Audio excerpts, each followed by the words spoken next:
I don't believe it. How many people believe that Hyderabad is the fastest growing city in the country? Not just real estate, in every way as well. Okay, superb. With that spirit, we'll move forward with something which is going to be a bit of an icebreaker. I know a lot of you already know each other in person, but just to get the rhythm going in, can I request all of you to please kindly stand up? I'll request all of you to please kindly stand up. मेरे साथ जो console में मौजूद है यहाँ पे, he's not just a specialist in that space, he's also a DJ as well. So we just thought that we'll curate a very incredible experience for all of you before we get going with the conclave and the awards. तो हम थोड़ा सा instrumental धुन बजाएंगे. आपके बाजू में, आपके साइड में, the one beside you जो है, we'll do an activity of this. You clap and then you press your hands with the person beside you. On a countdown of 1, 2 and 3, गाना बजेगा आपके बाजू में. You can do your teamwork, everybody over here. आपके साथ जो है, अगर दूरी है तो आप दूरी को कम कर सकते हो. But you decide, we'll have the music. This is what we do. I'll show you by removing the mic. This and this, either with the person on your left or with the person on your right. Okay, on a countdown of 1, 2 and कोई practice चाहिए या फिर music direct चालू करे? Direct music. I love the spirit and energy, sir. क्या बात है? On a countdown of 1, 2, 3, Mr. DJ, Mr. Saif, bring it on.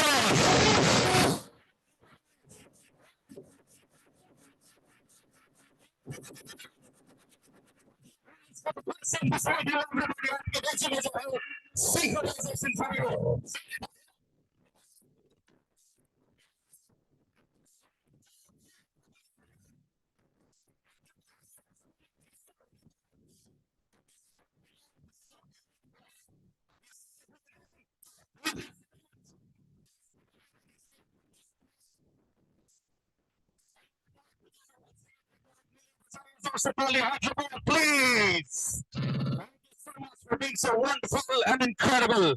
You make the job of an MC very, very easy. Thank you so much. We'll get back to business very soon right now.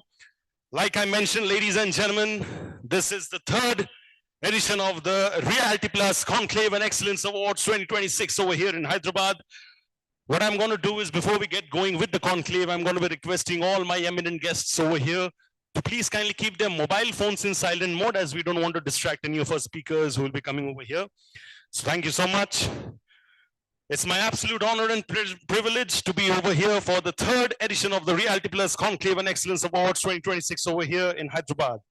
We have the company of some of the most visionary leaders, path breakers, and change makers of Hyderabad's real estate fraternity. We have gathered them over here to exchange ideas, spark meaningful dialogue, and shape a future-ready industry which is important for Hyderabad, which is more importantly important for Bharat. Can I request all of you to clap and put your hands together for all you incredible leaders of the real estate fraternity of Hyderabad. Thank you so much. Your presence makes this event all the way more special and memorable.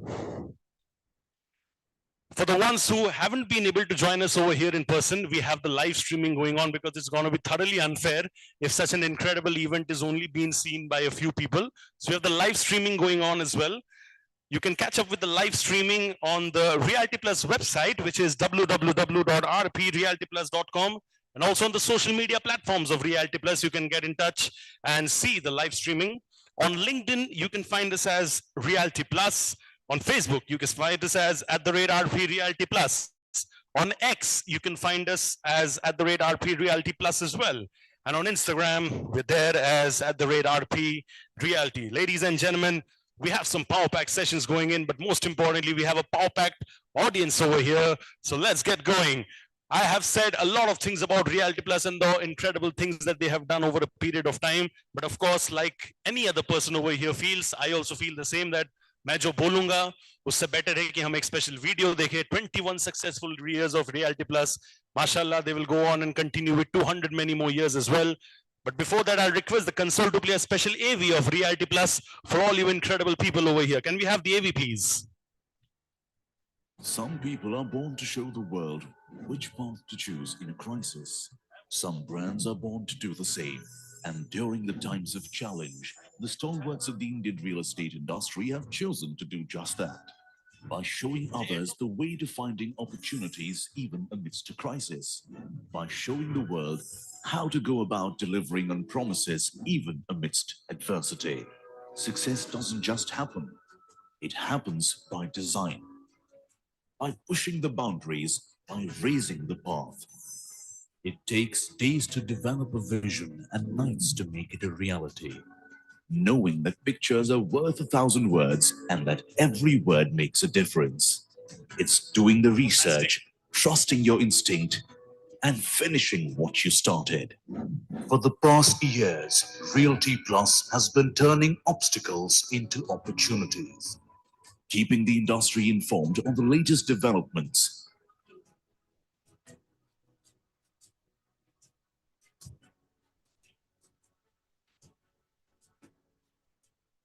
innovating to inspire debates and discussions,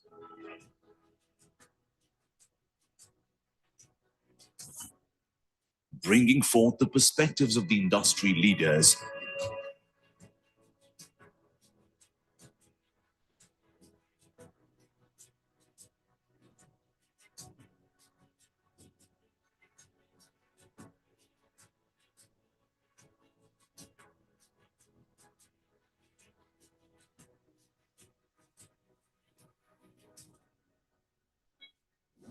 honoring hard work and achievements,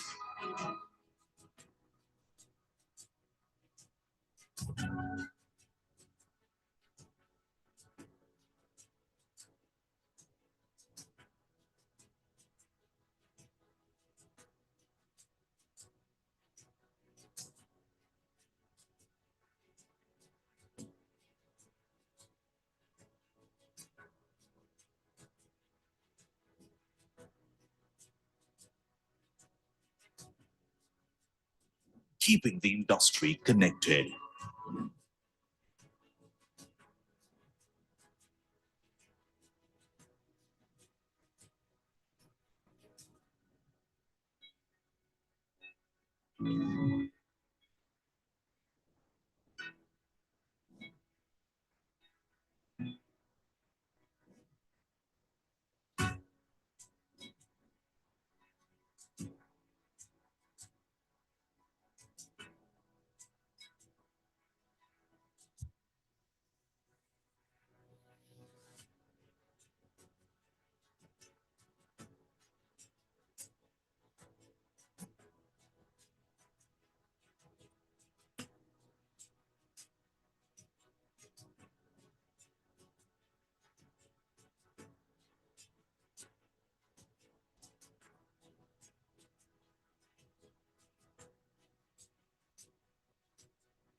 This is what we are built on. This is what we are building.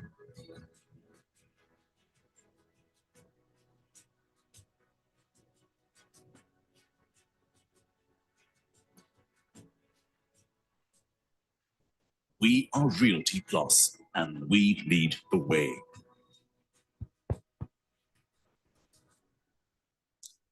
Ladies and gentlemen, no brownie points for guessing before I even say anything. This AV deserves a big round of applause. Everybody, please, if I may request, 21 successful years. A lot of you achievers over here have seen yourselves in the frames. And of course, you will keep seeing yourself in the frame moving forward in the future as well, because you all continue to lead the way. For more details regarding Realty Plus, you can get in touch with Ms. Tripti Kedia, who's the publisher and business head of Realty Plus. Ladies and gentlemen, like we all truly believe, no event is genuinely possible or successful without the blessings of the Almighty. So it's very important that we start on an auspicious and prosperous note, which is why we're going to be doing the lamp lighting session right now alongside the Ganesh mantra. To do the honors, I'm going to be calling upon stage some very, very special people. I'm going to be calling upon stage Kishore V, Managing Director, Hyderabad and Chennai, Colliers, India, alongside Hetal Kotak, Director, South Mango Advisors, Rajshekhar Reddy, Managing Partner, Gayatri Developers and Promoters, Sumant Reddy Arani, President, Hyderabad Realtors Association, Tripti Kedia, Publisher and Business Head, Realty Plus, alongside Vamshi KK Nakirekanti, Senior Executive Director and Head, Valuation Services India, Head Consulting and Valuations, Southeast Asia, CBRE. I hope I got all the pronunciations more or less correct. In case I have not, pardon my apologies, but I'll request all of you to do the honors for us. And can I have a request for all of you to please clap it up loudly for them, please. They're the ones we are beginning the day on a prosperous note. So thank you so much. मैं request करना चाहूंगा for the Ganesh mantra when things are ready.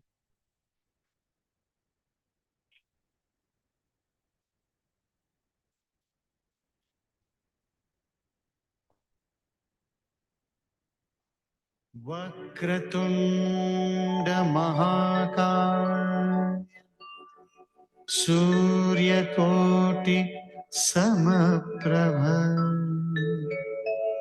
निर्विघ्नं कुरु मे देव सर्वकार्येषु सर्वदा.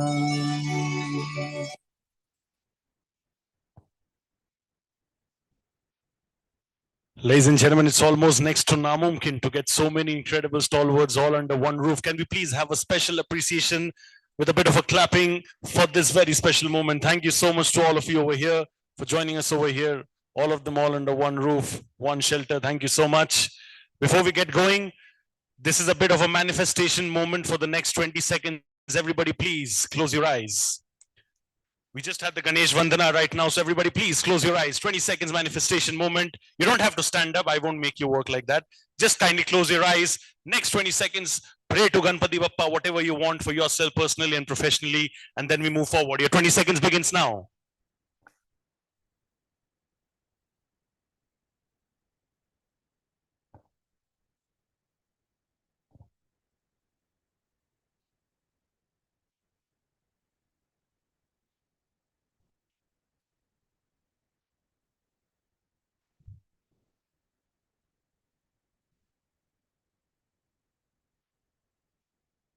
Thank you so much. Bappa has his blessings over all of us. Ganpati Bappa! Ganpati Bappa! Ganpati Bappa! Thank you so much. Bahut bahut shukriya for being such an incredible and encouraging audience. I would now like to take out a moment to thank our partners for the day, as no event is genuinely successful or even close to possible without the support of the partners. So I would like to take out a special moment and extend my heartfelt gratitude to our partners for the day. Presenting partner Flip Spaces, co-partner Mindspace Business Parks REIT and Radhe Group. Industry partner Cyberabad Builders Association and Hyderabad Realtors Association. Creative partner ABC Brand Advisory. Business media partner BW Business World Media Group. Online media partner exchangeformedia.com, and of course organized by the fabulous, fantabulous, excellent, incredible, I can keep adding adjectives, for the team of Realty Plus. Please give them a huge shout out by clapping for all our partners and Realty Plus. Thank you so much. We will now move on to the inaugural welcome address of the day. This is by the one and only, the very special Dr. Anurag Batra, Chairman and Editor-in-Chief of Exchange for Media Group and BW Business World Media Group. Unfortunately, Dr. Batra couldn't be here with us in person, but like always, he's been very sweet and kind enough to send a special message for all of you over here. So we would like to play that special message for all of us over here. Can we have the message, please? Good afternoon. Welcome to all of you in Hyderabad. It's a city that I love coming. I haven't been able to come today, but kudos to Ms. Tripti Kedia and Ms. Sapna Srivastav and the Realty Plus team for getting all of you to come here. This is the third year of doing the Realty Plus Hyderabad event. It continues to grow. Hyderabad continues to grow. I know real estate has cycled, it goes up, but the rates in Hyderabad of land are growing, of residential are growing. Hyderabad is expanding. So clearly the Hyderabad residential market is doing well. The commercial projects are doing well. The demand for GCC is driving the commercial projects. Hyderabad is one of those cities that will be a mega city in the future. As Reality Plus, we celebrate the growth of Hyderabad and all of you growing Hyderabad as a destination. Today's Reality Plus conference and the award that will follow in the evening are a celebration of the work that you are doing. All the best. In our 22nd year at Reality Plus, we'll continue to serve you, and all the best for a day of connections, insights, collaboration, and moving forward. Thank you. God bless you. Thank you so much, Dr. Batra. We miss you. He might be seeing the live streaming though. Everybody give a raise of hands for Dr. Batra, please. Everybody. Over here. Yes. This is what he would love it. Thank you so much. The most incredible audience over here. On that note, we will now begin with the first presentation of the day. I'm going to be inviting on stage somebody truly, truly special. She knows the industry in and out. She's going to be talking about a very, very relevant topic. The subject of discussion right now is how flip spaces plus builders, alongside builders, are reshaping commercial real estate. Ladies and gentlemen, it's my honor and privilege to call upon stage Ms. Shruti Nargolkar, Head of Partnerships at Flip Spaces. Please clap it up for her, ladies and gentlemen. Thank you so much for joining us over here. You would love to use this mic, Can we clap it up once again for her, please, ladies and gentlemen? Let's be kind to the lady over here. Thank you.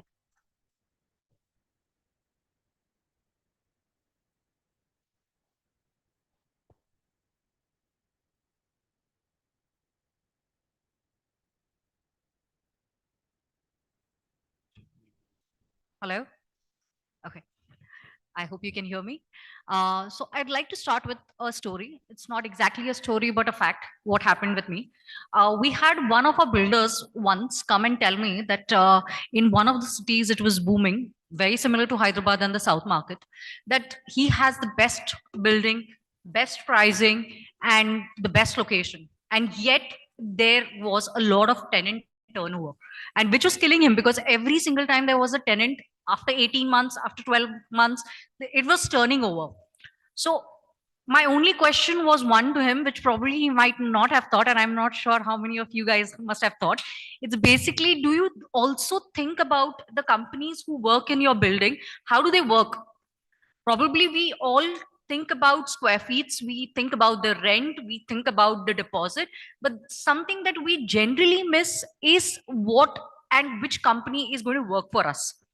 So what happens is basically that's where we come into place. We are Flip Spaces, and we imagine spaces which can just not look aesthetic but also perform in your PNL. So reimagining spaces, that's not just our tagline, that's also what we do on a daily basis. I'll just take you ahead. That's a simple thing that about us that I would like to take you through. Flip Spaces is basically a global venture. We are technology-led interior design and build end-to-end building solutions for commercial, mixed use, as well as hospitality spaces. What numbers look like? 400 plus team members, 8 million square feet of spaces already delivered, 2 lakh plus interior products library, and we deliver design and build workspaces, retail, data, warehouses, and hospitalities. Taking you forward. So these are the 3 principles on which we work. Basically, what we think is 3 things that today's world require, where there is enough number of supply as well as demand. One stop, that 3 pillars can help us understand our own end clients, because in addition to the real estate builders who are selling the assets, we are also one of the team members where the end client matters to us a lot. So the 3 principles that we generally have is performance centric design. So design doesn't just means interiors, aesthetics. It means something that will perform on your PNL. Second would be the integrated supply chain. We have a lot of manufacturing companies and association in India as well as Vietnam. I'll take you through some of the videos that I have of the companies. Third is a very, very exclusive thing that probably I have not seen in the market. Please correct me if I'm wrong. It's a technology-led project management, which basically gives you complete transparency of where your project is and on-time delivery. Now, I'm sure you must have heard about this on-time delivery everywhere, but what we do is quite analytical, to be honest, and not just theoretical. Taking you further, so today's question which I want to cover is basically, are we ready? There's supply, there's demand. Hyderabad is booming. There's other cities in South India which are booming. There's absolutely no dirt in the demand that has come. But are we ready with the future ready spaces? What do I mean by future ready spaces? It's basically spaces where ideas can click, where the employees can perform for our end client, and where their culture gets built. This is something that I'll be covering shortly. Taking you further. So this is the design approach, basically.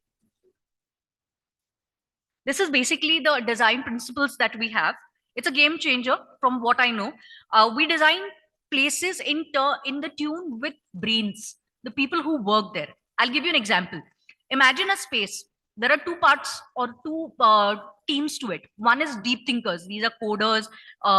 These are wizards. These are creative masterminds. They need a zen-like place where they need to sit and think and evaluate. Now, exactly opposite, we all have sales team members who are extroverts. We have other teams which are basically chatty extroverts. So what they need is collaboration, to spark ideas, to talk to each other. So these are absolutely two different things.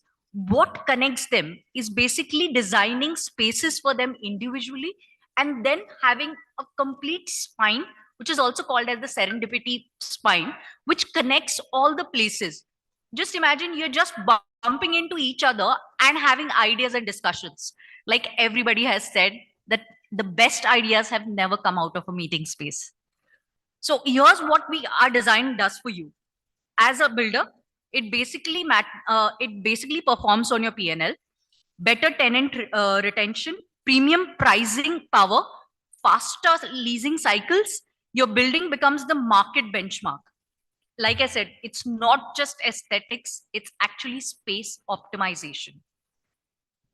I'll take you forward. So everybody's been talking about one hot topic, that's sustainability. Every company is not completely sure about what they want, but that's one word that everybody is looking for, is sustainability when they're looking for a place.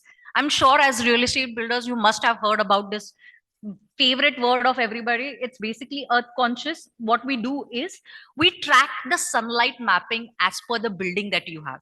What it means, it's basically daylight reducing the cost of electricity for you as a owner and as well as them as a tenant.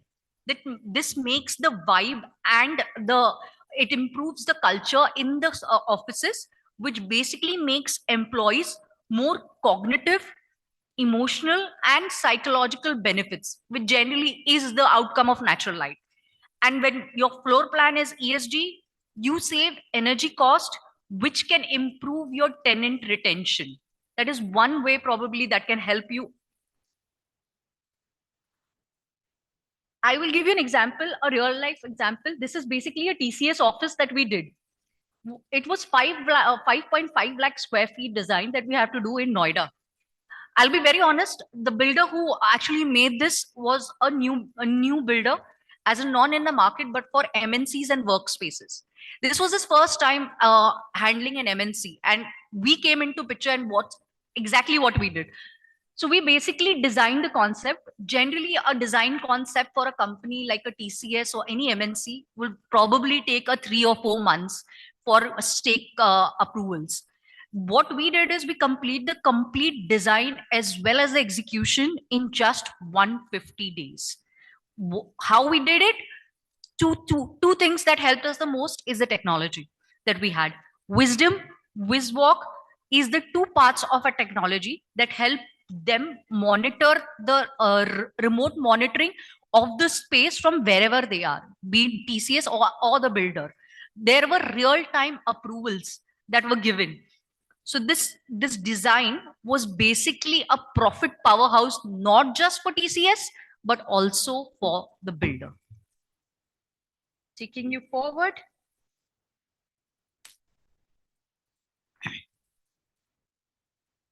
The second part, I think, which everybody has in mind is basically cost effectiveness. When I speak about all these fancy things, sustainability and design optimization, do I mean whether it's going to be expensive? Actually, it's going to be exactly opposite. It's not expensive. It's a premium design that doesn't have a premium tag along. I mean, every CFO present or any finance person would love this, that I'm delivering a premium service without the tag, actually. So how we do it as Clip Spaces? We basically run a worldwide supply of OEMs, which are based in India as well as Vietnam. So when we buy this stuff, we have a complete control over the quality that we are going to deliver and the end product that is going to come us, which helps us to call the shots in the quality as well as price. And here's what builders can get from it. is basically design templatization. So generally what builders think is, probably I would need to create every space like a snowflake, like an individual snowflake that needs a designing. But what we do when we come into picture is basically designing templatization, which basically helps your all your flaws look out the same, turn out and to give you a better quality and aesthetically as well as to your P&L. So when we talk about cost effective brilliance, I really mean it. Cost effective, timely, and quality assured. I'll just take you through a video which basically shows the manufacturing units of the manufacturing units where we have invested in Vietnam.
Thank you.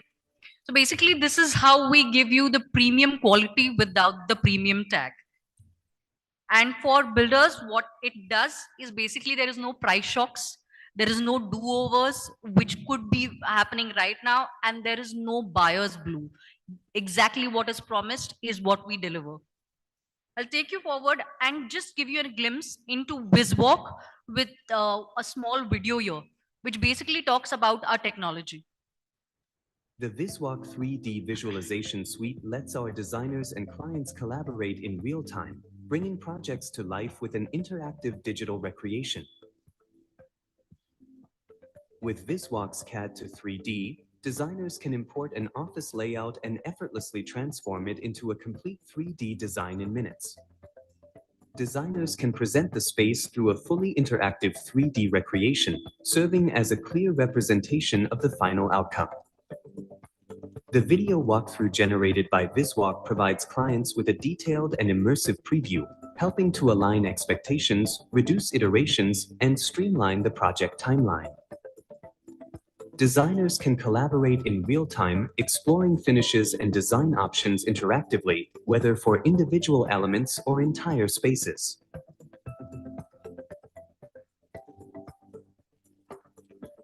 All products and finishes changeable in VisWalk are connected in the back end to market available options tied up with price, timeline, and quality, thus fulfilling delivery promise to the client.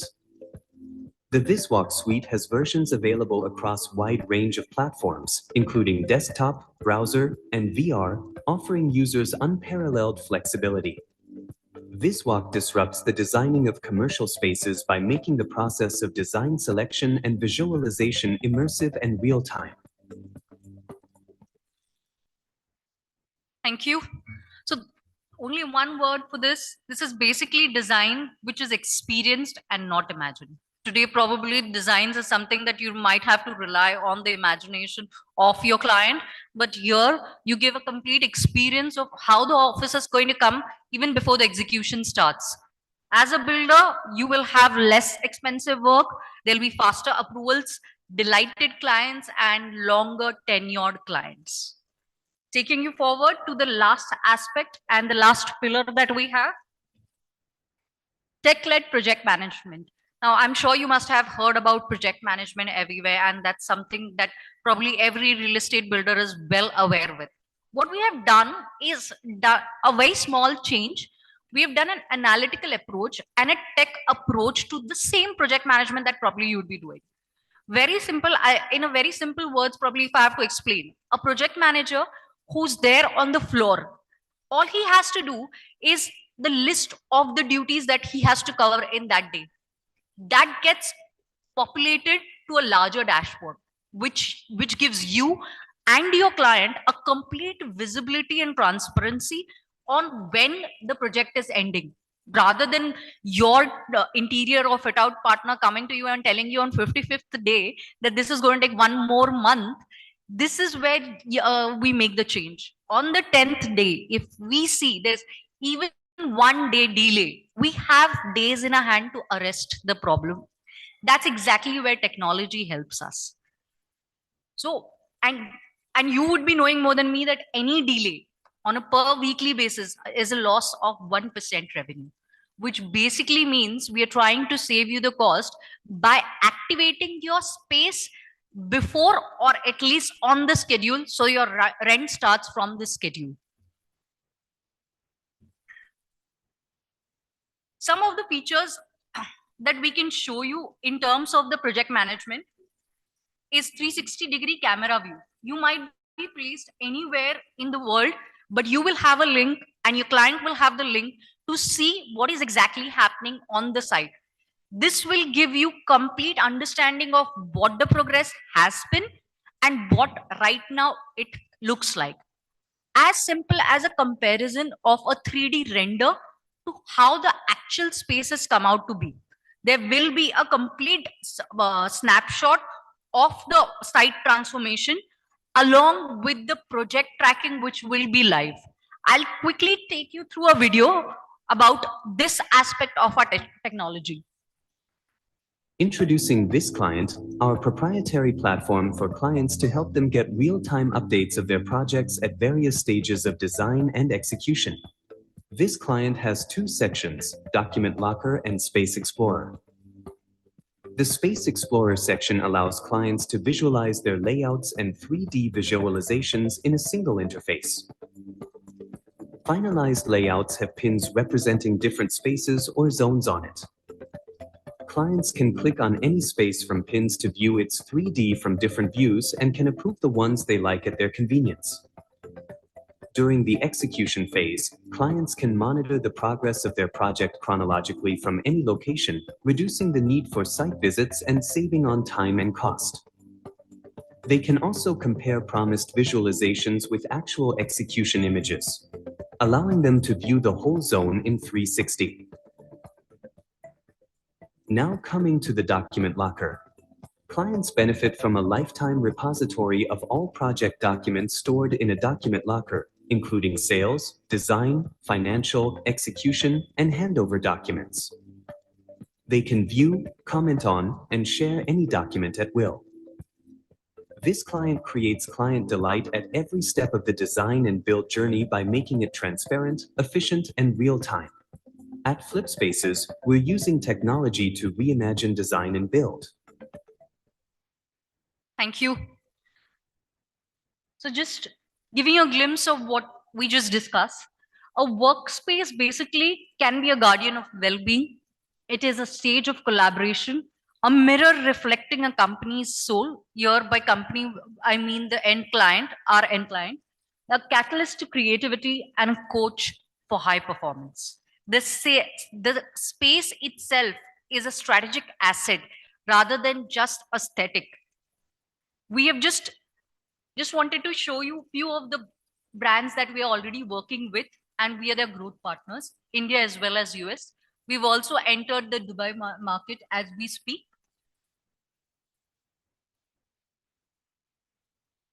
And the last thing, we have a kiosk just opposite the food counter outside. Please drop by so we could show you the technology that we have, and we can have a conversation over coffee in terms of how we can make a difference to your P&L. Thank you so much. Have a good evening. Thank you so much, Ms. Shruti. Please give a big round of applause for Ms. Shruti. You had the presentation right in front of you over here. You can visit the booth as well outside. And I believe a bigger round of applause does help the process a little more. Everybody over at the back, can I request all of you to clap for the lady over here, please? Thank you before we move to the next conversation. I request all of you to get ready with the chairs for the next session. So this is going to be, ladies and gentlemen, an exclusive conversation. The topic for the moment is Hyderabad's next decade, opportunities, risks, and market forecast. I'll repeat the topic once again for you. This is going to be about Hyderabad's next decade, opportunities, risks, and market forecast. This is going to be a fascinating conversation. I'm going to be introducing our speakers over here. But first of all, of course, goes without saying, I'm going to be introducing our honorable moderator. He's an accomplished leader with over 19 years of experience in the real estate industry. Ladies and gentlemen, he brings a proven track record in driving business growth through strategic negotiation, business planning, sales leadership, and most importantly, customer relationship management. He combines deep industry knowledge with a result-driven approach, which is, of course, very important for any industry that you're part of. And he's also played a very, very important and pivotal role in supporting clients through the complexities of mergers and acquisitions. Of course, we'll be having our honorable moderator and the speakers, all of them on stage together after all the chairs are sorted and placed together. But for the moment, you all can clap and appreciate the presence of Mr. Kishore V, Managing Director, Hyderabad and Chennai Colliers, India. Can you all please clap it up for Mr. Kishore? Sir, I'll request you to wait till the chairs are all, or you can come, please. Okay, sure. Please clap it up a little louder for him, please. I'm going to be now introducing our speakers in alphabetical order for the session.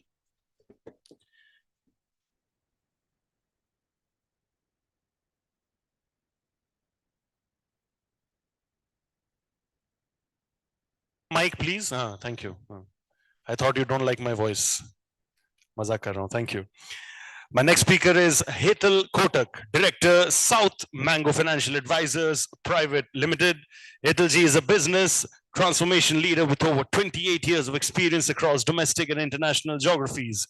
He has a successful track record of multiple business turnarounds and growth journeys, and he's an innovative and result-oriented focused leader on achieving exceptional results in highly competitive environments.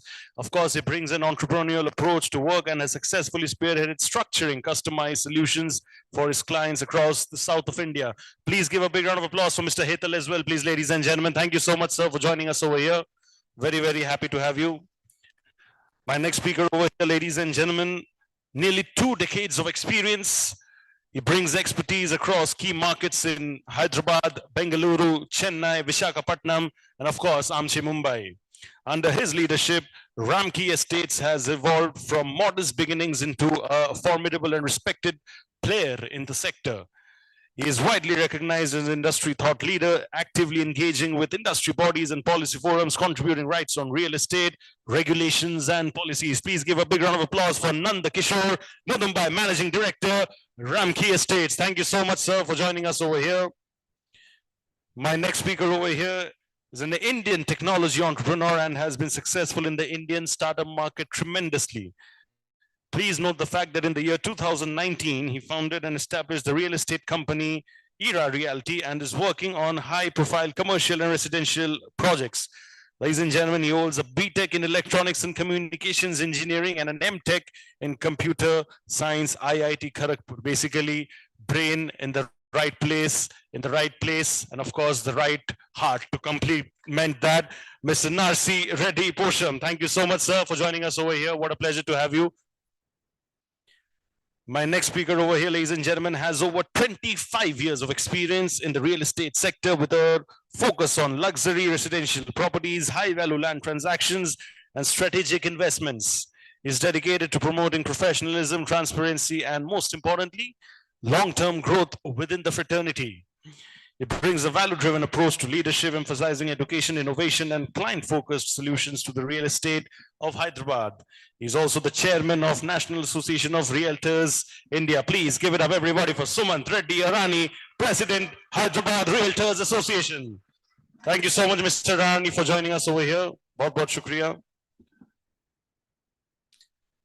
My next speaker over here is an accomplished developer with over 3 decades of expertise in the real estate and construction industry.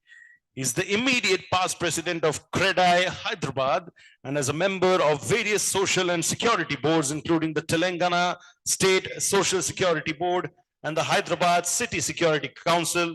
Ladies and gentlemen, he champions absolutely incredible initiatives that enhance safety, inclusivity, and most importantly, community welfare. Please give it up for V. Rajshekar Reddy, Managing Partner, Gayatri Group.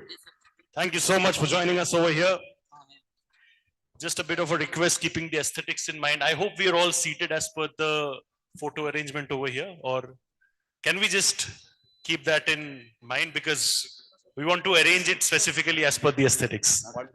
Sorry for the trouble, gentlemen, but this is what we would love to follow. Thank you so much. You have your mics in place.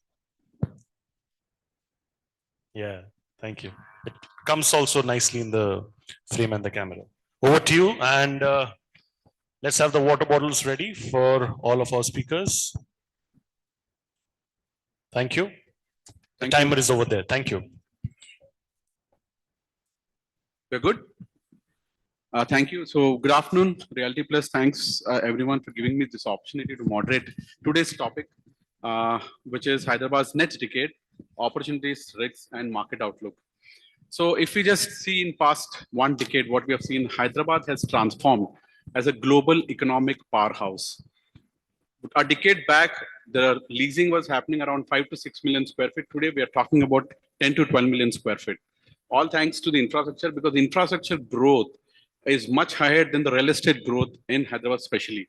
So we have the outer ring road operational. We have Shamshabad, which has a traffic of almost 25 to 30 million every year. And the Shamshabad airport is expanding every year. So we can see the kind of attention that Hyderabad is gaining over and over year. So the GCC space take up in last 5 years between Hyderabad, Bangalore, and Chennai put together is 100 million square feet.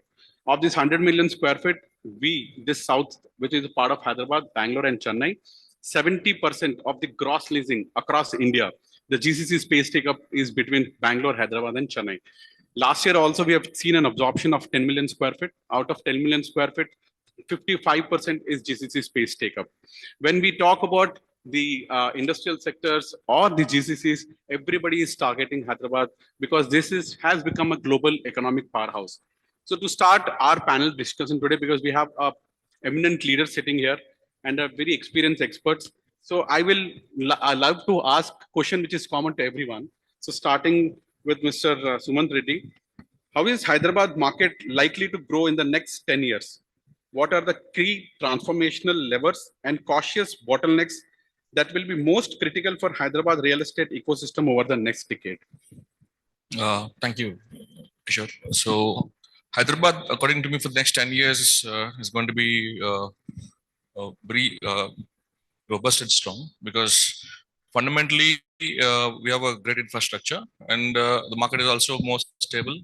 If you look at the last 10 years, though we see some ups and downs. I mean, we've seen some ups and downs in the last 2 years, but in the long run, I strongly see a huge potential.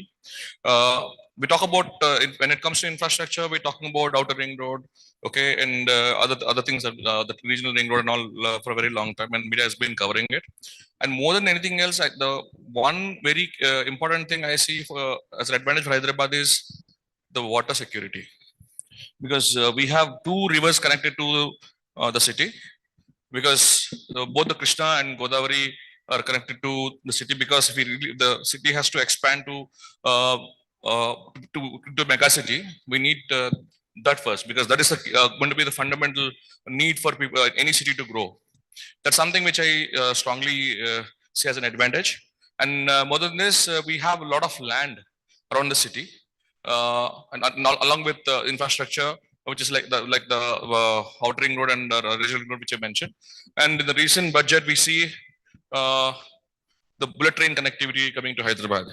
So the three bullet train connectivity cities which are getting connected through bullet trains, right from Bangalore to Hyderabad and Chennai, Hyderabad, and then also you having Pune, Hyderabad. So, and if you look at the Pune Mumbai bullet train again, so it's more like an extension from Hyderabad to Mumbai. So that's also an advantage. And more than anything else, I think the highways are getting connected to Hyderabad. So I think I see a strong opportunity not only in the IT sector. I think going forward, even the manufacturing would be, I think, be playing an important role in Hyderabad in the coming times. Your opinion? Audible? Yes, we can hear. Good evening, all, and congratulations to Realty Place for organizing this third edition. Like moving forward, as you asked, the future of Hyderabad. No one dreamed of the Hyderabad will be like this, maybe 10 years back, 5 years back. So the projects like even the last 7 to 8 years, we have seen Hyderabad more extent. The way that the potential created. Totally, we used to depend on IT, but gradually, it totally changed time to time, like more of investments coming for manufacturing sectors and all that. That gives them more of positivity. And apart from that, the plus point of the advantage for Hyderabad is like reachable outer ring road. So that outer ring road created more of opportunities. Traffic was the issue, but connectivity was much better after that. But provided seeing the opportunities, maybe time to time, depending on the policy making, the governments and all that, the positivity will be there. Maybe earlier we used to tell for the next 15 years, the Hyderabad market is really good for real estate point of view. Sometimes again, there's up and down and slow down or whatever it is. Suddenly things like will change, the mindset of the people change, the policymakers mindset change, and it gives a lot of maybe ambiguity with what is going to happen. So for that part, we see Hyderabad still it has the potential, provided it has to be addressed well. So things like when everyone sees when the things are happening, there will be a proper direction. The focus will be there from the policymakers, and maybe they always think of what the best we have to do. But once the things are on a positive mode, people will start enjoying the things. Even our builders also will start enjoying it. Even though the money is coming up, and end of the day, how we can expand, how we can grow up, and how we can make more things and all that. But right now, we have to see what the way the maybe momentum to be maintained, the future prospects to be maintained. And still the projections are there, the GCs are coming up, and a lot of investment every time will be announcing the investments of in lakhs, not in thousands also. So that creates a lot of opportunity, provided how the government takes up the initiative and how they plan the real Hyderabad. Recently the government has made a GHMC into three zones. And again, the focus like how the city has to be developed. Well, planning is important. So far, we have better infrastructure when compared to other cities and all. Water is the issue that has to be addressed. More than that, the traffic is going to be a major concern. So that is the main bottleneck we have to see. And maybe moving forward, a city gives positivity and negativity. Every time we complain about Bangalore, saying that it's the worst traffic and all that. That's we started again in Hyderabad. No? That example people will start quoting. So for that part, no, government has to think in what the way they have to address. And moving forward in 10 years, there is a potential of more positivity, more migration even. There is a 47% of urbanization in Telangana when compared to any other thing. So people are coming, even though earlier when the villages are doing good, people used to go to districts and for the district population migrated to Hyderabad. So still there is an opportunity, the regional ring road is going up and the more advantage of connecting of 10 to 15 districts in the periphery of the Hyderabad. So these are the opportunities that provided the employment generation is the main important thing, timely generation. For that part, government has to take a lot of, even know, that's why we will discuss on what is needed. Maybe not every time saying everything is good, but not the thing. We have to openly discuss what is needed. So that way, no, moving forward, we can see still there's a tremendous scope for Hyderabad to develop as a city, as the like maybe no the prospects it have, and the way it is evolved, and with the advantages it have when compared to many other cities. Thank you. Thank you. Sir, your opinion about this? Yep. Good afternoon, everyone. I think if I were to talk of risks more than bottlenecks, I think Hyderabad is running three major risks from a real estate perspective. The first risk, I would say, is a geographic risk, where bulk of your employment, bulk of your development, everything is concentrated towards the west. So it's a huge concentration risk. And what's also happening is it's also putting its load on the micro market infrastructure, and the entire market is getting lopsided. So I think that's a risk which needs to be corrected. And entire employment generation is only happening here. We are not seeing much of employment generation, particularly from the IT companies in the other locations, which is where I think the government has to play an active role. I would also say industry leaders, particularly in the IT sector, they also have to play an IT role. I am told in general, the decision is taken by the, people who manage real estate in IT companies. And since they all are staying in the West Hyderabad, their families are here, they only prefer West Hyderabad. So that should not be the case. So I think I felt rent arbitrage should come into play, and God knows why it's not happening. But I think now also because of this recent land transformation policy, I think more and more land parcels will open up in the other parts of the city, and we can see good quality IT development also, and that would probably encourage these IT companies. So I think concentration risk is geographical risk is one. The second is the product risk. I think Hyderabad is moving more and more towards super premium, luxury, super luxury, ultra luxury. I mean, you only define and coin new words. I think that is again another risk. When demand drops, and let me be very candid here, every business goes through cycle and so will real estate. So when demand starts dropping, the first product that gets hit is the luxury product.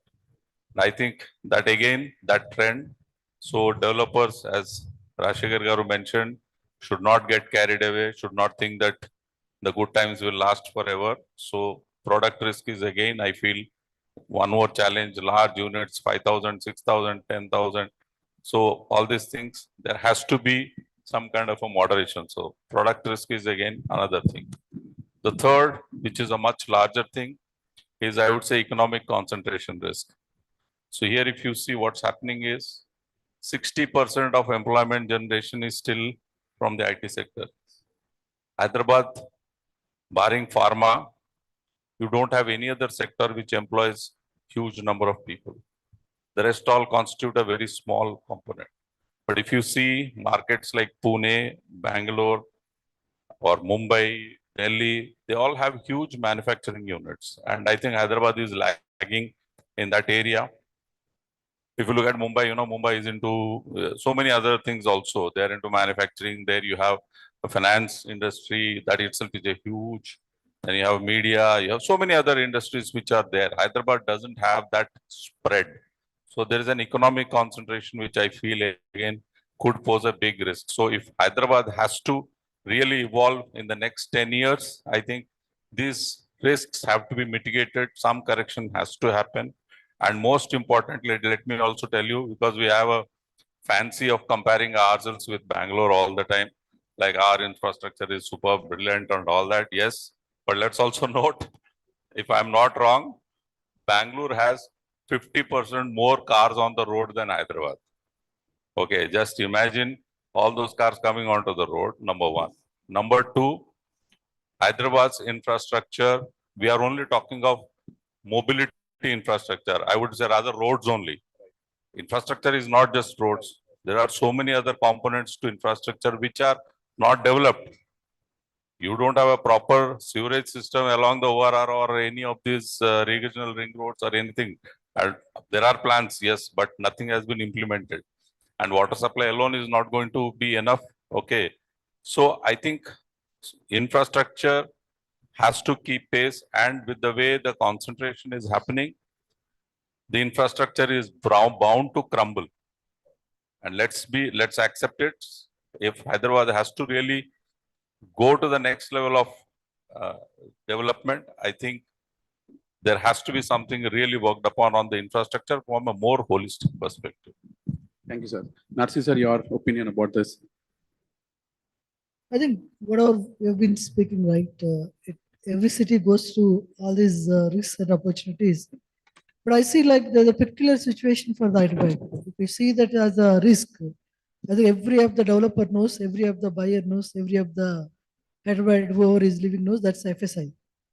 I see like the unlimited FSI is a killer for the Hyderabad actually.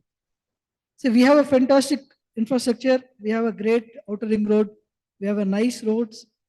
Because we have unlimited FSI, the recently when even auctions, right, the land prices are going up to 177 crore, 200 crore. And once you put a 200 crore, 177, 155 crore, the developer is forced to build a more FSI. But you want to build like a 6 lakh square feet and 5 lakh crore per 7 lakh square feet. Even tomorrow, the developer doesn't mind paying 200 crore, then he try to build like 7 lakh square feet in an acre, and that comes to the 2,000 rupees per FSI. And if you continue to allow that, right? Because if you look at like a lot of high rises are coming in and around Kokapet. And if that continue to go on, then entire the traffic congestion is going to happen in that part of the city. Then the city is not growing. If the FSI has been curtailed like a Bangalore or Noida or any other city, we would have seen Hyderabad has gone to like by the time you would have seen high-rises coming up in Sankarpalli, this side Shamshabad, Adibatla, in and around entire ORR, you would have seen the high-rises coming up. Without correcting that FSI, I think we are going into a very danger zone. I think for me, that's the highest risk in Hyderabad. And as we see, right, one more thing, I think very soon we should start looking at the Hyderabad real estate as a Telangana real estate. Because the RRR is coming, then like more than 15 districts are going to be part of Hyderabad. Then if you look at right today, even the work from home, highest in Telangana, highest in Hyderabad compared to any other metro city. The reason I observe, like when I come from a Nalgonda district, when I come to my village, I see like still like every our house, you have a fiber optics, one guy is working from home. I say, man, your company has asked you to come to office. Why the hell you are working from home? The answer is, yeah, they're asking us to come like at least 2 to 3 days a week. I don't mind sitting at my village and working. Then I can, whenever there is a meeting, it's a 2.5 drive to Hyderabad. By any district headquarters, you have a 2.5 drive. I come at 8 o'clock. I start at 8 o'clock, 10:30 I'm in office. Evening I leave at 6 a.m. 6:37. I'm back at 9:30. And my expense, like my living experience in a village is much, much better compared to Hyderabad. And the kids are there, they're putting them in a nice school, like especially in Telangana, you have very good schools across the state. So that's one other thing we should see. The Hyderabad has to be expand, like the real estate has to expand across the state. That to happen, your FSI has to be below 3. Then you started seeing the city growing. But unfortunately, the government's not seeing. They are also doing the real estate. For their functioning, they have to do the land actions, and to protect the land prices to be higher side, they don't want to touch the FSI going down. I think it's just like if government started playing into the real estate and for their advantage, their own schemes, I don't know how we are going to fix this issue. Then other thing I see, I think if you look at even if a luxury thing, when you launch a big projects, the people who are buying is actually the people from Abbots and Lucknow Kapul, Banjarils. They're vacating the home there and they're coming. Very interestingly, recently when I started traveling from a financial district to Abbots, the traffic is actually from here to Abbots, the Banjarils is very high.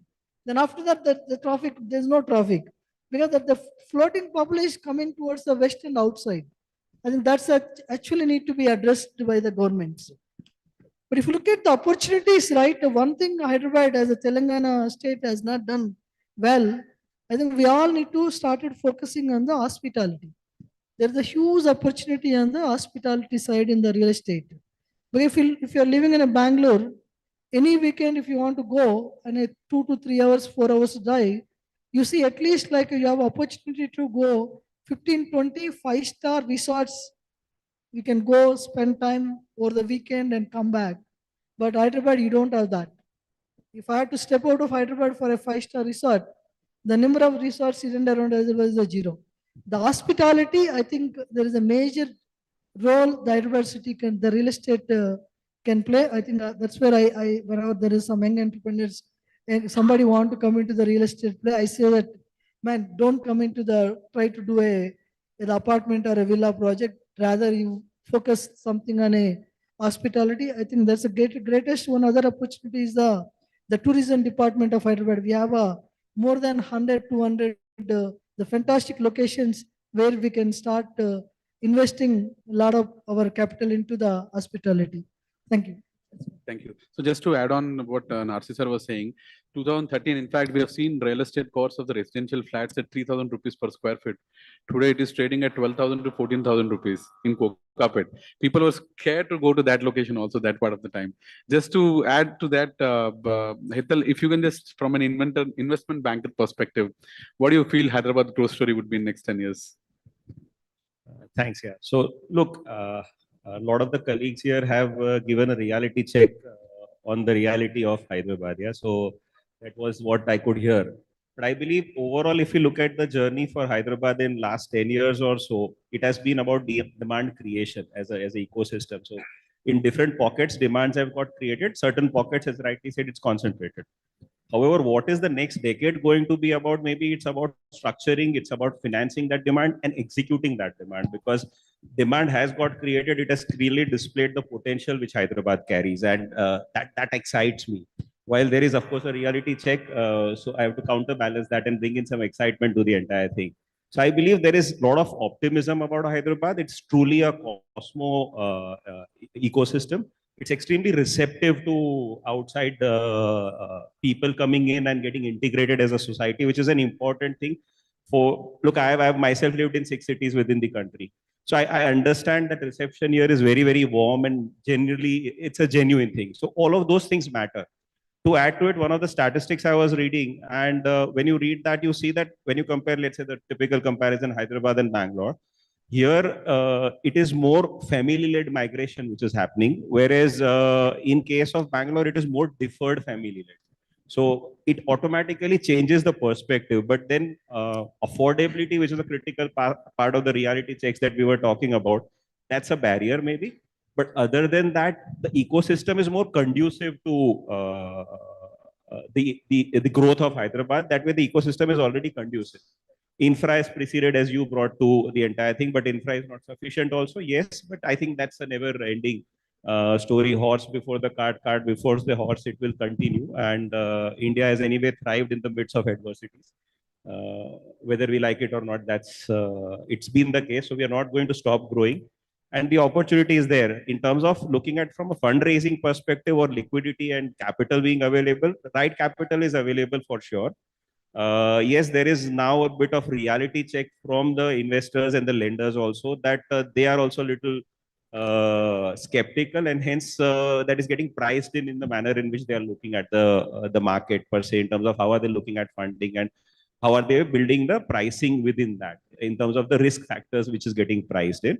But otherwise, the potential remains. It's a cyclic thing. What goes up comes down. What comes down goes up. So there's an opportunity which is there, and the market there's a genuine organic potential which is there. So which is what is exciting, and I enjoy every bit of it. Honestly. Thank you. So we spoke about luxury residential segment. Nanda sir spoke about that. So in continuation to that, so Hyderabad's luxury residential segment has been significant growth in recent years, attracting many HNIs, tech experts, startup founders, and GCC leaders. How is this likely to shape the next wave of premium housing in the city? So I think as Nandakishore rightly mentioned, right? So I think we've been primarily focusing on only one sector, which I think Hyderabad as well always been doing it. So I think Hyderabad never tried to balance things. If this continues, I think we're going to be heading for a huge challenge. There is genuine demand as far as the buyer is concerned, but a lot of buyers today in the market are not buying because they're unable to afford the market.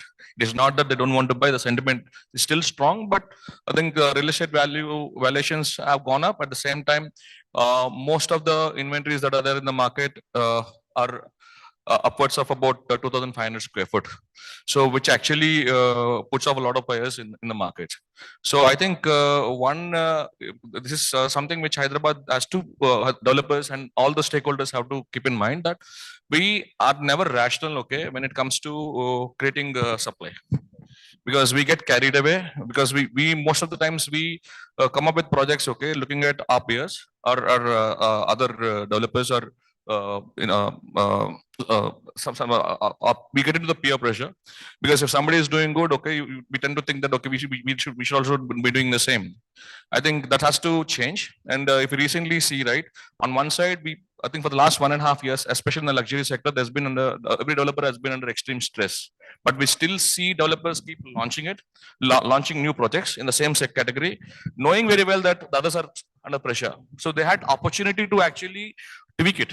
Go back, okay, to the drawing board, probably go back to the government, okay. So they could come with a different category of inventory in the market. But in spite of knowing that, it surprises me that developers still would want to launch it. Because what is happening is, because of that, the ones who already launched are under pressure. The ones who are launching are also under pressure. So now it also puts pressure on the deliveries also. Now, when the deliveries are also getting delayed, right? I think the investors' confidence will be hit. So these things I think have to be considered. And one more thing, as my other colleagues have mentioned, right? So I think the city should not be considered in one core area. So I think it has to expand, because as we discussed in the past, right? So we have a lot of land available around Hyderabad. So you see, if there is relaxation in the FSI in markets like Mumbai, it can be understood, because there's shortage of land there. So Hyderabad having 160 plus kilometers of outer ring road, okay, which is close to the city. I think we could have utilized it to spread the city all around. So I think one is restricting the FSI. The other thing is, I think we need to, if at all, even the government has to relax the FSI, I think there has to restrict to one core area. So if you look at any major cities across the world, right, there's one downtown. They don't have multiple downtowns there. So I think we should actually focus on one downtown. I think probably restrict the FSI in all other areas where you can do not only you can do, I mean, probably mid-size housing, okay. So at the same time, affordable housing also, because you need to earmark that. Otherwise, what is happening is now the auctions, which have been discussed earlier, are not only putting pressure on that one micro locality, they're also putting pressure on other micro localities because of the price here. If a coconut is selling at 150 crores an acre, trading at 150 crores an acre, it is putting pressure on the colo markets also. The colos have gone up beyond 50 crores. Now you're putting pressure. The colo, which was supposed to be a mid affordable housing area, now has become a high rise area again. Now, when we are doing too much of high rise, right, the FSI on land could come down. The cost of FSI on land can come down, but the construction cost is going up. Now, if you see the average construction cost today, so is around about 4,000 rupees per square foot. And add the FSI to that and add the cost of debt to that. So it is going upwards of 6,500 to 7,000 rupees on the developer. Now, how can a developer give a product which is affordable for the average consumer? Thank you. Thank you. So, sir, my next question to you is on the same lines. So, the western areas of Hyderabad has been seeing significant price increases. So, what are the structural reasons behind this surge, and which housing segment have shown the strongest momentum, sir? So, the western area of Hyderabad, which is like Kokapet, Neopolis, this part of the city, has seen an increase in the prices. So, what are the structural reasons behind this surge? Yeah. The western part always I think the growth is because of the IT sector. Beyond that, real estate is becoming commercialized by the government.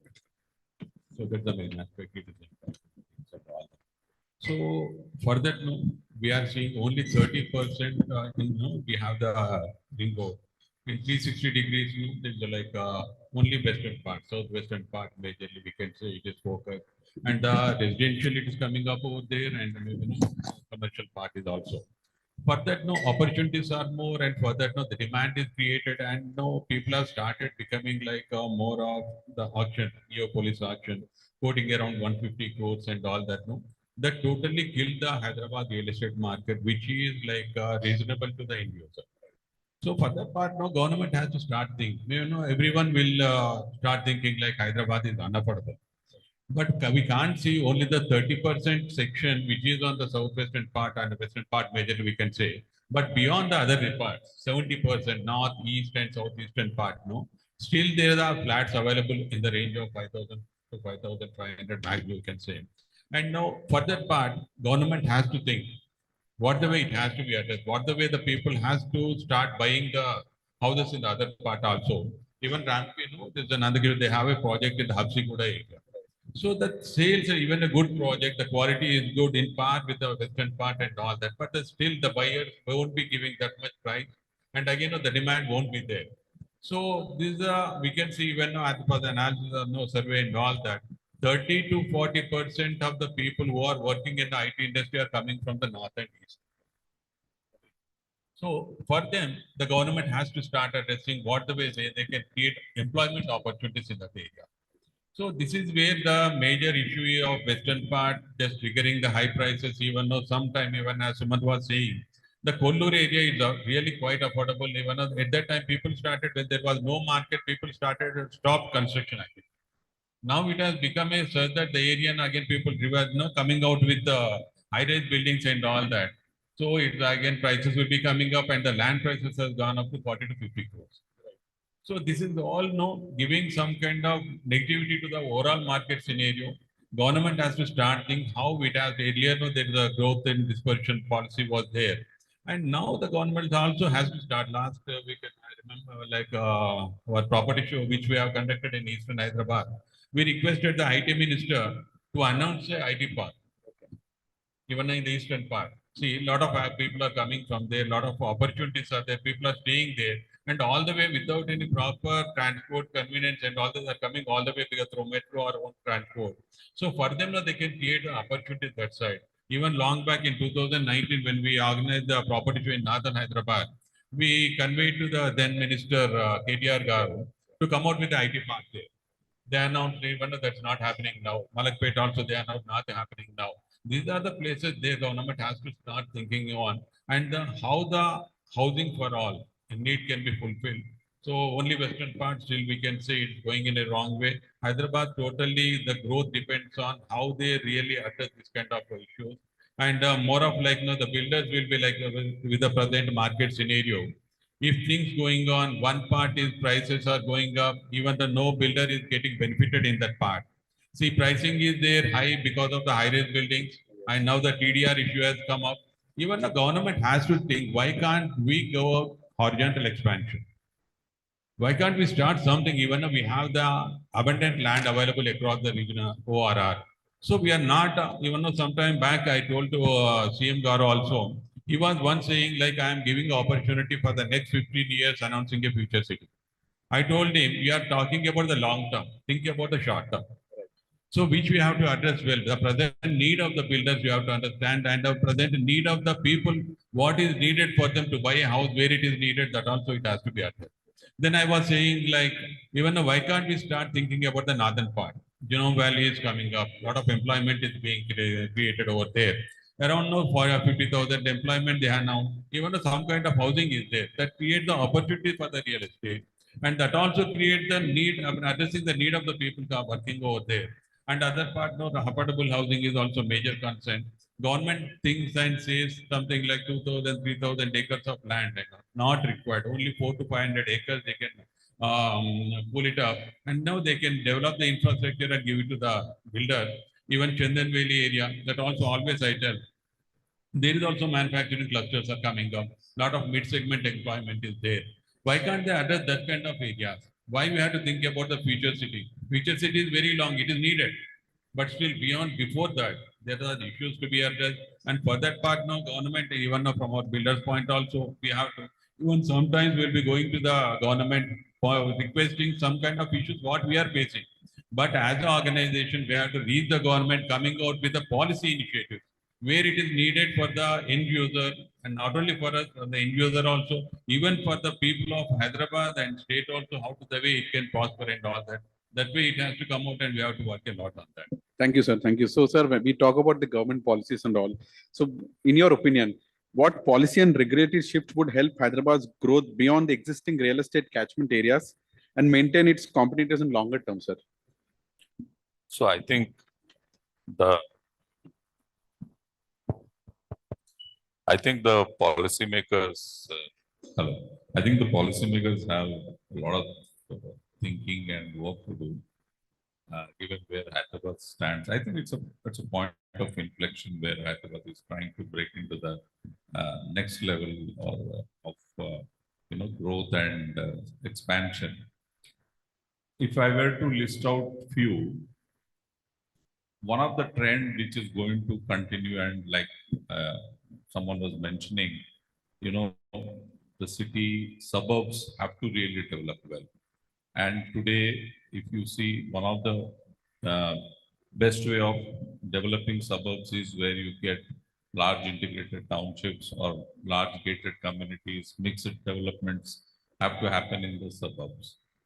Now, for that to happen, while we all agree that there is so much of land which has been opened up before because of the ORR, because of the RRR, but the fact of the matter is, when you go there, you will not find sizable tracts of land because they've all been converted into plotting. Today, if you want to have a 50-acre land parcel anywhere near the ORR or even near the RRR, lands are not available because fragmentation has already happened because plotting developments have happened. Now, it's a big question whether we should permit this or we should restrict plotting development only to certain areas. Now, this is a huge policy decision because in future you will not have those lands, large parcels to really do those kind of development. So that is one major policy decision which I feel.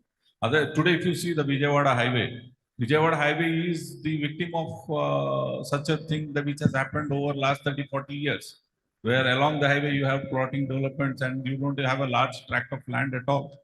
Okay, so that is one major thing. Second thing, I believe Central Hyderabad, I think we should have a redevelopment policy soon for Central Hyderabad. The entire Central Hyderabad has to be redeveloped. I think it has outlived its utility, and for the entire, as Sir was mentioning, the rejuvenation has to happen in the Central Hyderabad, and I think that should go concurrent with the Musi redevelopment plan because entire thing is centered around those locations. So that is another major policy shift, policy decision that has to be taken.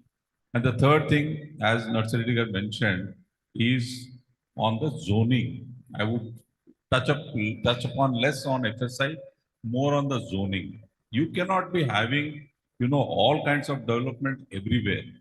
So I think zoning is something which is of paramount importance for a city to develop in a structured and a proper and an organic manner, which I think is missing today. And I know there are master plans, they are doing some kind of zoning, but let me tell you, all that is not practically thought through or seen, looking forward.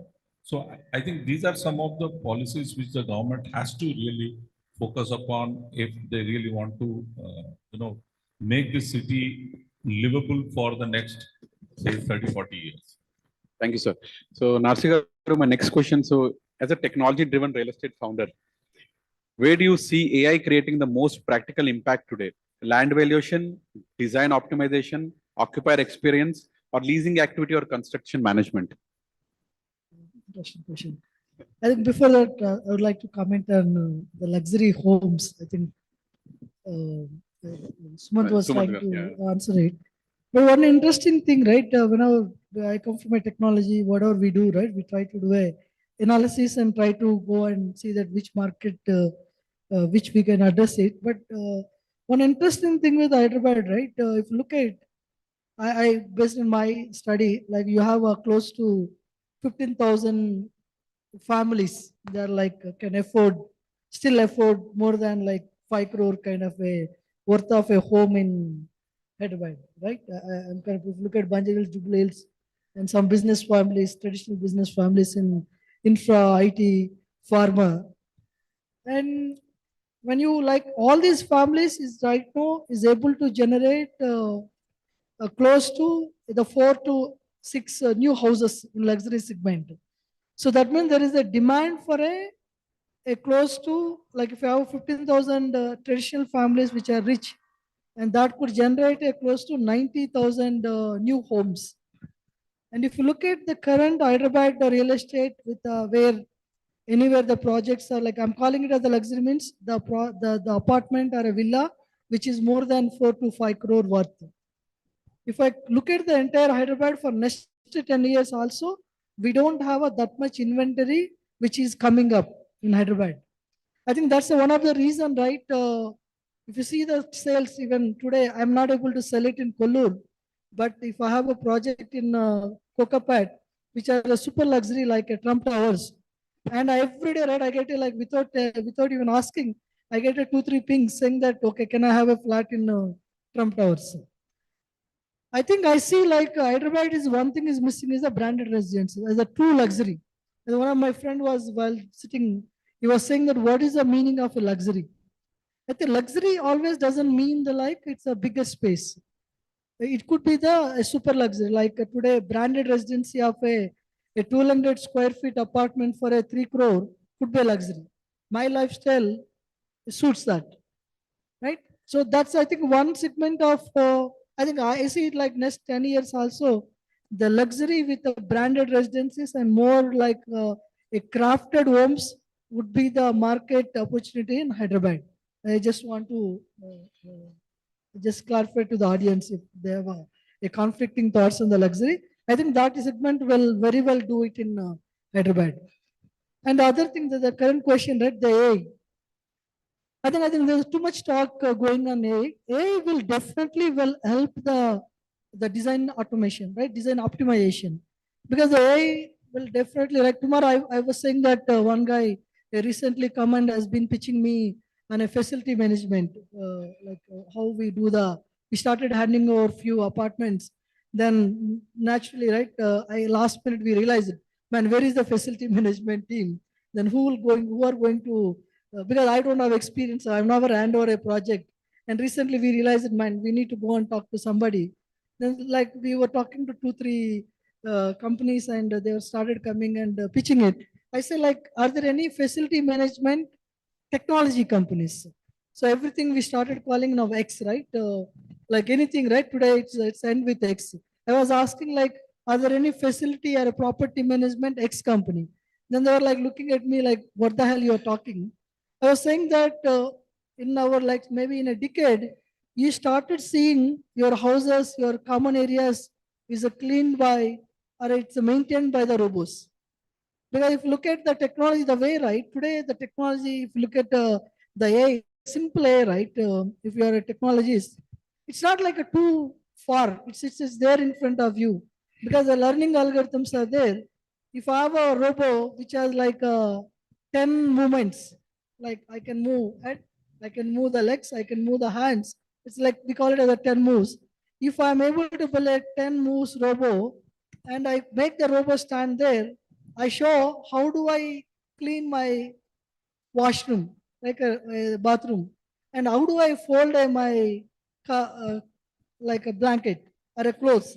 If I can show to the robo, today like I can ask the robo to repeat that job. Because my bathroom is bathroom, right? Every day it's going to be similar space. My bedroom is going to be the same. And my blankets are more or less same.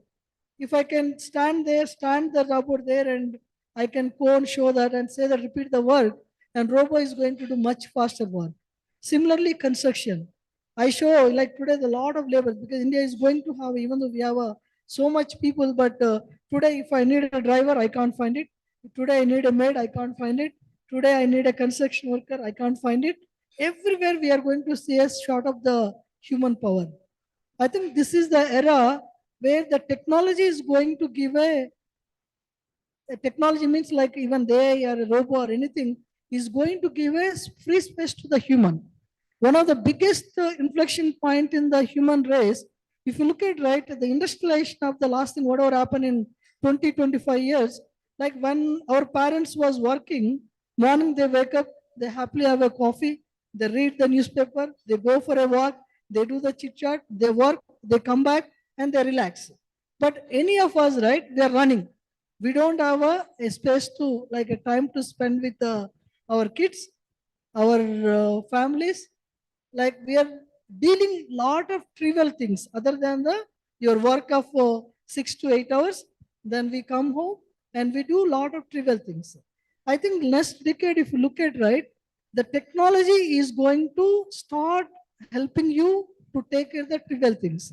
Then the human will have a space to do what a robot or as a technology cannot do it. Where robot cannot come and console or spend time with my kids. The same thing, the robot cannot come and spend time with a wife. I think the trivial things, the lot of these man-made, like the everyday routine things is going to taken over by the technology as a human, which we have to live. We can't like work. I think there's a fundamental difference is going to happen to the human race, and the human race will start going and spending time on the personal life, enjoying the music, enjoying the walk. I think that's where the human has to spend a lot more time. Thank you, sir. I think the screen time on this topic for next half an hour, but cut shorting the. Yes, in fact, the generation has also changed. The screen time has increased. Kids are more on the screens now. Yeah. So my last question to you, Hetal. So with 25 to 30 million square feet of office, again, the supply is coming to city, right? In next 3 to 5 years. What new methods should developers and investors adopt to remain relevant in a highly competitive market? So look, it's a consumer-led market, and parallelly, there's also an opportunity to market what is the potential of Hyderabad. Market the potential of Hyderabad to people who are going to come and invest in Hyderabad. That I guess it's never enough. Everybody may have a view on that, but if you see recent movement of GCCs coming into Hyderabad, it's really exciting. It's really becoming something, and people follow each other. Yeah. So if two of the people like Google and others, if they are moving to Hyderabad and creating larger centers here, it automatically triggers many of the things. So those triggers have happened. It's about now about efficiently executing those triggers step by step and making it a proper execution of a strategy. I'm sure there's a strategy behind. I can't be a person commenting on it because I have no visibility on it. But having said that, there's a clear strategy visible maybe because it can't happen just on its own. A lot of effort would have gone at the back end to make it happen. The quality of construction and the quality of commercial spaces is anyway very, very good. So The infra is available, this is available, people, which is the critical part, which is where Bangalore scores a lot more because talent availability is a critical driver. So if you look at it within Bangalore also, there are certain micro markets which become so much of a bottleneck and concentration because talent is available there. But now that talent is also getting exhausted in a way, courtesy the challenges which they are facing, and they are now looking at mobility. And that's where Hyderabad again becomes a critical thing. From a 10-year perspective, it might be a longish thing, but in a 3 to 5 year journey, whatever good steps have been taken, if they are sustained in terms of not significant changes, but in terms of just sustaining it in the right direction and make it more predictable, predictability is very good. We have seen of lately one gentleman came in and made the world a different place in last 1 year or so. And I'm talking the global guy, yeah, not the Indian guys. And we don't talk about it. He was talking about the brand and link to it. But yeah, so we need to be focused on what is there in hand and ensure that the strategic direction is sustained. Then the opportunity is there to tap. Definitely the entire journey is there. Yes, there's a little bit of a pause. Maybe Hyderabad was on a fast run, and this is the time to do a bit of digestion. It doesn't sound exciting, but it's a good thing to do actually. Thank you. Thank you for your insights. I think we had a great insight. We can speak for hours for Hyderabad growth because especially I love Hyderabad. So for next 10 years, I think for next 20 years, I think the story is there. And thanks for your insights. And yeah. Thank you. Thank you, everyone. Thank you. Ladies and gentlemen, we need to acknowledge by clapping out loudly for them, please. And what I'm going to do is I'm going to be calling up on stage somebody very, very special as well to present the token of appreciation to our speakers over here. May I please call Mr. Amit Baid over here on stage to kindly give the token of appreciation to our esteemed speakers. Ladies and gentlemen, can we have a big round of applause for Mr. Baid as well, please? He's the honorable founder and creative director of ABC Brand Advisory. Give it up for Mr. Amit Baid, then you can go and give it to him so that he can give the token of appreciation. And we'll do a nice group photograph with all of them over here.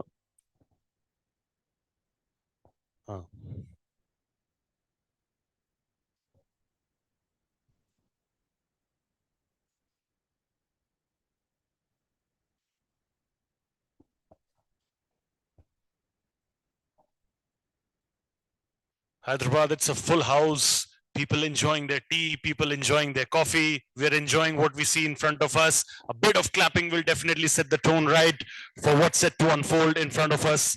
Thank you for this incredible session. You added so much of value and insights, and I'm sure it's going to be helping all the stakeholders over here.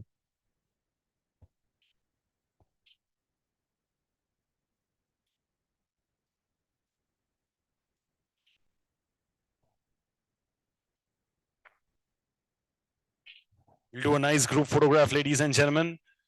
And if not throughout, on a countdown of 1, 2, and 3, if you all can clap loudly, Mexican wave, everybody, for our speakers. You see the magic right in front of your eyes. They're smiling widely.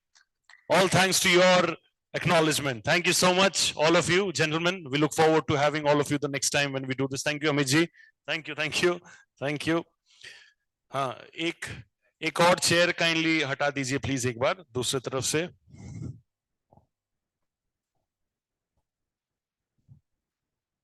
Ladies and gentlemen, can I have a big round of applause for these people as well, please? They're working very hard for all of us over here. हमारे लिए chair हटाना, मेहनत करना. They deserve their share of acknowledgement as well. Thank you. Do we have 4 mics ready?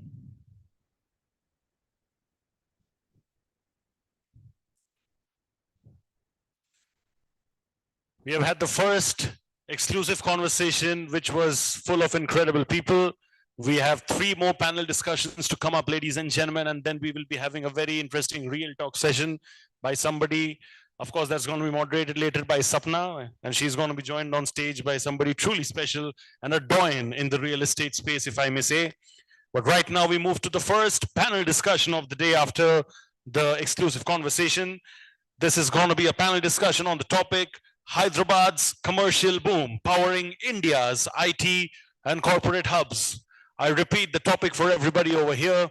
The topic that we are set to discuss and deliberate right now is Hyderabad's commercial boom, powering India's IT and corporate hubs. I'm going to be introducing our honorable moderator first, and then I'm going to be introducing our speakers in alphabetical order, and then I'll request all of them to join me on stage together, please. My moderator over here has over 28 years of experience in the real estate consulting and valuation services industry and is the first valuer in India. He is advised on many large-scale real estate and alternate asset investments across the country and is considered a leading expert on valuations. Ladies and gentlemen, he's also worked consistently with a diverse set of clients, including major funds, banks, and financial institutions, and provides tactical and strategic advisory and valuation solutions to all his clients. Ladies and gentlemen, please give it up for Vamshi KK Nakirakanti, Senior Executive Director and Head, Valuation Services India, Head Consulting and Valuation, Southeast Asia, CBRE. Sir, I hope I got the pronunciation right. Bahut bahut shukriya. I'll request you to take your seat. Please clap it up for him, ladies and gentlemen. Mr. Vamshi over here. Thank you. I'll request all my speakers as well to please take their seats as per the photo order over here. My next speaker over here, ladies and gentlemen, a thoughtful leader and experienced professional with wide exposure in areas of administration, facilities, physical security, and infrastructure. He has over 2 decades of experience as a defense service officer and over a decade of experience in the corporate sector. He has been a catalyst in several path-breaking initiatives in areas like transition of business to disease, safety, sustainability, and security. He is an active member of various industry bodies like BCIC, ASIS, OSAC, and AmCham, I believe AMCHAM. Ladies and gentlemen, please, everybody clap it up loudly for Lieutenant Colonel Ramesh Menon, Director, Guard Corporation Private Limited. Thank you so much, sir, for joining us. Pardon me if any pronunciation went wrong. Thank you, sir. Very kind of you to join us over here. Please clap it up for Lieutenant Colonel Ramesh Menon, please, everybody. My next speaker over here intertwines strategic oversight with innovative real estate solutions, harnessing his expertise in real estate and real estate development. He steers the tenant advisory group towards creating tailored approaches that resonate with occupiers and investors all over the country. He has cultivated a deep understanding of market dynamics, coupled with strong competencies in sales and marketing. And of course, he has consistently generated new business while optimizing asset value for his clients. Ladies and gentlemen, please clap it up for Venkatesh J, Director, Tenant Representation, Cushman and Wakefield. He seems to be quite popular and loved over here. Everybody who whistled and did that hook, can you repeat that for sir, please, everybody? Yes. Thank you, sir. Easily the most popular one over here. My next speaker over here, ladies and gentlemen, leads the city's business operations across IT parks and data centers. He has extensive experience across institutional real estate, corporate leasing, residential developments, data centers, industrial parks, and premium lifestyle assets. He leads end-to-end business strategy and execution, including project management, product development, marketing and sales, portfolio management, commercial leasing, operations, and P&L management. Basically, you say it all, you name it all, he does it all. Ladies and gentlemen, he's absolutely well-versed in international management practices and is very, very well recognized for leading cross-cultural teams and driving projects to successful completion, something which is very important in real estate space. Give it up for Vivek VK, Vice President and Head, Hyderabad Operations, Capital and Investment, India. Thank you so much, Vivek ji, for joining us. Ladies and gentlemen, can't get better than this. Can I request all of you, people at the back, people at the front, to clap it up loudly for this incredible panel, the first panel discussion, the first set of panelists for the first panel discussion of the third Realty Plus Conclave and Excellence Awards 2026.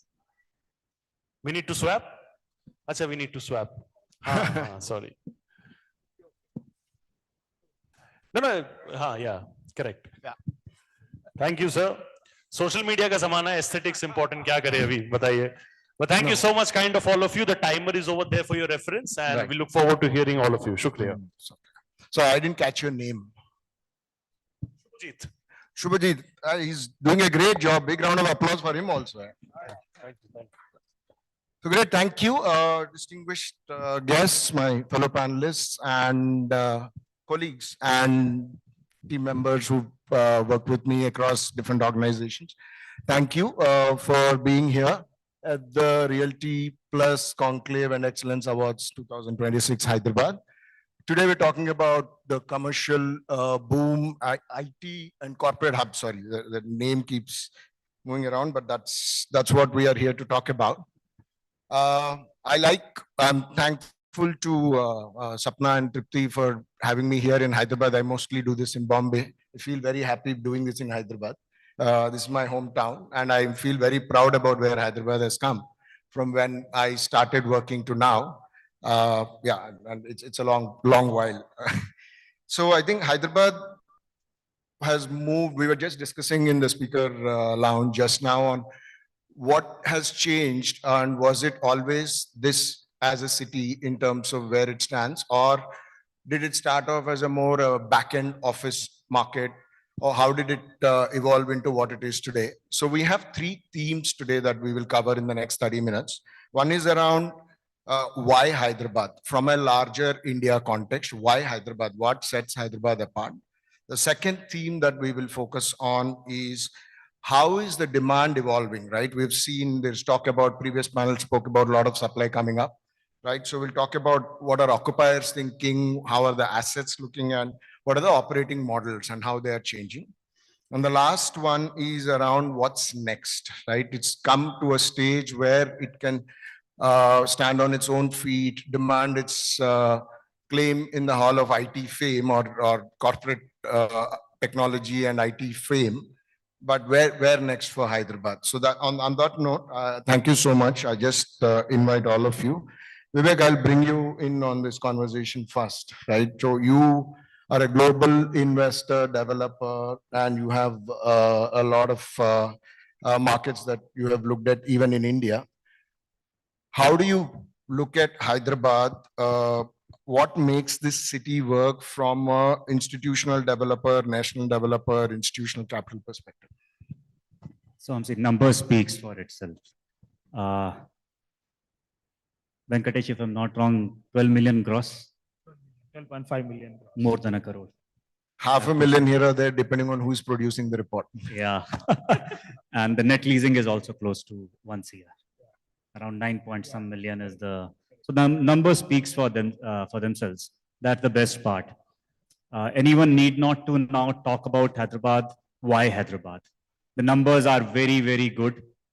They have been increasing year on year, and the projection is that the numbers will be even better next year. So now, why Hyderabad? Frankly, why we are in Hyderabad as an organization and as professionals. If I'll say from the IT space, like we talk about hardware and software, let me define in two different ways. One is hardware, Hyderabad has at heart, and another as mindware or the bodyware. The supply in Hyderabad is not that high in the micro markets where we operate. Let me put it in this way. Another aspect is the demand is very stable. It's a very stable demand. It's very robust. Hyderabad from real estate, commercial real estate market perspective is matured, irrespective of the change in governments, irrespective of the change in officers. It's in auto mode. That's the hard work which all of the real estate professionals in Hyderabad has done. And that's why people who are like me, who are not from Hyderabad, you're lucky that you are from Hyderabad, Vamshi. But I can also call it Hyderabad my home now, after spending 6 years in the city. More the merrier. One thing which Hyderabad is distinctive is infrastructure. In other cities, the buildings comes up early and then the infrastructure comes. But the best part about Hyderabad is infrastructure comes first. Infrastructure has never been a problem in this city. That's the best part about the city. The second is weather is also conducive most of the year. But the most important element which is unique about Hyderabad is people of Hyderabad. People of Hyderabad are its heart.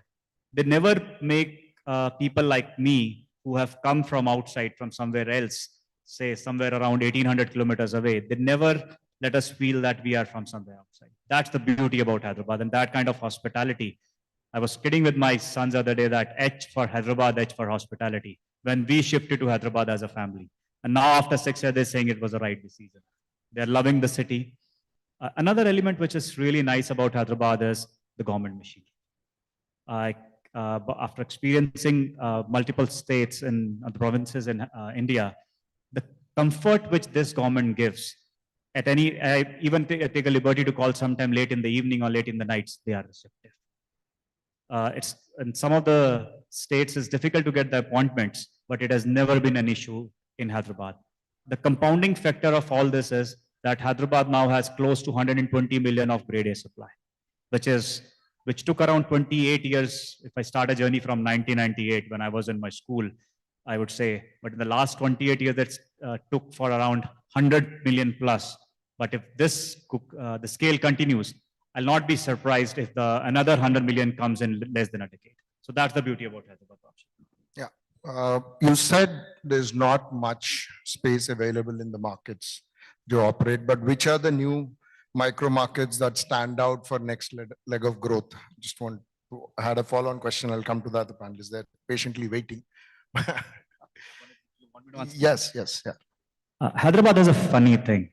Everything is around Western Corridor. So I call it core CBD, primary CBD, secondary CBD, tertiary CBD. But everything is developing on the Western Corridor. That's a bit unique about Hyderabad.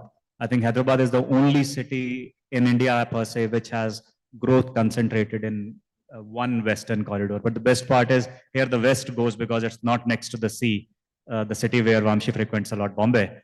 Unlike there, the land is across the city. So that's the best part about our city. We, for example, are concentrated in the area where the demand is. Frankly, I'm a selfish business person. Where the demand is, I'll go.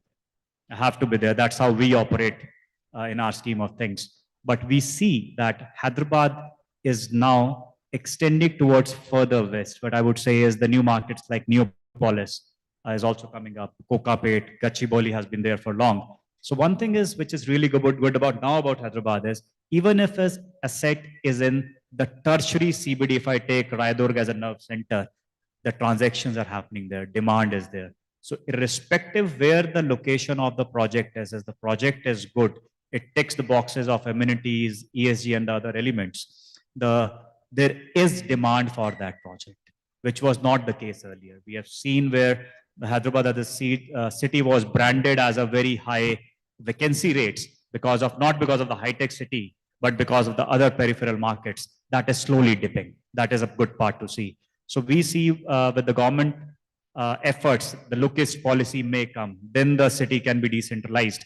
But for now, for the foreseeable future, the high-tech city and the Western corridors appears to us as the continued growth market for the city.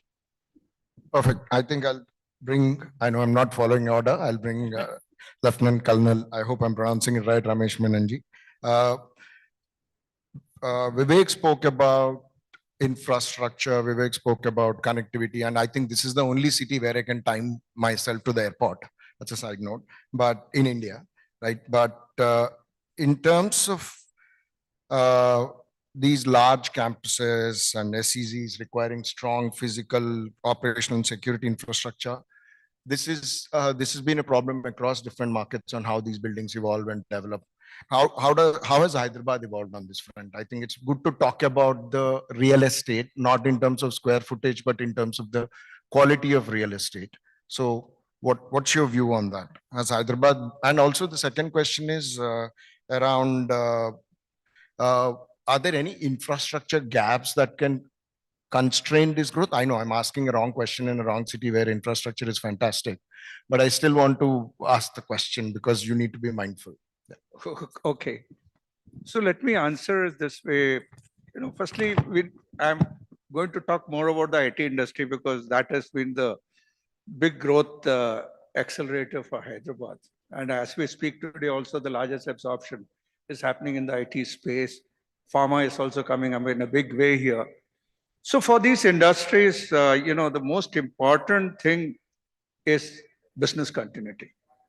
So I would say that from a business continuity management framework, if you really analyze how Hyderabad is, placed, what are the key things that a client would look at when they come and plan to set up operations here? Firstly, of course, the region itself, how it is, how stable the region is in terms of seismic zone, in terms of, any kind of climatic impact, or whether it's a coastal belt where you've got any other kind of risks. So All those things work in favor of Hyderabad. Relatively, compared to a lot of other regions, you would find that it's a very stable region. The other thing is resilience of the infrastructure, which is very, very important. And again, we have seen that Hyderabad has been not only, today, way back also when the, typical IT, boom started.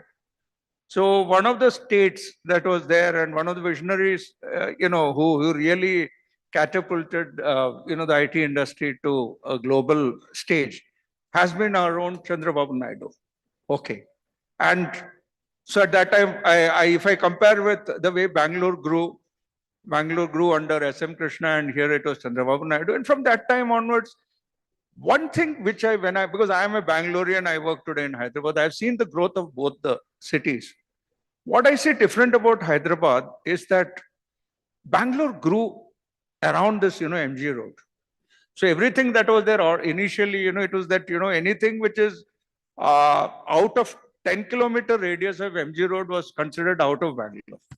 I can tell you, when I was in Cognizant, when we tried to take the business out of, to Manyata, I was blamed by the business leaders that, I was taking the business out of Bangalore.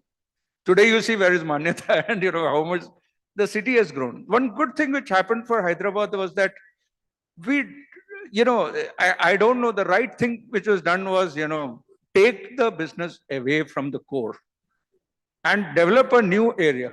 And that's what has really worked in our favor, because today, whatever we talk, the negatives about Bangalore in terms of traffic congestion, all those things, we are relatively better off. But then we are reaching there. Sooner or later, we'll also be there. I'm very, very sure the way, explosive growth happens.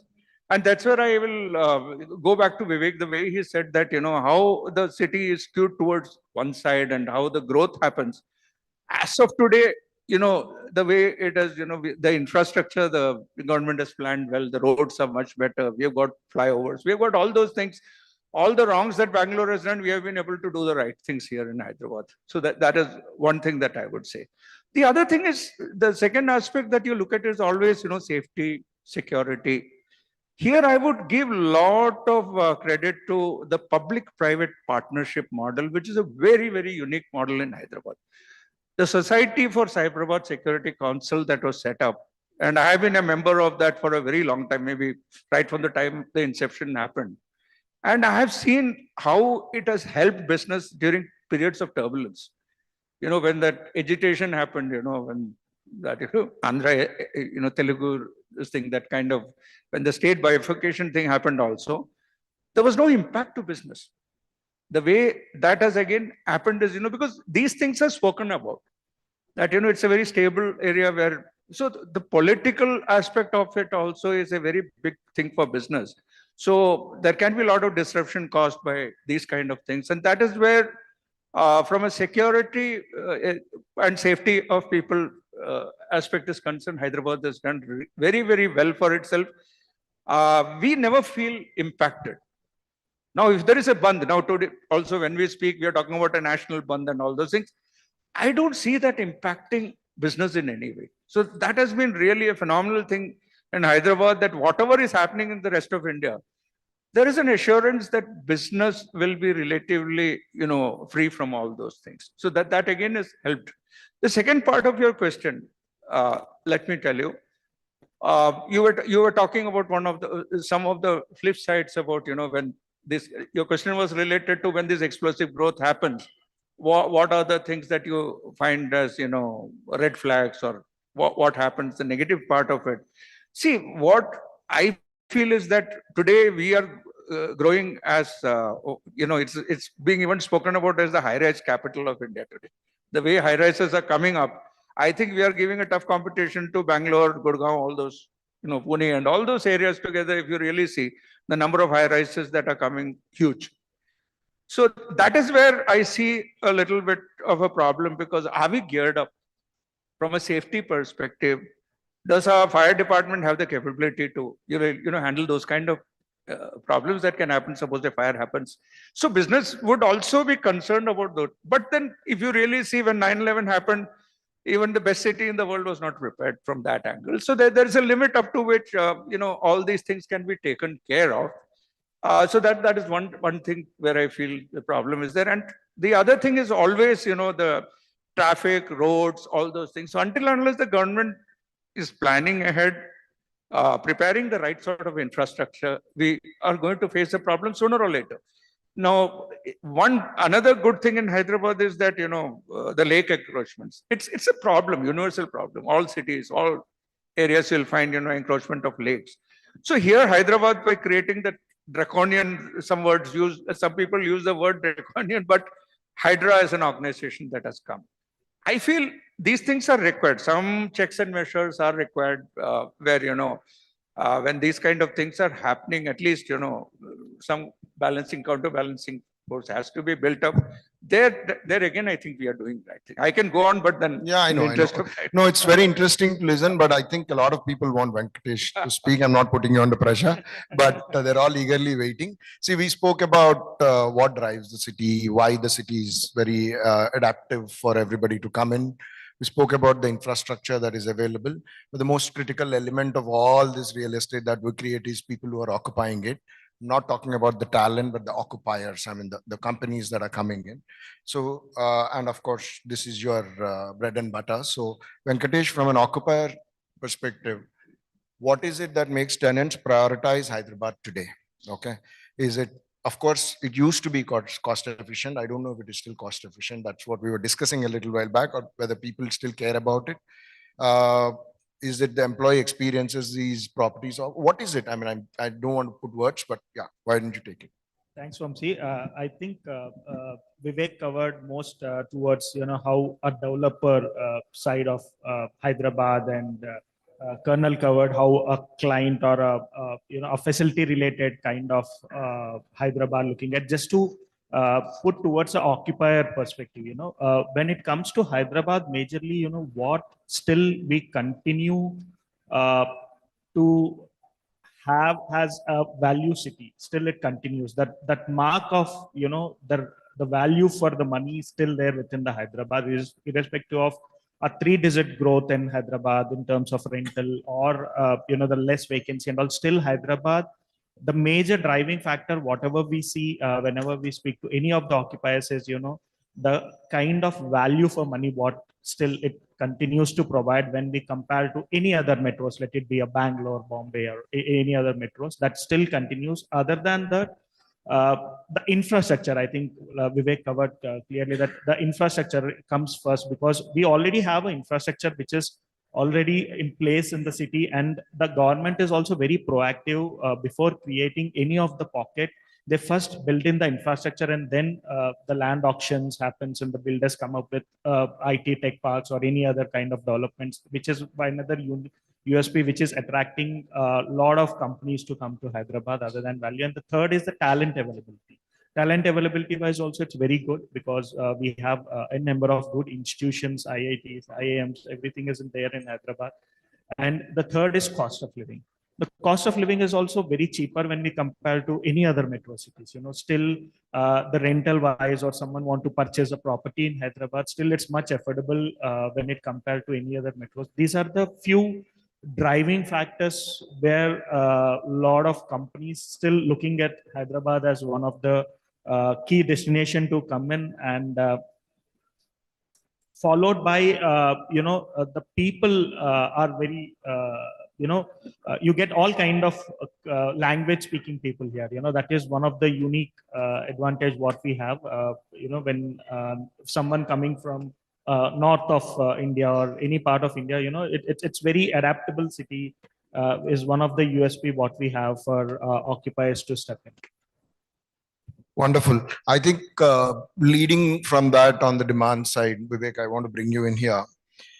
From your perspective, from a developer's lens or from an investor's lens, when we're talking about tenant stickiness, that's a very big challenge. And I think two pieces when we talk about when I do valuations for a living, right? So when I do valuations, not about how the rent is growing, but how are the tenant profiles changing, which leads to a higher rent. I mean, obviously GCCs are coming in, they're wanting better spaces, better amenities, better rents. So what is it now from a developer's lens? Is it ESG, design, amenities, all of these digital infrastructure? Or, I mean, is there anything else from a tenant stickiness perspective? This is a very, very critical point, according to me, when I'm looking at a property and its value.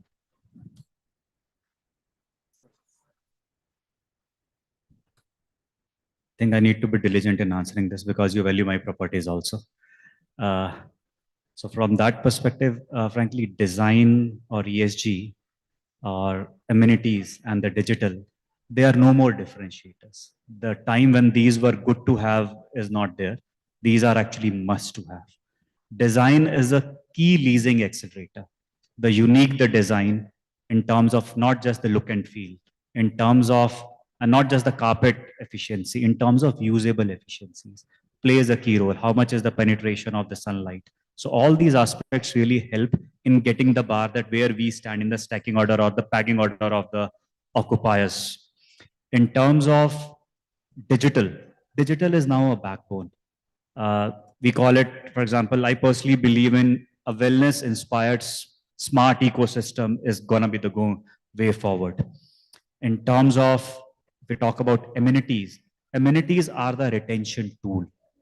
These amenities were, so now commercial real estate is actually like a residential real estate, wherein if we used to go to the residential developers, it was all about ecosystem.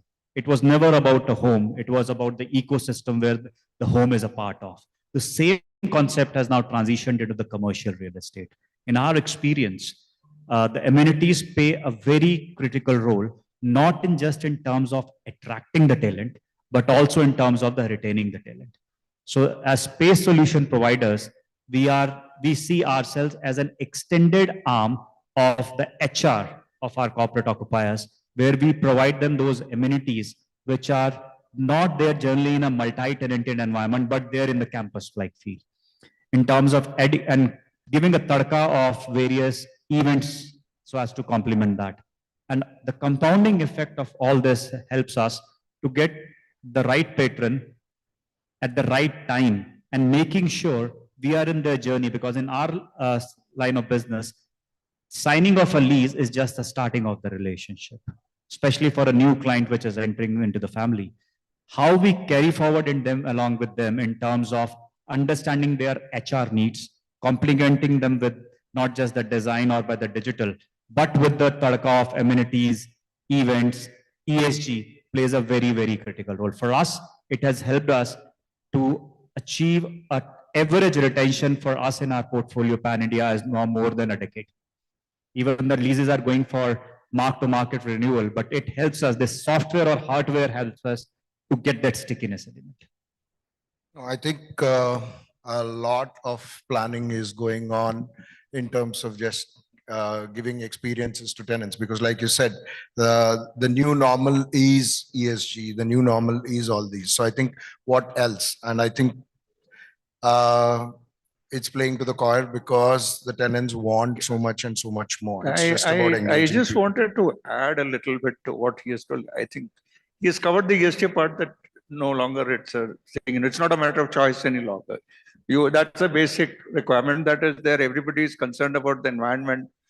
So COVID has also played a very important role in bringing about larger realization of some aspects, about your indoor air quality that you maintain. Okay. How much are you focused on the wellness part of it? And in wellness, one thing that has happened today is that people are not only talking about health, they are talking about, mental wellness and all those things. So for that also, the kind of amenities that you build, what is the kind of an employee experience that you're giving? Are your campuses designed that way to give people that feeling, what are the elements that you're trying to build in? And now there is a lot of focus on. I'll pause you here. I'll just pop in a small question into that because it's a very interesting topic. Yeah. Hybrid work. It's now stabilizing, right? From your, when you're answering this, can you just build in terms of what strategies you're just doing, what companies are providing? I get that hybrid part of it. So now you see, that is where we found that in a lot of ways, COVID has really changed the way we look at our workplaces, right from a design onwards, and more importantly, from an employee experience perspective. Okay, so I talked about air quality, I talked about health and wellness. Now, the employee engagement part. You see, the employee, the experience that you give is very, very important. That is what will really define how engaged the employee is with your own company or your own organization. And that is where larger campuses have to really align with the clients. And because there is so much that the client can do within their lease spaces, but in the larger, in the common areas, what are the kind of things that you can provide? And that is where I see that large, developers and campus owners have to really work very closely with the client, understand what they want and plan ahead for that. And these things are going to, and in the hybrid again, if you really see, now most of the companies, at least my clients, I can see that most of them are coming back. They're coming back to work. Initially, it was 2 days, 3 days. Now, most of them are telling, okay, 5 days, all 5 days. Some people are trying to get back forcibly, but then people have got used to that, comfort of working from home. So there again, I see that hybrid thing, it all depends on how willingly the companies, employees are going to come back. That is where I think the developers and the infrastructure people, how can you make your workplace fun? How can you make it interesting? Now, work is something which you can do from anywhere. People are no longer coming to office to work. They want to come to office to collaborate, to meet, socialize, engage, and have fun. So bringing the fun element back to the workplaces is one area where I think a lot of ways we can distinguish our workplace by focusing on that. I know now, I think on a lighter note, you have to really entice people to come to work. And a lot of people, youngsters in the room would think, I need more amenities to get back to work. Venkatesh, I'll bring you in. A little tricky question. I mean, Vivek was talking about the nature of products that we were going to develop and the various enhancements or what do you call it, improvements, not just in terms of asset, but in terms of engagement with the tenants. Now, and we were just speaking in the room about how 26 has a very good start. Our leasing team is busy. You guys are also busy. Everybody is extremely busy, right? So there is a lot of strength. But what is the market currently offering in Hyderabad, right? And what do the occupiers want? Is there a mismatch there? Because most of the prime location assets are taken and there is hardly any vacancy. I mean, you can throw some light on that also. Largely is the asset availability, because we talk about a lot of supply coming up, versus tenant requirements. Is there a mismatch in Hyderabad today? See, basically today there is a lot of demand for IT tech parks in Hyderabad. Definitely, because whenever we speak to different kind of occupiers, either it might be a startup or it might be a GCC or it might be any other established MNCs, what we see is that there is definitely a high demand for IT parks to come in Hyderabad. And wherever we see a IT parks, definitely that's becoming the first priority, and followed by both of them were touched towards amenities is one of the part, that became so critical even when we submit a list of options to our occupiers. First thing, earlier they used to ask us, what if does amenities provide, what kind of amenities were there and all. Today they're asking us to list it down, what all amenities are available at, what kind of facilities are available for our employees, for when we get to that kind of a tech park or any integrated commercial buildings. So that's definitely becoming a key aspect for developers to bring in more tech parks. Definitely that demand is very high, but however at the same time, if it's more like a standalone kind of a building with full of amenities, still continue to have the demand.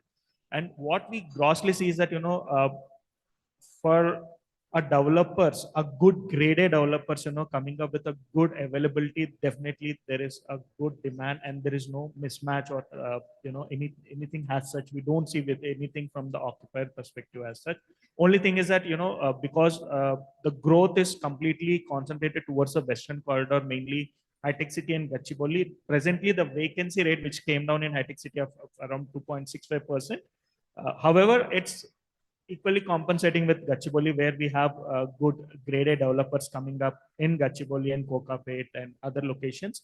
And we've recently seen, some land auctions also happen in high-tech city where, some of more developments are coming up. Other than that, I think Vivek, Capitaland is planning to redevelop their campus. So these kind of things were happening. I really don't see a mismatch or anything on mismatch on the expectations. Only thing is that, it's just a time which need to go through so that, occupiers continue enjoying the high-tech city, whatever offers, and Gachibowli or financial district.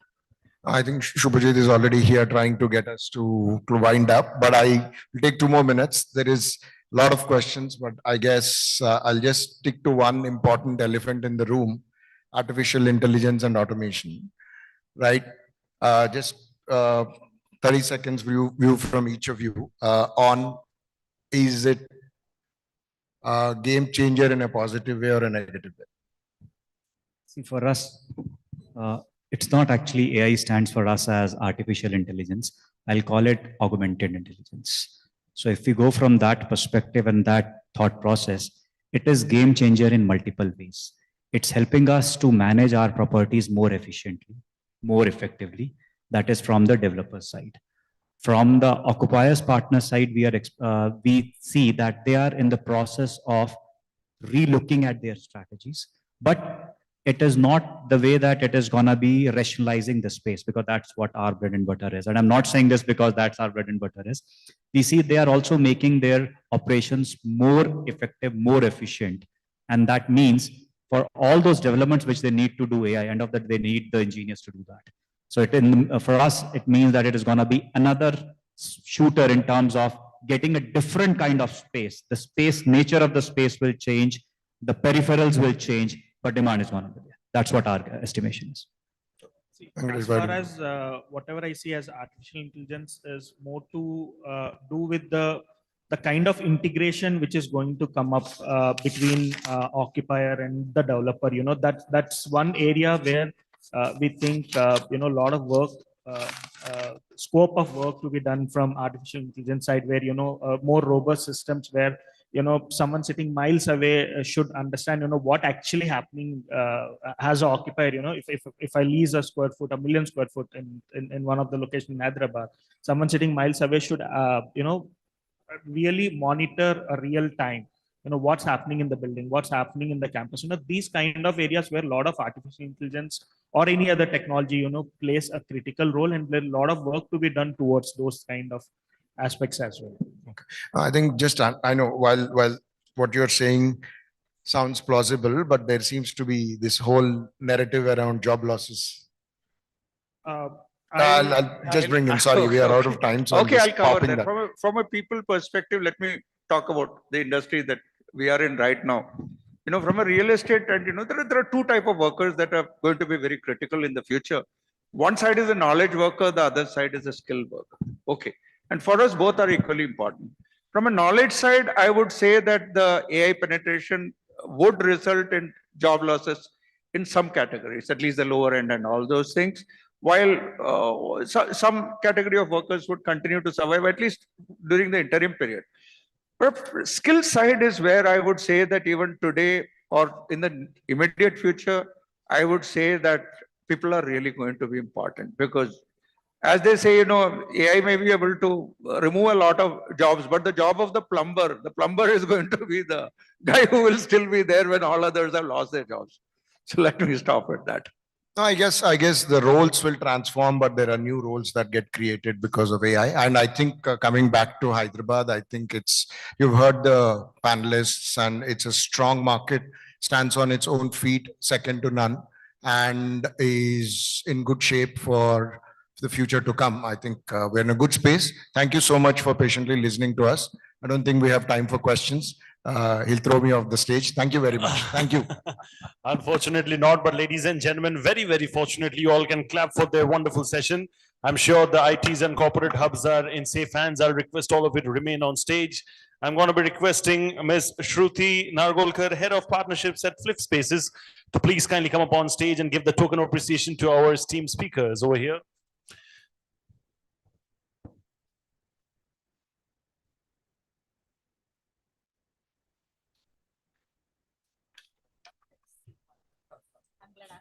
My job is not taken away.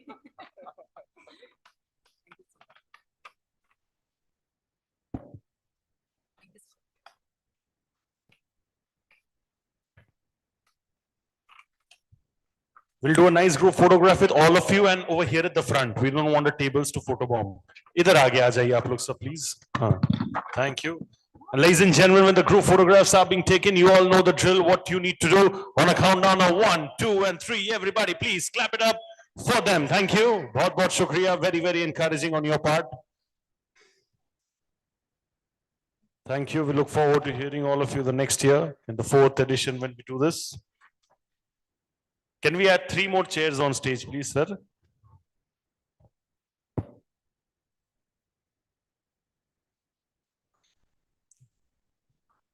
We need extra mics also, please, console team. Next session. 7 people, 7 speakers over here on stage coming up. All right, ladies and gentlemen, moving forward from the IT and commercial hubs, it's now time to focus on luxury homes, smart living, and lifestyles. This is what we're going to be talking about right now.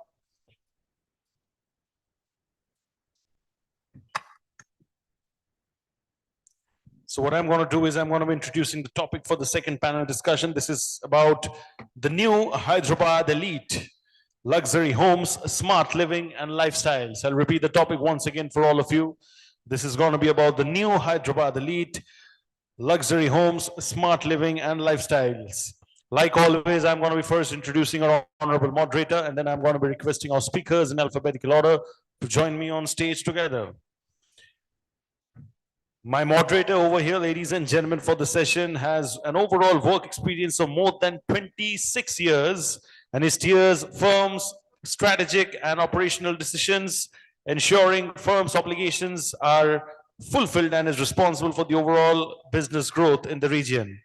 He has worked across the office, retail, residential, land, warehousing, and industrial asset classes with focus on corporate leasing, investment deals, joint ventures, joint development, and raising debt and equity for real estate developers, high net worth individuals, landlords, and real estate funds. He's also an avid angel investor in startups and is director in the TIE Hyderabad board. Ladies and gentlemen, please give it up for Sandeep Patnaik, Senior Managing Director and Board of Director, Hyderabad JLL India. Thank you so much, Mr. Patnaik, for joining us over here. What a pleasure to have you another time. I'll request you to take your seat. Can we have the framing over here so that a moderator can sit as per? Sir, you need to sit in that corner. Shukriya. Thank you. Requesting all our speakers to please take their seats as per the photo order. My first speaker over here, ladies and gentlemen, is an astute real estate leader with over 3 decades of experience. He holds directorial responsibilities for the entire sales function, monitoring leads, collection, licensing with overall government organizations as well as architects and planners. He's an expert in identifying land parcels, negotiating the purchase of the land, customer care management, and has been contributing to the organization, growing from a people strength of 6 to more than 500 direct and indirect employees. Kudos to the man, ladies and gentlemen, Ashok Swaminathan, Director, Modi Builders. Thank you so much, Mr. Swaminathan, for joining us over here. Bahut bahut shukriya. Can we clap a little louder for our speakers, please, ladies and gentlemen? I love your Josh, sir. When I say how's the Josh, you literally show it by doing it and clapping it louder. Thank you. We need more people like you in the audience. My next speaker over here, ladies and gentlemen, is a biophilic real estate leader, visionary investor, and environmental advocate with over 2 decades of industry experience. He has championed sustainable nature integrated development, including leading the creation of one of the world's largest residential forests at Woods, Shamshabad. He focuses on building environmentally conscious, lifestyle-driven communities that nurture harmony between people and nature while promoting long-term ecological responsibility and future-ready cities. Basically, not just thinking about himself and his company, but also the society and the environment. Please give it up for Kirti Chilukuri, founder and managing director, Stonecraft Group. Thank you so much, sir, for joining us. What a pleasure. My next speaker over here, ladies and gentlemen, has over 2 decades of vast experience, and he actively champions industry-wide best practices, policy advocacy, ethical governance, and collaborative growth. This is what he believes in. He leads CREDI Hyderabad with influence, integrity, and most importantly, a foresight where he can literally predict what's holding the future of the real estate space. Under his leadership, Ashoka Developers and Builders Limited has witnessed consistent growth, enhanced operational efficiency, and has a strengthened market reputation in today's time. His deep-rooted understanding of the real estate ecosystem enables him to anticipate market trends and implement forward-thinking approach. Please give it up for N. Jaydeep Reddy, President, CREDAI, Hyderabad, and Managing Director, Ashoka Developers and Builders Limited. Thank you so much, Mr. Reddy, for joining us. Bahut shukriya. My next speaker over here, ladies and gentlemen, has more than 2 decades of experience and expertise in leading teams, shaping strategies, and turning bold ideas into thriving businesses across various sectors like real estate, prop tech, and digital. He has managed businesses at a national scale with exposure across North, South, East, and West of India. He leads business strategy and end-to-end P&L for multi-crore residential portfolio across multiple cities, and his focus is on driving top-line growth, profitability, and operational excellence through high-velocity launches, data-driven GTM strategies, and a robust channel partner ecosystem. Please give it up for Samir Sikdar, Senior Vice President, P&L Casa Grande. Thank you so much, Mr. Sikdar, for joining us over here. Bahut shukriya. Introducing my next speaker now, he's over close to 25 years of rich experience of developing projects across commercial office space, IT parks, residential developments from mid-size to luxury film studios, and has worked across cities in South India with national level real estate organizations in very, very critical leadership roles. Currently, he heads Hyderabad region for the Brigade Group and is responsible for complete life cycle of real estate development from land acquisition, design development, building permissions, construction, and sales and marketing for all asset classes. Please give it up, ladies and gentlemen, for Sriram Shetty Rajesh, Chief Operating Officer, Brigade Group. Mr. Rajesh, thank you so much for joining us over here. My next speaker over here is a seasoned business management professional with over 2 decades of leadership experience in the Indian retail and real estate sector. Ladies and gentlemen, as the Managing Director of Honor Homes, we founded in the year 2016. He oversees the company's operations, growth, and strategic direction. He has an impressive track record in the retail industry, spearheading the growth of Big C Mobiles to 250 plus stores across Andhra Pradesh, Telangana, and Tamil Nadu, and expanding Lot Mobiles to 150 plus stores across Andhra Pradesh and Telangana. Some really, really big numbers. Ladies and gentlemen, please give it up for Y. Swapna Kumar, Managing Director, Honor Homes, Executive Director, Big C Mobiles, and Joint Managing Director, Lot Mobiles. Thank you so much, sir. Is it Lot or is it LOT? Lot, right? So I got Lot right. Thank you so much. Over to you, sir. You have the timer. And can I have a bit of a clapping for all the speakers, please? 7 people panel, only Realty Plus can pull this kind of thing off. So kudos to Realty Plus, and over to you all, sir. Thank you. Thank you. First of all, I'd like to say that my confidence बढ़ गया stage में. One of the wealthiest builder is next to me, so थोड़ा confidence बढ़ गया. You know, when you talk of luxury, luxury is sitting here. So I think it was well designed by by the Realty Plus. We are having a very interesting panel discussion, and I don't know whether the organization, the Realty Plus, the business world know the definition of luxury in Hyderabad. So हमारे Hyderabad में luxury का definition is very different from what you get in Bombay, Delhi, or any other city.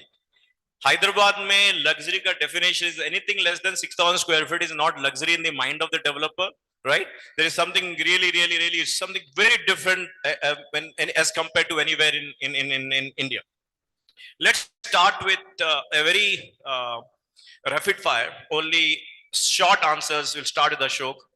How do you define luxury in the mindset of Hyderabad developers, in the mindset of Hyderabad customer? Very short, 1 sentence answer. This is like more like a rapid fire. I would call them Nawabs. Nizami. Jadip. Glass apart. Okay. Rajesh, Size matters. can you guys take it? Yeah, I think it's not audible. Yeah. Luxury means, I think in Hyderabad size matters. So large size, people go with. Okay. Yes, Samir. Switch it on. For me, luxury is, I think, for Hyderabad, if I have to define Mine is glamour and international. Wow, glamour and international. Yeah. So living life, Nizam size. Nizam side.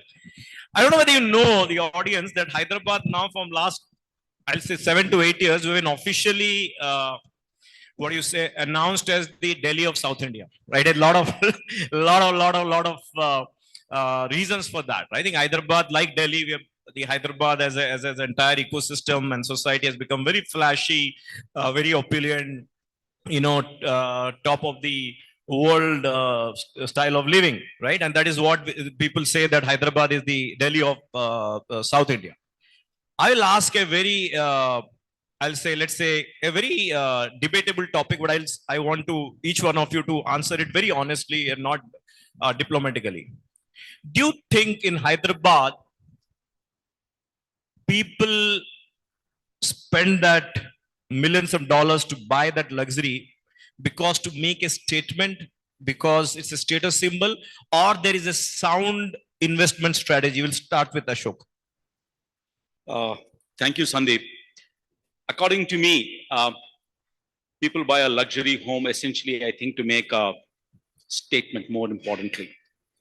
Okay, so they want to stay in a uber rich community. They want to vibe and dine with the ultra rich. They want to mingle with them. So to me, I think that's my answer. So he has been very candid. I was not expecting this, that he is very clear that most of the people buy luxury to make a statement, a status symbol, right? Kirti, your views on this? So what I think is earlier it used to be a status symbol, but lately with the well-informed audience or well-traveled audience, I would say, it's more to do with your day-to-day community building and stuff. I totally before you answer, different opinion. Jaideep, one second. So Jaideep, as you know, is the CREDAI head of this state. So whatever answer, he has to get confused whether he has to wear the cap of the developer or wear the cap of the CREDAI. So I know you're representing as a CREDAI, but yeah, please go ahead and ask the question. No, Sandeep, but here the DNA is like first, it's like I'm a developer. Afterwards, I've been into CREDAI. So first we have to always just balance the whole industry. In regard to your question, what I feel is for like some of them, the luxury is a statement, but for the many of them, it is as a status symbol. I feel we have to talk honestly, not to impress anybody. Finally, the luxury is a status symbol, especially in Hyderabad and Telangana. People have that urge to spend, and they want to be the class apart. Is what I have seen over the whole experience of the journey in real estate. No, I am really impressed with, because I was expecting a very diplomatic answer. So thanks, Ashok and Jaideep, you being in a very hot sheet of CREDAI, you being so, candid and honest. Yeah, Rajesh.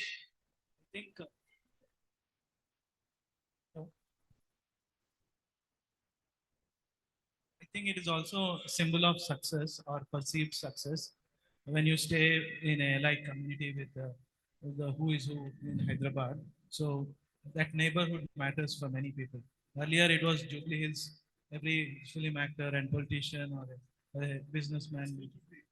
It's still Jubilee Hills, but a lot of Jubilee Hills crowd also is moving out because of congestion and commercialization. So all are moving into these luxury homes coming up in the west, whether it is Kokapet or Neopolis or Financial District. Because of the lifestyle, post-COVID thought process has changed. So people like to live in a community where they can socialize with similar mindset people. No, Sabir, before coming to you, this is a question for Swapna Gawar. Now he has seen the huge success in the mobile. His company was a game changer in mobile selling in this Telugu state. He made a lot of money, and then, as I told you, one of the wealthiest successful real estate developer. This question to you: if you get a chance, or I don't know where are you staying, but let's start clean slate. You get an half an acre project to do your house in prime Jubilee Hills versus saying, and 1 acre or 2 acre or 5 acre in Samshabad, where you will make your own house to stay and why? See, for asking tough if you're question. asking that on a personal note, Sandeep, I would say today, after how much we have evolved as a city and taking in all the, I look at it more like a solution based, which makes my life easier. So see, today, if people are moving to luxury means how you can manage your day-to-day routine without losing your time for things which doesn't matter. Let's say in terms of house help or in terms of you going out for a gym or going for clubbing. So today, I think whatever is very convenient to me, whatever is more, reachable to me in terms of, calculating the traffic, living it, the lifestyle that we look at, and not compromising on things of balancing your business, your personal life, all those things. That my choice would be like at present. I So would are you say saying it is for you, it's ease and comfort over making a statement? ease and comfort by making a statement. He wants the best of He's- both he's- worlds. he's asked a personal question, right? So, yeah. He's playing it diplomatic over there. Not diplomatic. So he's asked a Home will personal be the question. 5 acre one. The weekend home will be the 5 acre one. The weekdays will be the 1 acre one. Yes, Amit, please go ahead. So the same question, if you ask me, I think there are two aspects to it, or you can divide the audience into two. What is Jubilee Hills versus Banjara Hills and the new Gachibowli and all. So predominantly the Jubilee Hills and Banjara Hills, they are all the old wealth guys. They had, they are industrialists, they are politicians, they are film actors, and they have accumulated wealth, right? And they believe location as a key factor, which is Jubilee Hills or Banjara Hills. So for them, Jubilee Hills or Banjara Hills is the key factor to buy luxury, right? Versus maybe a new entrepreneur, a new CXO who's kind of having the West exposure more. They would prefer to be in a maybe multi-story in a Gachibowli. So, and these guys, these are not accumulated wealth guys. So they are exposed more to the West, and that's the difference which I see, right? Basically, these are two audience, different audience. These are largely 30 plus, and that audience is 45 plus. Thank you. So, Brako, this is a question to you. What are the challenges you think developers are seeing in the luxury segment, right? As you, you've seen how luxury market has evolved over the years. What are the challenges developers are seeing when they are making a luxury project? In terms of the customers you're asking, when you have to sell. So, see, first thing is luxury. As a developer, I would say that we have to be prepared that the sales would not come in volume. Two, you have to make the consumer experience, and they have to, first they have to convince about like I wanted to invest this much of money, with this kind of a project, and he would have a list. Luxury would not come so easily, like there'd not be any compromise, and at that point of time he'll have a lot of, like how I said, a solution based. So he looks at multiple kind of things. So see, we do a project called Honor Richmond, which is a villa project. So that comes in a different category. But if you take a project in Gachibowli or somewhere where, like how you said, above, let's say 5,000 or 6,000 square feet, it is also about belongingness. Then what kind of solutions that I have in terms of health and fitness, in terms of entertainment, in terms of whether we have a huge big home theater or a media room, or do I have a space for my gym. It's more about lifestyle, it's more about convenience, and the list goes on. So that's where when people are investing, there are a lot of comparisons in Hyderabad today in luxury segment. So one project has this speciality, the other one has this. So people do go ask, and the customers are more matured, more well arrived in the society. So they would come with their own set of customizations that they would require in that project. So I think, see, as a developer, you'll all have to be ready with all these things. Prepare yourself before you're going to start it, and it has to get to that niche of that customer. Whatever his requirement is, the way the project is, designed, presented, and the amount of, like I said, the solutions that a customer has to be understood before we started. And even after that, it is really tough to deal with them. This is a question for the audience. Do you know of late last lot of viral videos, Instagram reels? What is, just raise hand and please meet me, anyone who gets it correct. And the first one, what is the importance in the India scenario 500075? Just raise hand, 500075. Let me see how informed the audience is. Now some people are doing Googling. I know some people are seeing AI and all. I can see that. So yes, I have only one, so I'll go with that. Yes, please, yeah.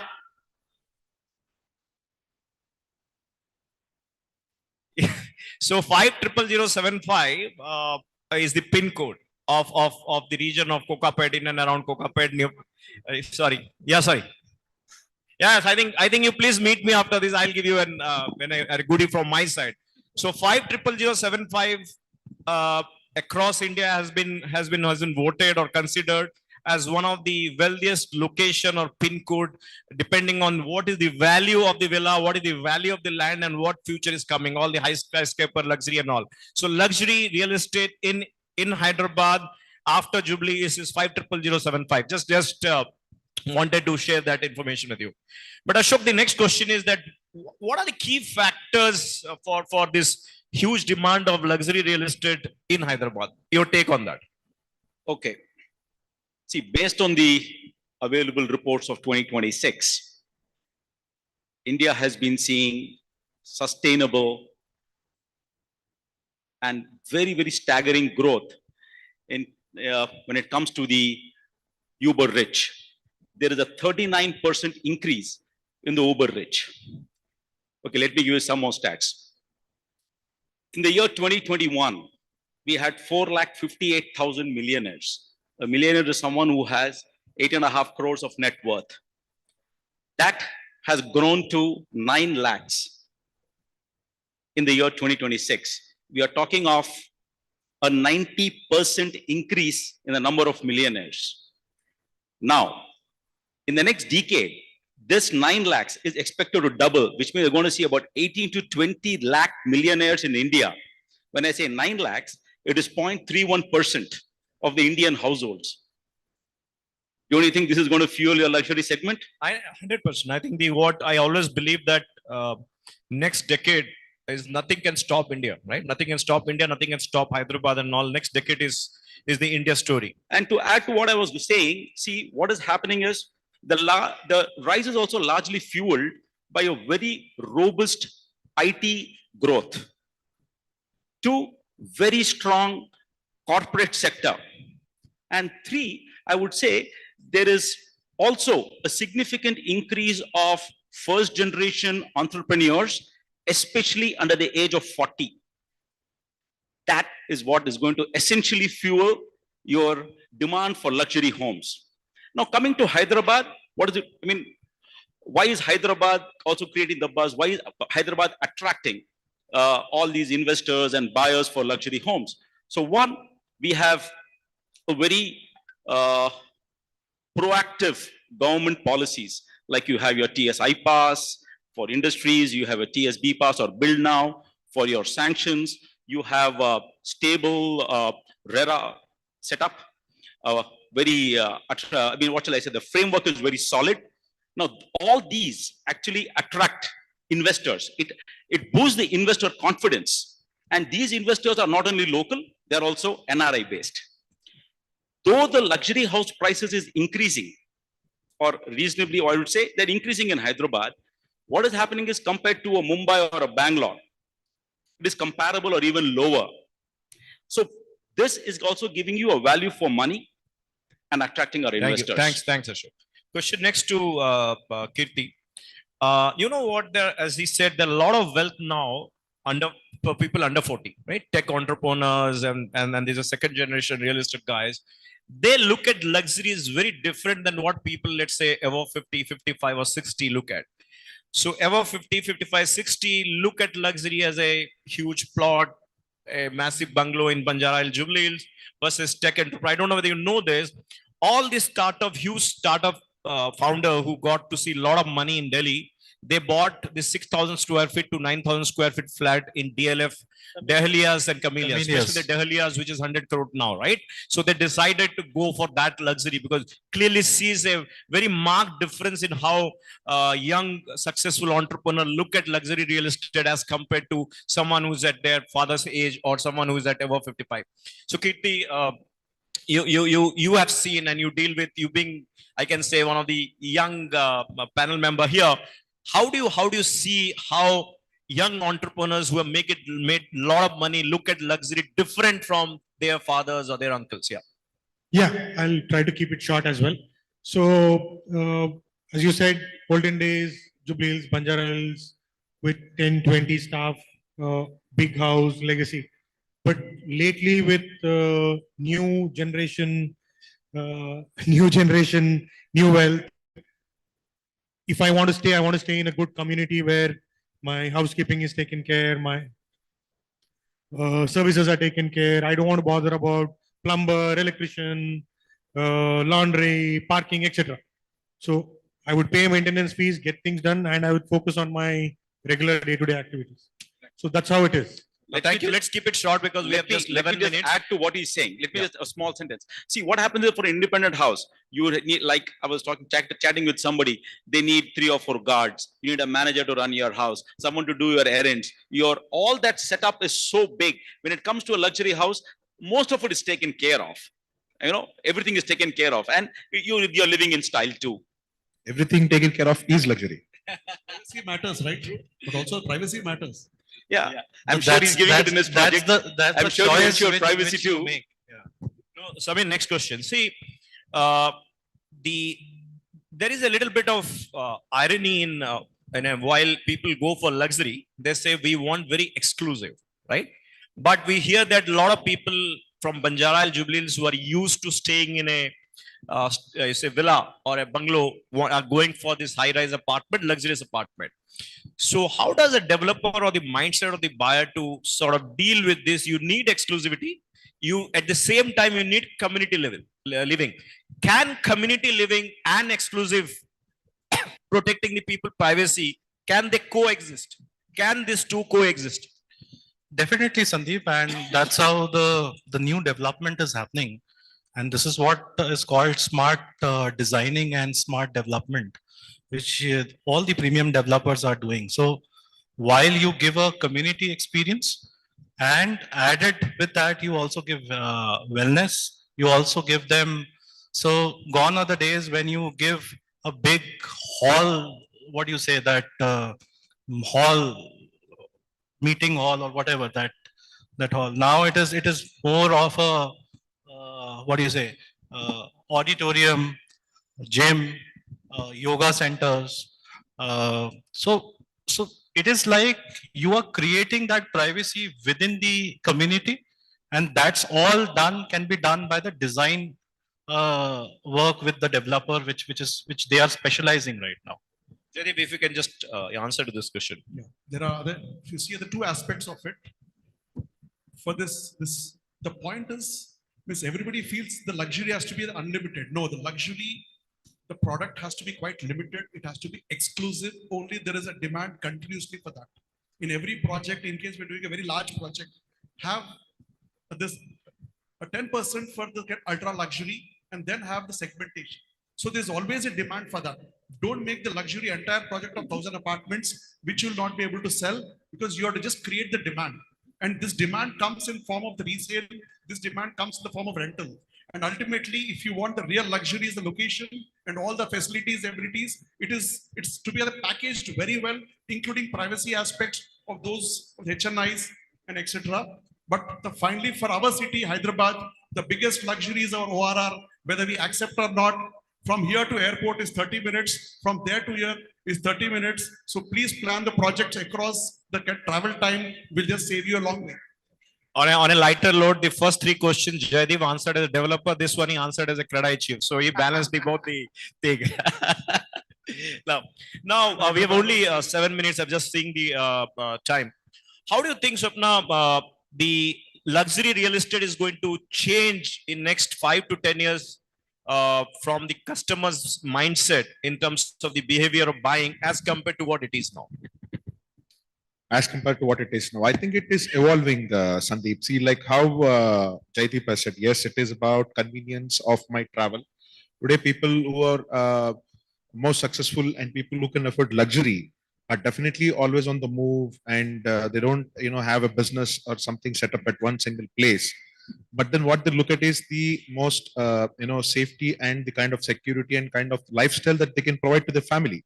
So I think that is going to be there for the next, decade and so.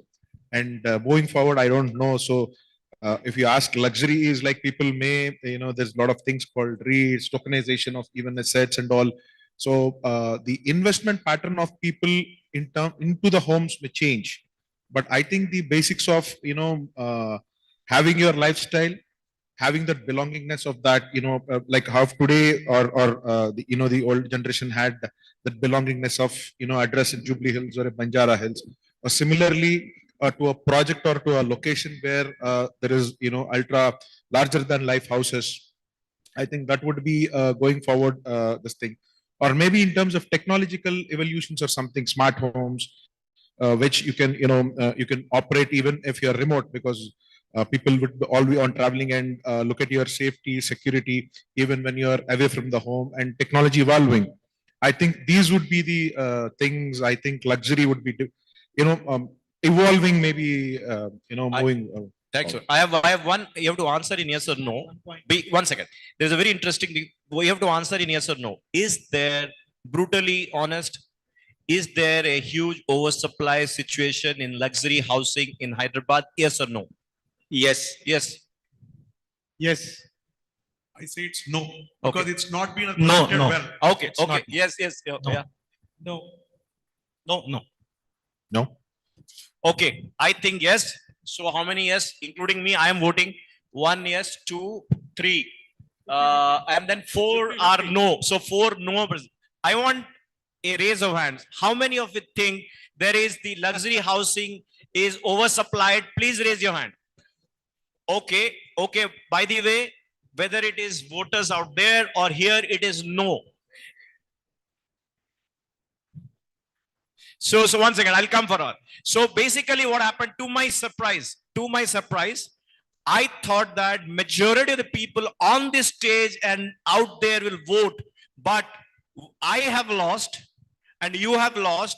I think to as ratio as 70 to 30, 70% of the people on this stage out there said there is no supply, including the audience here. So for it feels good to be proven wrong. So I'm proven wrong, right? So there is no shortage. Yeah, okay, right. So last question, because we have just 4 minutes. I'm not sure the organizers realized that there were 7 people. They gave us 30 minutes, but that's fine. Okay, we'll wind it up in next 4 minutes, right? Now, in terms of architecture, if you see of Hyderabad, the problem in Hyderabad is that 90% of the houses, whether it is villas or apartments, okay, looks same, right? To a certain extent, you can blame Vastu, right? But when you're talking of luxury, and if 70% of the villa looks 7, I'm not sure what is the meaning of luxury, right? At night. So my question is to all of you, just be very brief. We have only 3 minutes. Why do Hyderabad developers do a cookie cutter, very cut copy paste, that 2-3 architects, and do the villas or any luxury? You just go to 2 villa community, it looks same. Answer, very short. Yeah. See, I would say that, basically the floor plan, if you take it, we have to comply by Vastu. If it is not complying Vastu, it's not going to sell. That's point 1. Elevation wise, we have to make our changes. Everybody does it. Everybody has their own unique elevations. Everything, each and every project is different when it looks like it. What you are mentioning is essentially the floor plan, but which I also feel that people are making it. They have some open space in the middle. There are changes to it. Floor plan has a limitation because of Vastu. I'm talking of basic elevation. I'm talking of the basic here. I don't agree. I don't agree with it at all. I would say we are evolving. No, abhi kya? Evolving chhod dijiye. Abhi kya ho raha hai? It's same. So it looks same? Yeah, they look What same. about you? I feel Like there's a saying going other like जो माल बिकेगा like वही माल है like हम लोग बनाते रहते हैं बस उतना ही. Oh yeah. So in a way, two of them are supporting me. Oh yeah. See, it is same. See, because of this routine design, it's not selling anymore. So customers are also interested in a new concept. So our projects have worked well when first the local architect with the international architect. So local architect will do the unique plans. The mic closer to you. Yeah, so we work with the international architect and a local architect. So the elevations, the floor plans, other than the unit plans and the site master planning, the amenities are elevations is all designed by international architect. But Vastu is important in Hyderabad to sell, otherwise it doesn't sell. Samir. irrespective of anything. Yeah, I'll give you a slightly different perspective. It is from a builder point of view that while you see the entire Just recording. How many of you have seen there is a company called MyScape? Go and see how the elevation and the look and feel. They do boutique stuff, but see how they look different from stands around. I'm telling, keeping Vastu at the core, you can still do innovative stuff. Yeah. Yes. That's evolving. Yeah, so innovation is required, and I agree. But there is also a FSI. There is also builders are here to make money, right, in the business. I mean, there is no charity which is happening. So we also have to make the best out of that land which we have got. Make every inch count and productive. So sometime it so happens that it becomes very monotonous. It looks the same, similar, but the consumer also gets the best out of it. And I always believe that, so in a way I'll differ. Everyone has to make money, but if you do something hatke, you get a better pricing. Example, if I have to correlate with commercial real estate, if you see RMZ next city, the cost of construction is almost 700 to 800 rupees more than anyone, and they get better rentals. What I'm trying to say is that when you have better design, better product in terms of innovation, you get a better sale price. So I was coming from that, you said that the entire Hyderabad skyscraper looks same. So it is, I am coming from that angle. Yes. It's evolving. It's evolving. Definitely, like how he said. So there are a lot of things that you take in consideration. Maybe from a customer point of view, they are more looking at what you're offering inside than an outside. So maybe that's where. But Hyderabad is evolving from a price standpoint of view. We are even trying with new, elevation pins, there's pins, everything, and I think you will see Jaideep, couple of he interesting. has already come to stage. Only last one question. Only one. No. I want to ask one add thing, something very here. interesting question. I think luxury is also going to move vertical to horizontal. Got it. That is one luxury I want to say. It's going to get smaller with a lot of greenery around. People are going to ask for greenery, open spaces, like independent house kind of a thing. Last, we are winding up. If you get to an option, let's suppose Aladdin comes and give you 30 crores. Will you buy that from that Aladdin's money, 30 crore worth of open plot, or you'll buy a villa? If you already have a villa, please answer. Yes, which one? Just no explanation, I know. Open plot. Yes. Project. What project? I'll do one more project. Okay, you. Open plot. Okay. Plot. See, this is what Telugus love their plot. Telugus love their real land. It is all about land. Thank you. You guys have a wonderful speaker there. I just have got to say something to everyone. The future, the luxury is going to be more of open space. So please go and just select the projects which are more open space. Don't go by the word of concrete, because tomorrow you will not get land anymore. It's all going to deplete. So please select the projects which is more land. Means I mean to say the more amount of open space is going to be the luxury in coming days. Thank you. Thanks a lot. You guys have been a lovely panelist member. A lovely audience. Thank you guys. And you'll also be able to get a premium. Don't build more, you will not get a premium anymore. It's Now, time to start building less. now Jaideep's Kadai hat is coming back. Thank you so much. I request all of you to remain on stage, please. So I would like to call upon stage Ms. Tripti Kedia, publisher and business head of Realty Plus, to give the token of appreciation. And एक unofficial सवाल पूछूंगा, वो जो Aladdin है उसका address हम लोग को दे दीजिएगा. हम लोग को भी चाहिए उतने पैसे अलग-अलग प्लॉट है इसके लिए. उनके पास है ना, हम ले लेंगे. Whoever wants to know the Aladdin's address, you need to go out there to Sandeep sir. He will be providing you with contact number. सब कुछ वो provide करेंगे.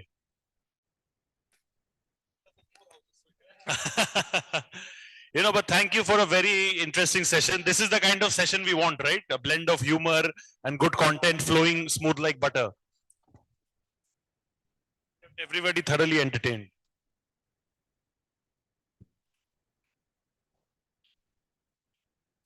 100%, sir. So much to an extent that I'm scared for my work now over here.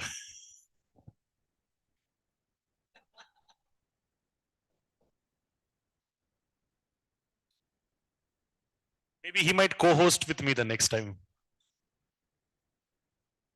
Give it up for them, please, ladies and gentlemen, everybody. What a fabulous stellar panel. I'll request all of you to come forward, please, for a memorable group photograph.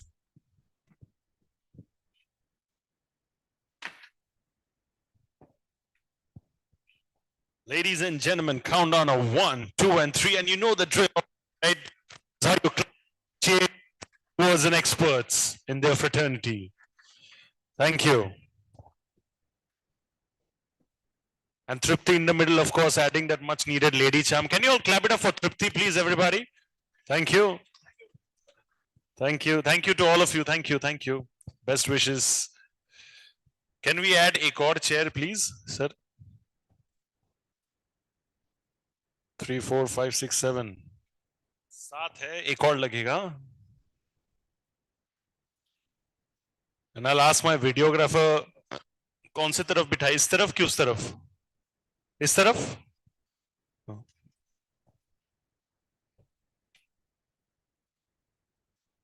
All 8 people in the frame? सब auto के auto आएंगे frame में? कोई crop out नहीं हो रहा ना?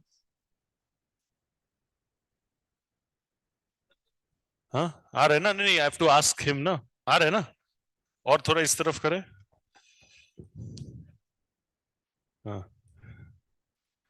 Previous panel, sir was talking about space. This sir is again space. Chahiye close. Thank you. Thank you. All right.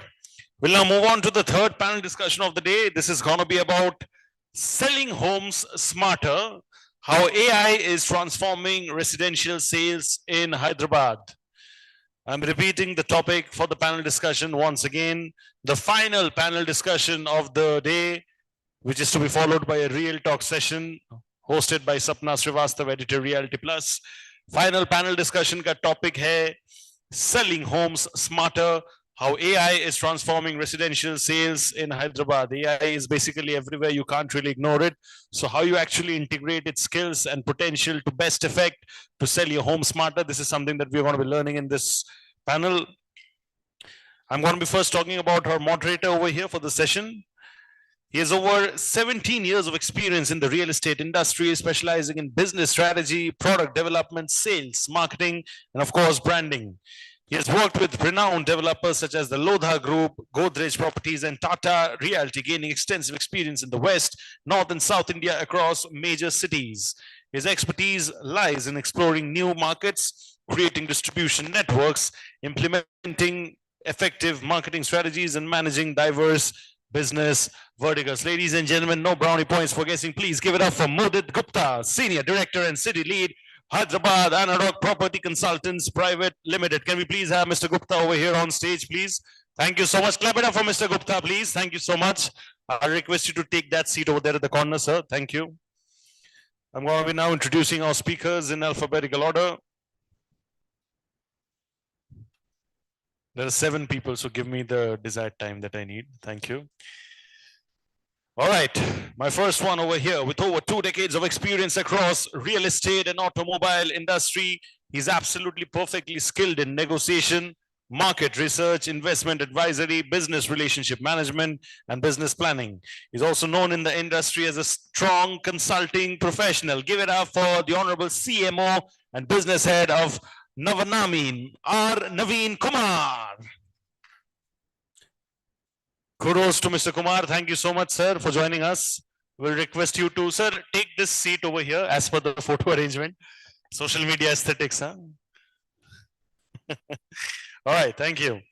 My next speaker over here carries over 14 years of experience, and in the last few years, he has been working as a trusted advisor to real estate developers across varied business scales and markets in areas of building capabilities through business and digital transformation, enabling a data-led organization, sales and marketing transformation, establishing centers of excellence for germination of new ideas. Very important. His focus has been on sales acceleration, maximizing returns on marketing investment and customer experience. Give it up for the director, EY Parthenon, Shashank Jain. Can we please have Mr. Jain over here on stage? Clap it up for Mr. Jain, please everybody. Hyderabad, a little louder. Aapko Hyderabad biryani ki kasam aur zor se bajaiye taali for Mr. Jain, please. Thank you.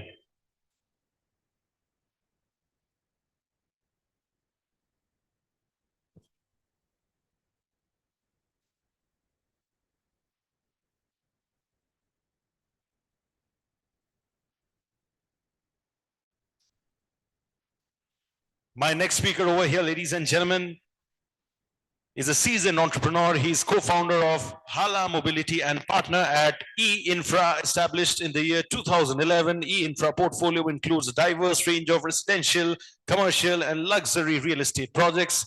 Ladies and gentlemen, the company emphasizes meticulous space planning, unmatched quality, and timely delivery to provide maximum return on investment to its customers. Please clap it up for Snehit Reddy, partner E-Infra. Thank you so much, Mr. Reddy, for joining us over here. My next speaker over here, ladies and gentlemen, is an absolute veteran advertising creative director with a pedigree of defining major brands like Videocon and Manyavar. But real estate has always been his evergreen love. पहला प्यार का पता नहीं, but आखिरी प्यार तो जरूर कह सकते हैं उसको.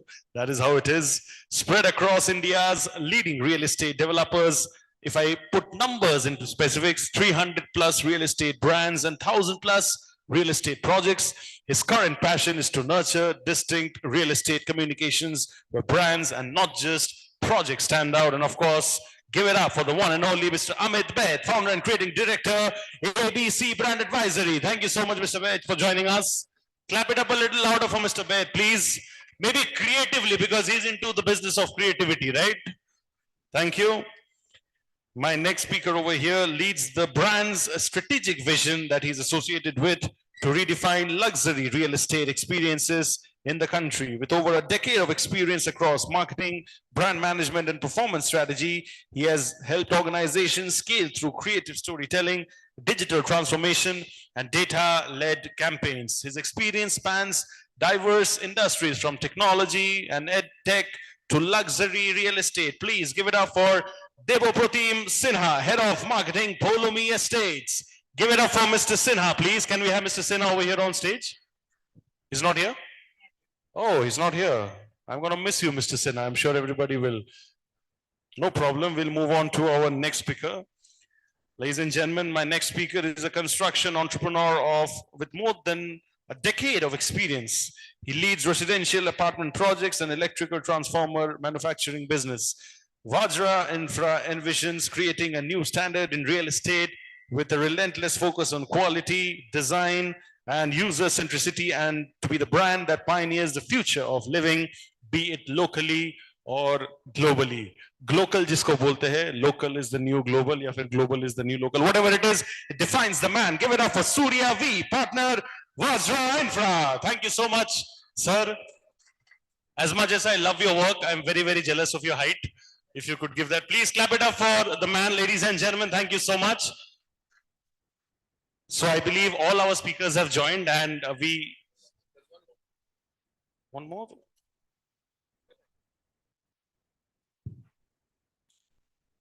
Hanji, right, correct.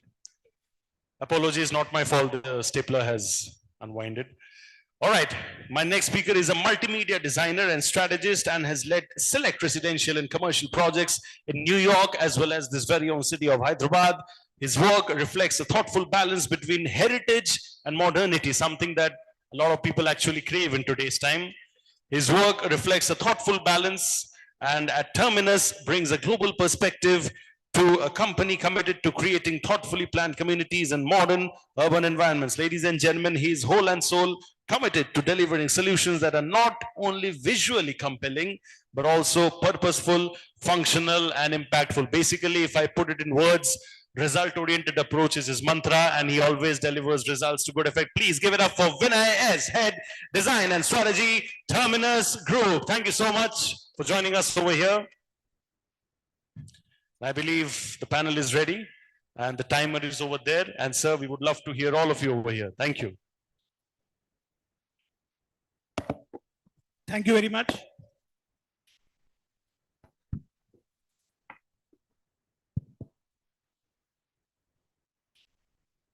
Good evening, everyone. So we are at the last leg of, I think, today's panel discussion, the last discussion for the day. And I'm sure all of you had a great time in the last two panel discussions. Welcome to all the panelists. And the topic that we have today is a very burning topic. It's about, what everyone is talking about, which is AI, artificial intelligence. So here, what we are going to talk about is how we are making, the AI is actually making the selling of homes much smarter, how it is changing the overall landscape of the sales and marketing spectrum. And for that, we have esteemed panelists here from different walks of real estate, from creative strategy to designing, to developers, to sales and marketing experts. I think we'll have a good time hearing their views and insights from them on this interesting topic. Hyderabad is a very fast growing market, and we have seen that every year the kind of growth the market is showing is tremendous, and that is happening with a lot of technological enhancements coming into the overall spectrum of things, from sales and marketing to construction management to designing and planning, and so on and so forth. And we'll focus mainly on the sales and marketing aspect for it. So without further ado, I think let's start with the discussion. And Amit, my first question is to you.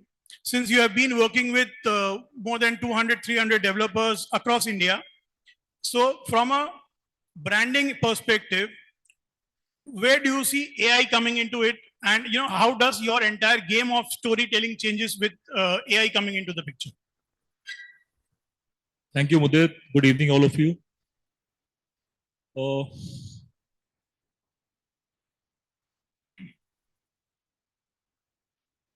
When was the last time we found or we heard that AI fell in love or AI felt jealous or AI built a relationship? Right. So I think AI is a tool that can enable relationships, which is relationship equal to branding or marketing, but it is just a tool. It's a good tool, but just a tool. It can help me tell my story. I think AI, at the risk of sounding contrarian, I think AI in the context of branding is overrated. Emotions, relations, feelings, connections, AI has little to do with these things. So I think the core of storytelling, the core of branding, the core of relationships will remain the same. Tools come in and tools help us, and this is another tool. Yeah, great. So Naveen, continuing with what Amit said, from your experience of working into different kind of projects into sales and marketing domain, how does AI is helping you in terms of, say, a lead generation, and also in terms of handling the customers on ground, because customers have also now become very much informed. They also have different touch points that they go through. So how is the landscape changing overall from a sales and marketing perspective? Yeah, hi everyone. Mudit, you see, one thing to start with is that AI is something being introduced or invented by human intelligence first. We need to not forget that, because as he said, AI can help you out process furthermore in many of the processes, but it can't be the front face. Today, while we look at it, probably it is making more sense rather than a volume based, it is making us to do the more precision based now. So we are more curated now. So you don't have that of too much of filtering process through the humans nowadays, because the pre-sales conception where you look at the process, the lead generation, at the time of lead generation itself, you have seen a lot of filtration happening. So this data analysis is helping a sales guy to really concentrate on which aspect, on what stage to enter into a human relationship in terms of making the customer invite to the site. Otherwise, what happens earlier, you need to call too many leads and identify which one is the prospect to you. And a lead and a prospect is a big fight always for a sales guy. Whereas AI is definitely helping out in terms of scripting down to asking too many questions automatically. And I think it's a push and pull method. Earlier, we used to push a lot of things to the customers. I think today, customer themselves are pulling the things, details online when they are ready. So whether we are ready, we are keeping these things online ready with our own material available to the clients. That makes more sense. So that's where the AI steps in. It can definitely make the life easy, but that is not the life. That's the start of the filtration to get to the doorstep. Because end of the day, once the lead comes in, it is the human intelligence. It's a sales guy who need to take it forward because empathy or the trust and kind of effort you show is can't be done by AI. So I'm sure AI is making more life easier in terms of making disasters less, but at the same time it also responds only what you feed. So just to make things right, that what you feed is what something comes. Your prompt is more important. So it's as good as until you are educated to use it well, it is not a good idea. Point taken. So I'm just from an audience perspective, just by show of hands, how many of you have interacted with either an agentic AI bot or an AI call? Just show of hands. So I think quite a few. So yeah, this side. So I think going forward, from a sales and marketing perspective, I think a lot of things will be done through AI, which will kind of make things easier for the team on ground. Less of manpower intervention, more of automatic details which are going to happen, and I think that's going to increase the efficiency to a larger level. Next question is to Shashank. Shashank, you help the developers in going from, say, a brick and mortar thing to, say, a digitized version of the companies, creating processes, bringing technology, getting AI into the picture. So, and you have been working all across the India.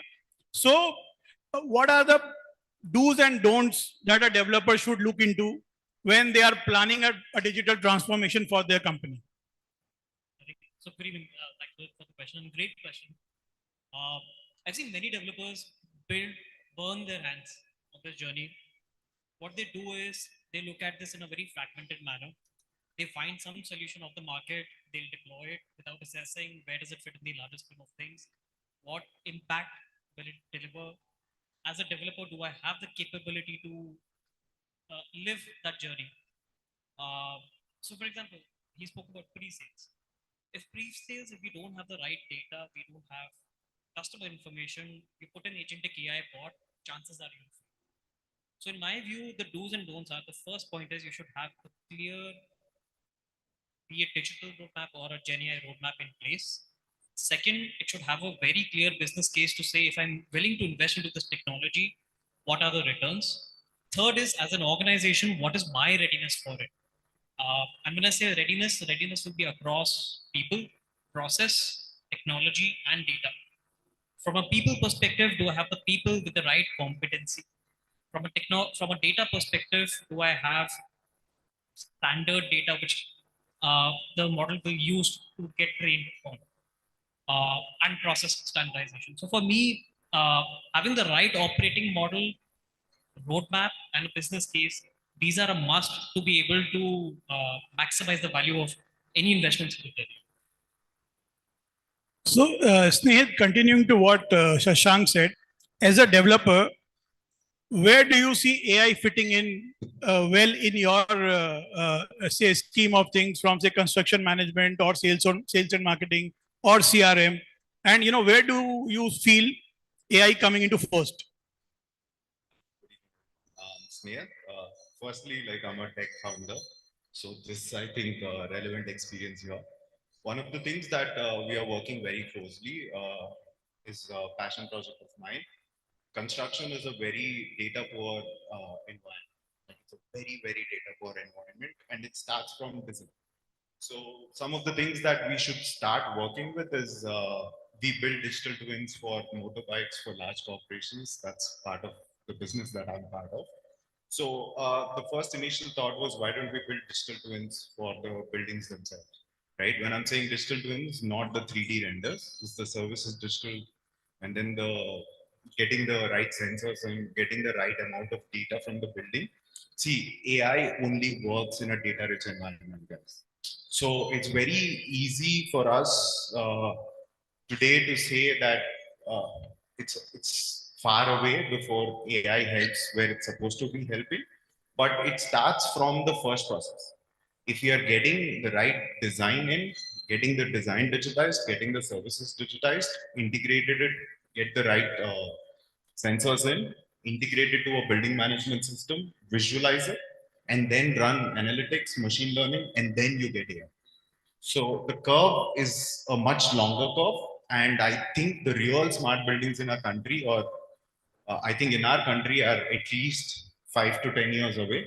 Because first, data is the center for AI, right? So one of the things, right, like marketing, I think we have a marketing guru here, right? Marketing is not just about design; it's the story that we are conveying, right? So essentially, a consumer today understands the language that I just spoke. The consumer today understands that it takes time for buildings to be smart. It's just not automation, it's analytics and running maintenances through an AI. That is where the end user feels, okay, the AI is actually helping me. See, the bot is helping the developer, right? But what is helping my consumer? That my building is smart, that my building is sharing data to a central repository, the data is getting like stored in like the respective heads, the data is rich, then we run machine learning models on them, then you run AI. So essentially your maintenance should be automated, right? The lesser and lesser human intervention you have, the better it is for maintenance over the next 50, 60 years. One classic example I take when I speak to a lot of consumers is typically, right, if something fails on the 50th floor, it's 2 lift rides. Now imagine we can do it in 1 lift ride, right? Where what failed is known centrally. So I pick up, go to my inventory, pick up the item, go on the lift once, fix it, come down. Right now, how do we add dollar value to something like that when it is not yet done? So essentially, my take on AI is, because I'm a tech founder, I can't be biased against it. I am for it fully, in the sense that if we make our buildings really smart, the outputs will be visible very clearly to the consumers on the longer run. And in real estate, our gestations are usually much longer. It's 4 years, 5 years for the gestation of the project itself. So our brand equity will last for 50 years. So if you build, and if I see a lot of young developers here, and I see a lot of young developers who understand these things. So the next step in reality or real estate construction is gonna be, how smart is your building? Well said, Sneha. One thing that I picked up from what you said is that you said it will take around 5 to 10 years for the things to actually show benefits out of it. But since for the consumer, but since the things are developing so fast and with a lot of IoT systems in place, data collection is not that difficult now. So, like for example, say in a commercial complex, there's a common washroom. So if you put an IoT device there, it can actually tell you that what point of time in a day the bathrooms are used the most, which point of time the tissues are used the most, and basis that it can get replenished. So I think that thing can get into residential as well and other segments as well. So don't you think this will happen much faster than we think it will? So one of the things I've noticed in real estate, it's not open source data. See, a lot of times, because a lot of the developers ourselves, right? Like if I look at it, we are not technocrats ourselves, right? We are business people who understand developer who understand building a dream, right? So a lot of times our data is closed source and it's all stuck in silos, which are not connected talking. The reason why you get like really quick turnarounds and say something like a voice agent or chatbot is the data is open source and there's multiple plethora of companies working on getting that data. So in real estate, our problem is not that there is no data, is that our data is not talking with each other, right? We feel very possessive about. Yeah, truly agree with you on that. So, Surya, coming to you, when you create a project, when you are into design phase of that project, how does AI fits into your design phase, and how do you kind of use AI to design in a way which will ultimately benefit the customer on in a long term? Good evening, guys. So when it comes to design, I know the aspect of you know if we have a lot of seniors here, you guys can understand that not too long ago, buildings were made on a gut feeling of a developer and an architect. Like these days, we know what product, what market, what price. So on a developer front, that's the advantage of AI. It's at our fingertips. We can identify what product, which micro market, all across the country and other countries too. Is that simple? But I think the other side of this coin is if I know what product has to be made for this market, then that also results in a happier customer, right? I mean, he doesn't have to compromise on the unit he gets. He gets a unit that he wants. When it comes to buyer preference, I feel, what do you do when you have decided on buying a property already? What do you do? I don't know. What I do is get onto some AI platform. If I've decided on a micro market, then I try to search for the best property in that micro market. So whatever you guys are doing, Amitji, if you don't show up in that first 5 or 10 developers, and that's it. That's game over. That's because whatever amount you're spending on digital marketing and everything, if he doesn't see you on that top 10 list, you can't pull him to the site. So that's really tough. So I keep checking.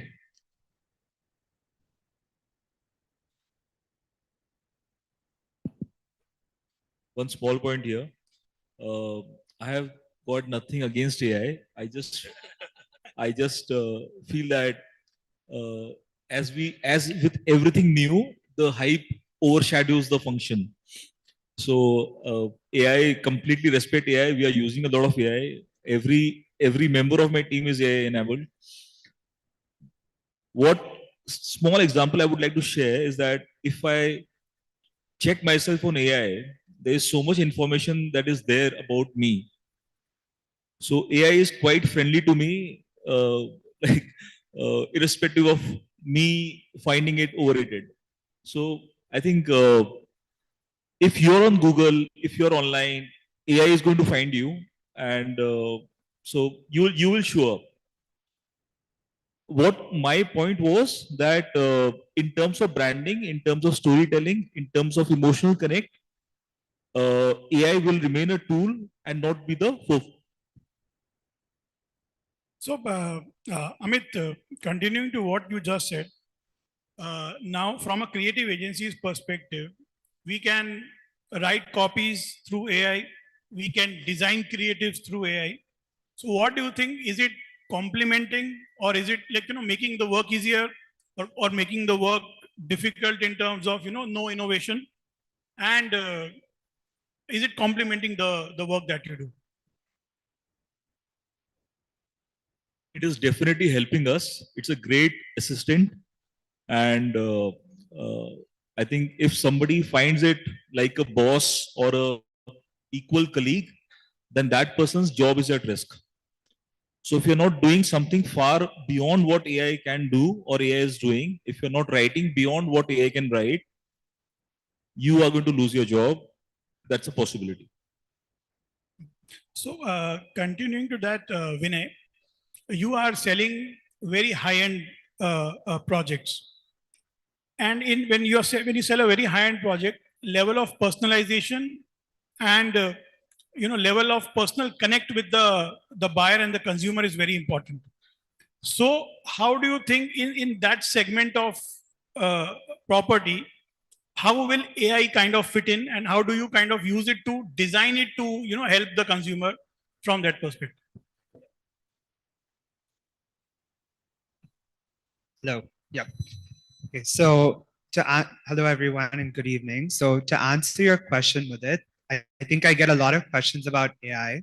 I think design is something that's very subjective to each person. If you look at all 7 of us on this panel, we probably have very different tastes.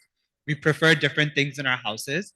So that's one thing I've noticed. And like I think what Snehit and Surya also said was that in the past, the way that builders built, it was kind of based on your own intuition and what people thought what your competitor is building next door. And we just would kind of blindly take that and follow it. Now there's a lot more data that backs it up, and you have a lot more data that will help guide your project. To answer your question in relation to high-end houses, right?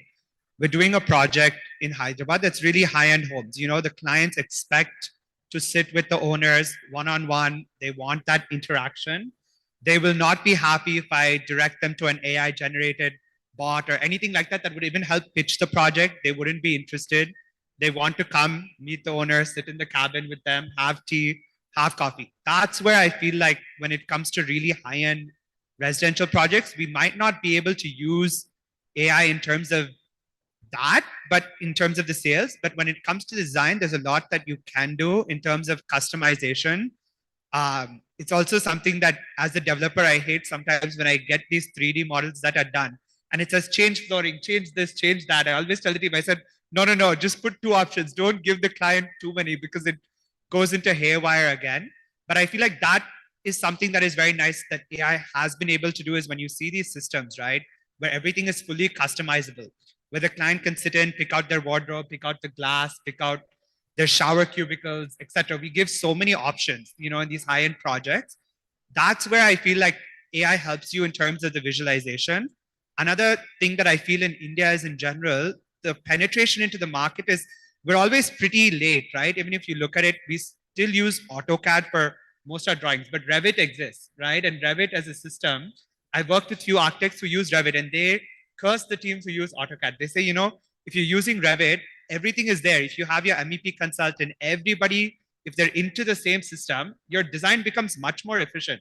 I don't need to go back and forth if the team is using Revit, right? But Revit has been there for years now, and we still don't utilize it fully. So I feel like for us to get AI into it, it takes a much longer time. The penetration into the market in terms of design is much slower, like Sneh had said also, is that a lot of the data is not open. The more data you feed it, the better your results are. We don't really have as much data on how people in our climate like to live, how they like to move around their space. We have general data about it, but not specific to the environment. And the biggest thing I've realized doing these high-end homes that I'm designing in Hyderabad right now is the Vastu. That is, if you can design an AI bot for me that can deal with clients and their Vastu issues, that would help me a lot.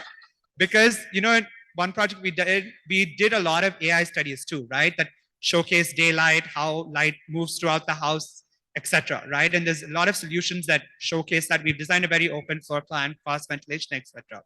But you have each client coming in with their own Vastu person, who then gives you a complete different perspective, and it contradicts each person, right? And that's where I feel like AI will never be able to deal personally with Vastu consultants. And so because of that, it will take us a long, long time in terms of design to be fully automated and really taken over by AI. I think, there's right now, we're still at the tip of the iceberg, right? Like what Sneh said is we're still kind of on the edge of it. We're starting to see, okay, we can visualize spaces differently. We can get a lot more data on how these units are selling, what product is moving, etc. But when it comes to actually in terms of the hardcore design, I think we still have a long way to go. So I think now we at least know name of one tool which we are going to go and tell our architects to use. Shashank, if a developer in Hyderabad wants to get into a digital transformation, what is the first step they should do? Well, apart from taking consulting from EY, so what is the second step they should do? I thought that was the answer. So, like I said, I think, and I think the panel also mentioned that, just don't blindly go shopping for AI tools. Create, I think, look through the journey, be it on the customer side or on the product side. There may be a lot of tools in the market, but I think everyone is still experimenting with it. So you should filter through to say what are the must-haves, what are the good-to-haves. Create perhaps create a roadmap and a business case. Like I think I can't stress enough on the business case. He's spoken enough about the data part also. So for me, the three things, one is as a developer, my own readiness, not just as a promoter, as an owner, but the team who has to drive it. Simply, I meet a lot of developers and the team feels AI aage mera karta. So should it be like function by function or all organization put together at once? At an enterprise level, you need to have a digital strategy, which is an overarching strategy. Genia is only a part of it, right? And from there, you break it down to say, what does it mean for my operating model? What does it mean for sales? What does it mean for marketing, CRM, so on and so forth. So I'll give an example. One of the largest developers in Bangalore market, post-COVID, their sales double, triple, which also meant it put a lot of volume pressure on their CRM teams. Almost in a month, they were getting about 10,000 odd tickets. And these were customers just calling up to say, can you give me my statement of account? When is the possession date? So on and so forth. The developer had to put a separate team just to answer to these queries. A team of 10 to 15 people. And yet the customers were never happy. They would end up calling up the promoter directly to say, each time I order from a Zomato or Swiggy, I get a receipt there and then. And here I am at the mercy of your CRM team, chasing them for something that I paid for. So over a period of time, we used technology, Gen AI, which kind of helped streamline 70% of these complaints. So if used in the right manner, it delivers value. But again, you need to take a step back, look at the entire journey and see where it fits. I think next question to Naveen. Naveen, from a sales and marketing perspective, I also deal in the same domain. A lot of sales agents or sales managers and telecalling people come and say that, AI is coming, bot is only calling, what do we do? So from your perspective, we will have a lot of sales and marketing people here. How do a sales and marketing person should prepare himself so that he can embrace the AI that will come into the picture rather than, getting frightened from it that, it's kind of, it's going to take away the job? I think we are creating ourselves this most of the false kind of an what you call impression about completely AI dominating. See, we shouldn't be forgetting that AI, we have built AI to make our lives easy, not to really talk about it, whether we will live with or not. So here the idea is that making how well versed you are about AI, whether you are updated about AI, whether you are learning about AI matters a lot. It is a difference like an literate and an illiterate. Okay, an well-educated guy, he stands out to get a better jobs. And the same way, the uneducated guy probably may struggle to get that. Same will follow in the AI. If you are an AI driven, whether it is an IT or whether it is in sales and marketing of any field, if you are upgrading yourself, you stay out in the competition. Otherwise, it is quite difficult. So I would say that in terms of there are a lot of new things in the market where you need to get upgraded by yourself as a company, as a team, A lot of trainings are required because nowadays what we think is that a one chatbot chat, you're selecting, client is selecting few queries and we feel that is AI. No, that is just a not even, I mean, as how Sneet and Surya was also talking, this is just a tip. I mean, we are still living in the almost a 10, 15 years back of technology. So that's not an AI. Even today we see automated calls. Like, it feels like a human, but if you see, there is a pause when you get a reply, right? When you get a reminders to pay your card bills, or you get an sudden you get a call from an background of sales, it is only to certain level what you have feel. So one common thing here which will remain strong forever is the data. I completely owe to it, because without data, without anything, you really couldn't have got any response. Today, a lot of us get into ChatGPT, immediately you start asking questions. So that is not something someone sitting there created is giving. That's a bundles of data to one area which is picking up and giving it back to you. So something what is been there across is coming back to you in a more structured format. How you use this is our sense. So we need to be more educated about AI to stand out as a consultant or as a sales or as a team or an organization. I think that is more should be helping us, not threatening us. So you talked about Chat GPT. I think what I have observed, and especially in Gen Z, and we I think have 2, 3 Gen Zs here. So a lot of search is moving from Google to AI engines. People are not using Google to search, but they are using AI engines to search. So from an SEO perspective, or from a lead generation kind of a perspective, how do you think the things will move forward in terms of, now you do SEO, you bid on keywords and everything, and that shows up in your Google ads. But when you start searching on, say, a Chat GPT, and the result that you get is like completely different, how do you kind of make sure that your project is, say, on the top, or so I think Shashank can answer, or I'm sure Amit would want to put a point. So I'll share a very recent example. I was working with a developer in Bangalore, and this is exactly what we were talking about. And we said, why are we even talking about it? Let's just go to ChatGPT and see what does it talk about you. So we just said, okay, projects in this particular micro market in Bangalore by so-and-so developer. So to our utter surprise, obviously, so it picks up information from the internet, right? So the first few things it picked up were not very positive about delivery, construction quality, promises made, so on and so forth. Which is what led us to talk about, to say, even when you put up your website, how do you optimize your website for ChatGPT or any of the other GenAI platforms? Similarly, when you look at your ORM strategy, how are you optimizing that so that GenAI picks up the right things? And I'm sure Amit would perhaps have more to talk on it, but it's extremely pertinent, and this is something that developers need to factor in their digital marketing strategy. So, Vinay, next question is to you. From an ORM perspective, or from a, yeah, Amit, you have to add something.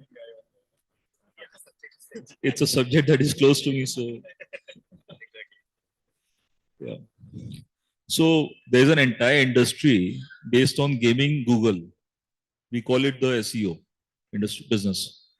So lot of it is about having good content in place, good online content, relevant content being talked about. But a lot of it is also about stuffing a lot of words and phrases which are aimed at gaming Google. So I think it's very simple with ChatGPT. It's very simple. You have your story, you have your genuine content, and you have it online. And ChatGPT or any other AI platform is going to capture that. Good or bad, if it's online, it's going to find you. So I think all this smartness of trying to game Google, I think we should go beyond that and have a genuine credibility, genuine content in place online, and ChatGPT doesn't ignore, its eyes are everywhere. So you mean like more and more content about you, the better the results will be? More and more good content about you on the net, then the better results. So tell us, if you're a brand, tell me good stories and connect me emotionally. It's a thing that we have been doing in branding for hundreds of years, long before ChatGPT came into place. Do the same thing and ChatGPT will take notice. It will work. So one is, as a developer, what are you putting out there? And second is, a lot also depends on the user generated content. What are people talking about you as a brand in the market? And that's why I spoke on the ORM strategy. Yeah, so I think on that point, we work very closely with Vinay and Surya, and both of them are very particular about the online reputation management part of it, and what people are talking about them on the net. And I think probably the generation going forward will be like this, because they would use their phone first and then only anything else. So I think it's an open question to both of you. How do you see these things changing in the coming future? How this ORM aspect of it, and what are the things that the developers here should consider when they are planning, any new project or launch of a new project or a marketing campaign? I think I'll start off because I like what Shashank said is a lot of developers, we don't really consider, right, how the AI is trying to read this website, right, or looking through the information there. That's something that I never really personally had thought of before. But I think what Surya said earlier is we all pull out our phone immediately, right? My sisters who are younger than me, they treat ChatGPT like it's literally like Google. Any question they have, they pop it into that immediately, right? And like you said, if you're looking for a project, you're looking for a new house, there's a lot of data that shows that Gen Z is kind of the driving force in a lot of our houses, right? Where are we going for vacation? It's your kids who decide. Where you're going to buy a house, your kids have a much stronger say than they did 10, 15 years ago, And so that's when, like you said, when you put it into the chat box, okay, in this area, I'm looking for a house. What are the top ones I'm looking for? If your project doesn't show up there, you're probably not even really gonna think about it, Yes, so that's something that I had thought of when Surya and both Amit were talking and Shashank as well. But yeah, when it comes to what clients are saying and, that kind of feedback that you get with it, knows it as well. It's some things that are out of our control that clients in other projects or neighboring projects start complaining onto yours saying, okay, this construction here is causing this issue. And then that floods your negative inbox. We've had that in projects before, right? And that's really beyond our control. We can report it to Google, we can report it, but Google doesn't really do anything. It thinks that we are trying to take down negative reviews when it's not really even about our project. And when you put that into ChatGPT, or any AI platform, it's pulling that data of customer reviews, right? And then you all of a sudden have a very negative outlook of your project that might be very skewed, because if you go and look at the comments, they're actually not commenting about your project. They might be commenting about another old project of yours or a project in this area. So it's a little bit of a gray area is what I feel, but you can go ahead. See, all I'll say is we've said AI around probably 1,000 times in this discussion already. So to put it straight, guys, do great work, get good reviews, keep the goodwill up, and you guys will sell. I think that's it. To sum it up, just do good work. That's it. I think last question to Snehit and Shashank both. Snehit, from your tech background, basically, if a developer wants to do a digital transformation, how can he measure his return on investment? So a lot of times, right, like when we are talking about return on investments, we don't take brand equity into the picture. See, a lot of times I feel this is a dream of mine. Like I have to hit the stock market 5 times in my lifetime. That is a childhood dream and I'll do that. See, a lot of times in India, we don't really measure brand equity. There is certain premium for the brand equity that you generate, right? See, why I was so particular on this AI, smart buildings or stuff like that, is essentially everything runs on a much larger spectrum when it comes to a house. It's not like a movie. The review is in 3 weeks, 4 weeks, you know, yes or no. But a house is gonna last for 50 years, 60 years. See, where do we use AI most predominantly, right? Like, so this is, again, I speak to a lot of developers, and part of what I do is build startups, invest into startups who are working in this field, is primarily this. This is a problem which happens in every gated community in Hyderabad, Bangalore. You take a metro city, it happens. A developer hires consultants who are technical people to build a building. The homeowner association are a bunch of individual human beings whose proficiency might not be civil engineering, or like, you know, whose proficiency might not be in understanding what are the services in the building, right? So now in that transition phase which is happening, right, where it's going from a technical supervision to a non-technical supervision, now this is the biggest gap that has to be filled. Whoever fills that gap first, he's gonna win that race on the longer run without competition.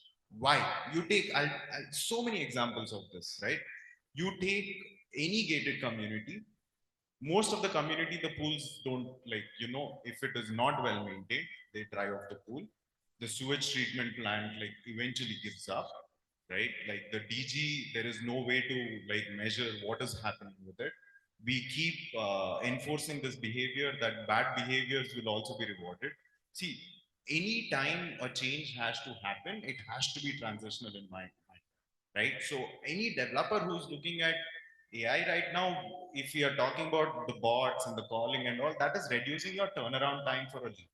Beyond that, it's not doing much of a system capability. So a lot of times, a lot of developers, again, the point is it's more technical than what we are envisioning. It is a shifting in mindset change. It's not how quick do I get goodwill from my consumer, it's how long do I get that goodwill. Because if I have the next 50 years of my life and 30 years later, 40 years later, a home buyer in one of our projects says, like, you know, everything is pick and pack till now. Now that is a win, right? Like it is the longer run. So the ROI measurement, right? It is gonna cost you to put more sensors into the building. It is gonna cost you to build digital twins. It's gonna cost you more to set up the building management systems, have softwares. Again, like there are a bunch of tools out there. You need to know how to stitch them at this point. But it is a cost. Like it's a cost like everything else, right? If we are willing to spend on marketing X amount, we should be willing to spend X amount to keep our buildings AI ready, right? And ROIs cannot always be in capital. It has to be in brand equity over 20, 25, 50 years. Very well said, Snehit. I think fantastic. And I think that brings to the closure. He's already up on the stage. But one last question to all of you, and answer in either one word or maximum one sentence. If you have to paint a picture of an organization which is AI driven, how would that look like?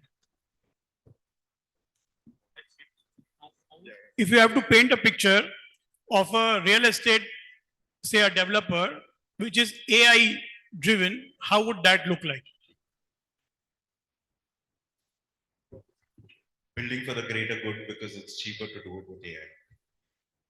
Super. I feel end of the day, when it comes to the customer side of things, customer doesn't actually care if you're using AI or not, even if you don't like it. He only wants timely delivery and good quality end of the day. You use AI, don't use AI, whatever you do is upon you. He wants his great product in time. That's it. So if you're using AI for a better product, great.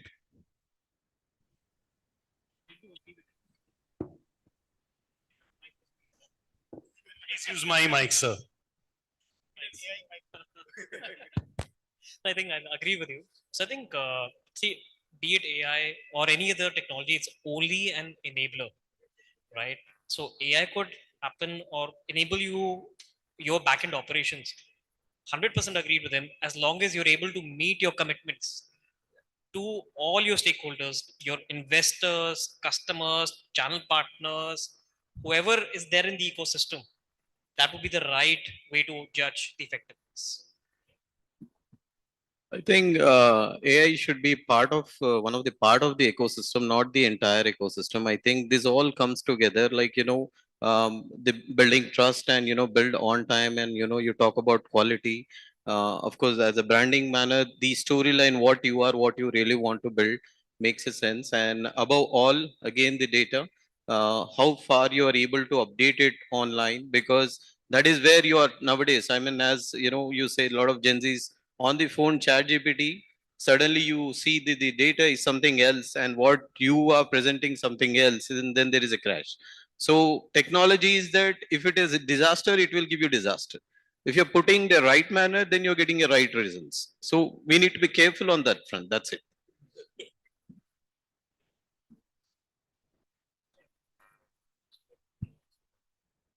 Yeah. Okay. AI is not God. AI is your employee. Treat it like that, and it's going to be fine. So I think wonderful insights, and I really like the session. A big round of applause for all the panelists here. And you have been a great audience. Thank you very much. Thank you so much. A big round of applause for not just the speakers, a big round of applause for the moderator over there as well. Please, bahut shukriya. I request all of you to remain on stage. I'm going to be calling upon stage V. Rajshekhar Reddy, managing partner of Gayatri Group, to please kindly come up on stage and give the token of appreciation to our esteemed speakers over here. Can we have a big round of applause for Mr. Reddy as he makes his way to the stage?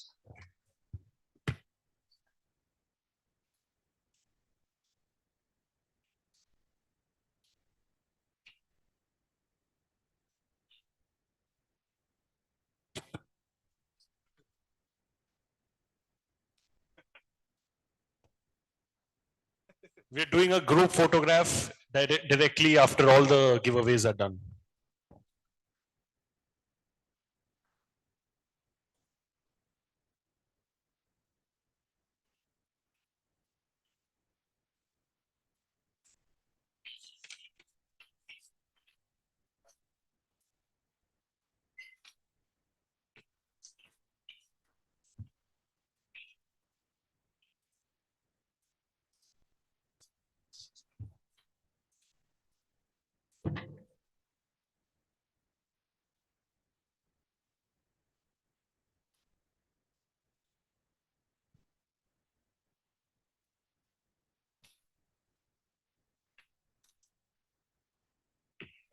Thank you so much. We'll request all of you to come forward for a nice group photograph, everybody.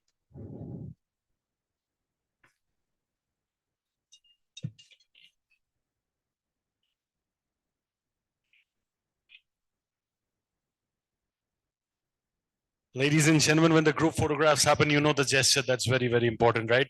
Thank you so much for being so kind, gracious, wonderful, and incredible as an audience. Your encouragement is what sets them apart. Thank you.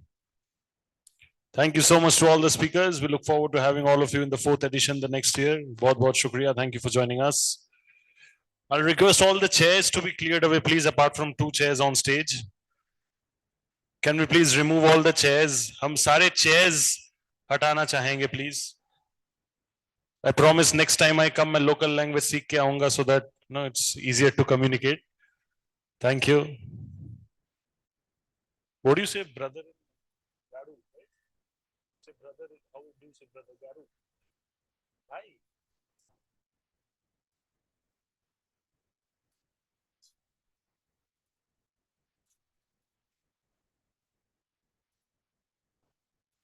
Thank you.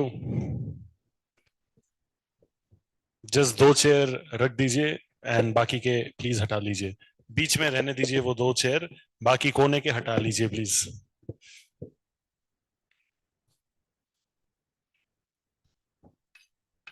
We have a very interesting real talk session coming up right now. This is about Hyderabad's inspiring urban success story. We always appreciate the success that happens and we always see the good side of it, but the continuous hard work and the consistency and the dedication and the constant striving towards excellence is something that we don't really notice in the very beginning. This is a conversation that's set to unfold exactly that for all of you over here.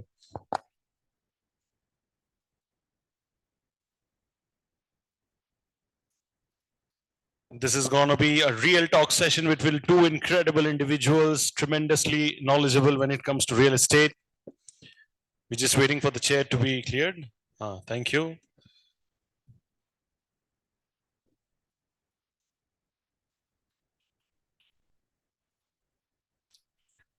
So, tables को भी थोड़ा सा आगे कर दीजिए, please.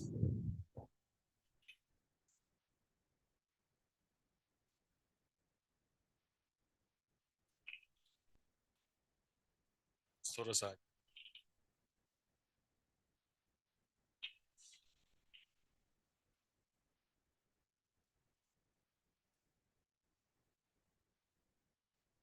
Ladies and gentlemen, if I may earnestly request you to please clap and motivate them as well. तब से मेहनत कर रहे हैं हमारे लिए. Can you please all clap and appreciate their hard work?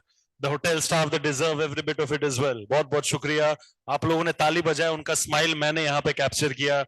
This is what we work for, right? बहुत बहुत शुक्रिया भाई. Thank you. Looking charming in white. All right, thank you. So we're all ready for the real talk session, ladies and gentlemen. And when I say real talk, I really mean reality in the true sense of the term. This is about Hyderabad's urban success story. And the reason why we are having this conversation is because there's a person who believed that this could actually turn into a reality. And the person has played a tremendous role in making this a reality, which is why this is a great subject of discussion today. To do the conversation on stage, I have with me somebody who's an architect by qualification and an editor by profession. Now, after an active architectural practice of more than a decade, she's forayed into the field of journalism in the year 2006.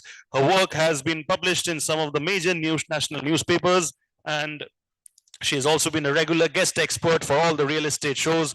Ladies and gentlemen, Sapna Srivastav, ladies and gentlemen, for Realty Plus. And of course, anybody wanting to understand reverse aging hacks, you can ask her how to reverse age. That is Sapna for you, everybody. Please clap it up loudly for Sapna Srivastav, editor, Realty Plus.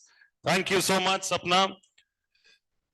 She's going to be joined on stage by a true veteran, a true legend when it comes to Hyderabad's real estate space. Ladies and gentlemen, he's a prominent Indian landscape architect, urban designer, and academician with over 34 years of experience. That's a great number. I've not even reached that as a number in terms of age.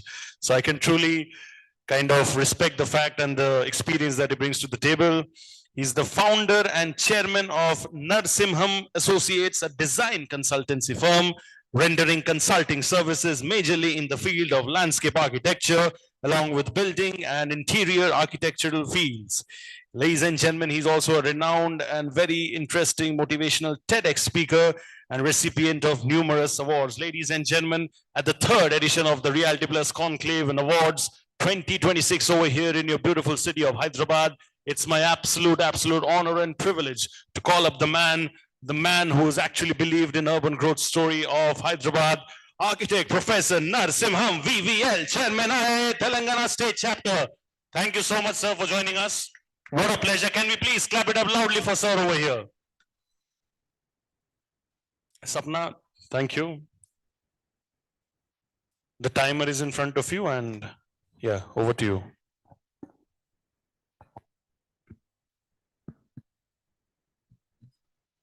Thanks, Shubhajit, for those wonderful introductions.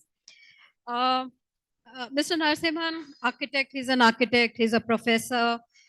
So entire day we had been talking about real estate, how things are happening in terms of commercial development, in terms of overall development happening in real estate of Hyderabad.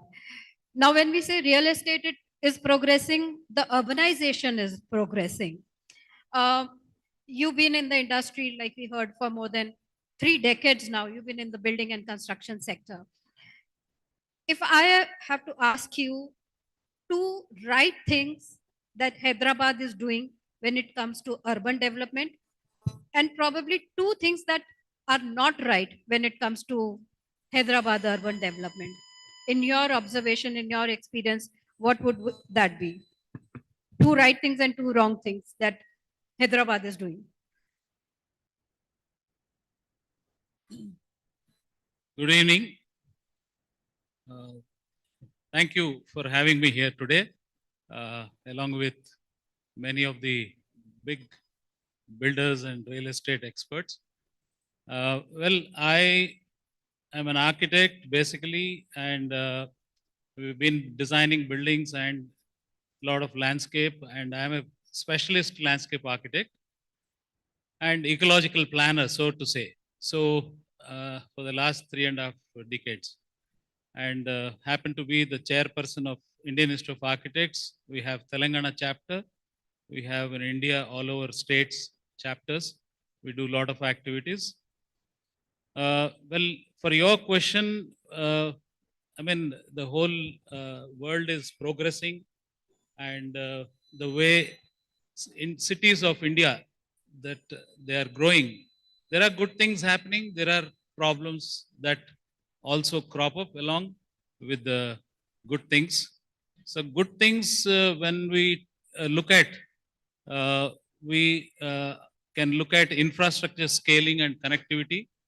All of us know how infrastructure is growing, but not really the best in terms of transport, metros, and now the bullet train, which is coming up in India. So that is one aspect, but the other aspects are infrastructure in terms of, sewage, then stormwater, and this is so I call myself as a landscape infra architect. So today, last 35 years, I have been designing various projects where the infrastructure is a major issue, whether it is electrical or sewage, drainage. People talk about drainage. They think drainage means only sewage. Well, drainage also, in many cities, our people have not taken care of the stormwater drainage, which is why today when it flood, when the cloud burst happens, there are new phenomena that are happening today in the world. The clouds are something like 10 kilometers by 5 kilometers by 4 kilometers volumes. Such clouds are getting created, and sudden burst, and it's not just rain, it's a thunder. So that much of water, when it falls on the earth, where is it going? We are just getting things flooded. We have never planned for either passage of that water or impounding that water and reusing. Today it's all recycling, right? So we're talking about sewage also. See, we're getting water from Godavari and Krishna with so much of huge cost. And after we use that water, where is it going? Every drop is a golden drop. So while we are building infrastructure, that is the good part. We are building roads, we are building highways, metros, as you said. But not the water. The finer things like sewage, storm water disposal, recycling of water, these are the things which are not being taken care of when Hyderabad urban development is being talked about. Another aspect is the green buildings. So with green certifications, definitely there's a lot of awareness which has come among the customers, among the developers, all the stakeholders. But there is also a lot of time it's seen that it's more of we are copying the Western concepts rather than the common sense of our own vernacular architecture. So, how do you see that aspect? Are we copying the West in race of getting those certifications, those LEED ratings and GRIA ratings, and we are forgetting what's the right thing to do?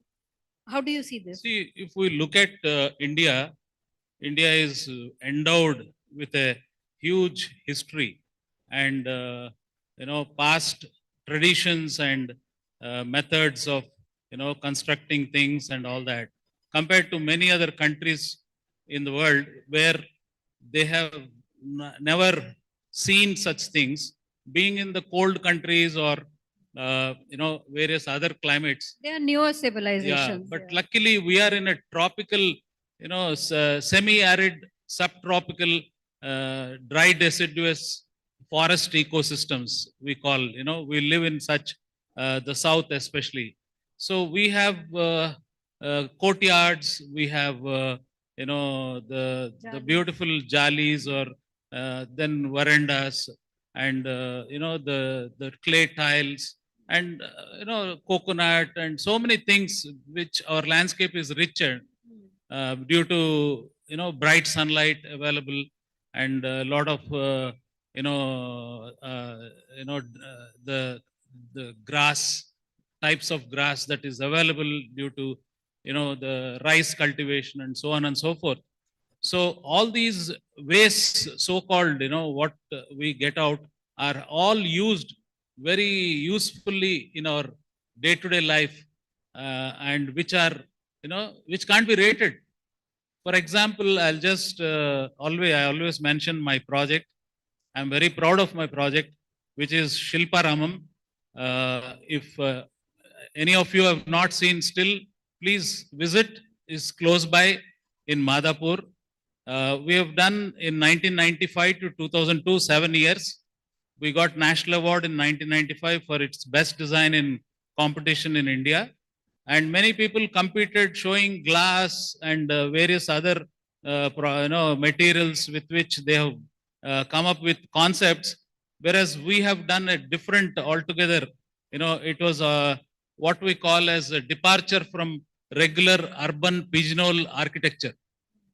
All our apartments, all our now 65 storied, 47 storied, which are coming up in so-called coca-pet, what is it all?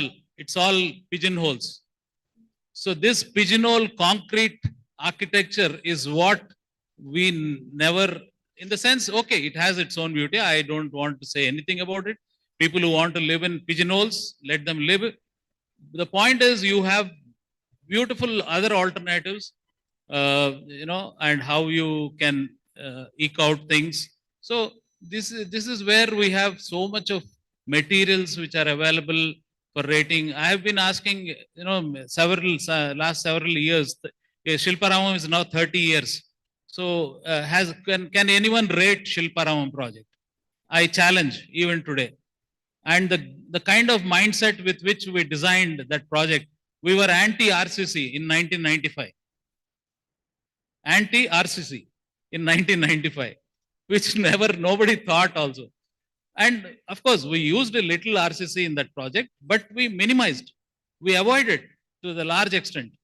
And we never allowed a bulldozer, poclane, or JCB into that 64 acres with pristine, beautiful, rolling landscapes that has had lowest water collection in rainy season, which we made as a lake, and a bowl-like looking thing which we made as an amphitheater, open air. And we tilled the land with the bullock carts in 95 and removed all weeds and got the lawn laid for several acres, which has no maintenance headaches today. So what I'm saying is, all these aspects, how you look at things, money is not everything. So yeah. Yeah, that's what Mr. Narasimhan is saying. It's not always about modernization. Yes. Sometimes you can get so much inspiration from the age-old wisdom. Yes. And bringing, I think, one more project I would like to express to the audience. I'm sure many of you have seen Alankrita on the way to Shamirpet Lake.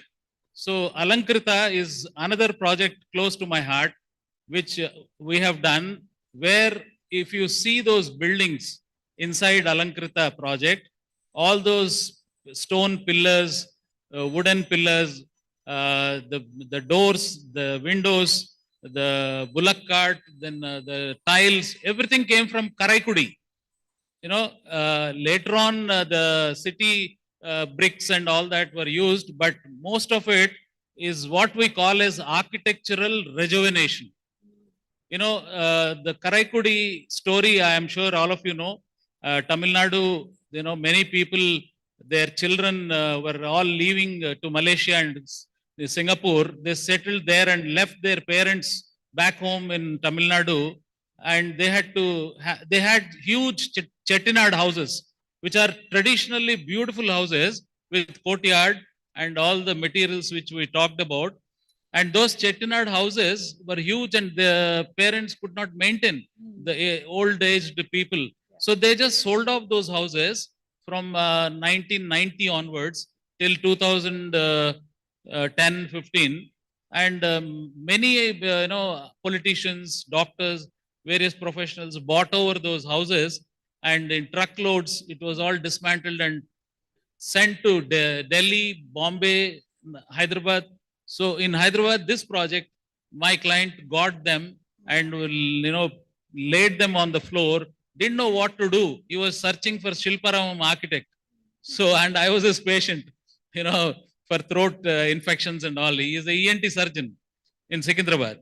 So then he came to know about me, and he called me and he took me immediately, and he showed the whole thing, and we reassembled all those and brought back to life all those elements, columns, beams, the tiles, everything. So this is again something which is eco-friendly and That's right. I think here are two rating. examples. Rating. How do you rate it?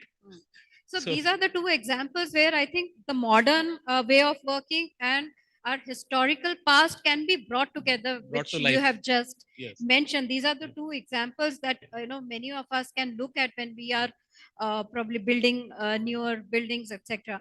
Now, one thing that I want to ask you is, in your experience, you've been an academic also. What are the two, if I have to ask you, two trends in building and construction that really excite you? Because we are just closing our session. So two trends that you are really excited about in this building and construction as of now. Today, I am happy that many green rating, bodies have come up. One is IGBC in our Hyderabad. I am very, very happy that what I have been thinking of, I see all of that, in IGBC, CIA, Godrej campus. They have literally shown everything, how we can, conserve water, how we can conserve soil. Soil is gold, and how the vegetation needs to be looked at, and native species to be brought into focus, and flora and fauna. One is the green ratings and green buildings you are really excited about. Yeah. Okay. Any other? Recently, I did Begumpet railway station. I'm doing 5, 6 railway stations. So 2 of them were inaugurated by Prime Minister online last May, Begumpet and Karimnagar railway stations. And in Begumpet, now I'm doing Secunderabad railway station also. So I'm fighting with railway officials, railway engineers especially. My problem is engineers always, because they don't want any plant. Everything is cement, cement, cement, or steel, steel, steel.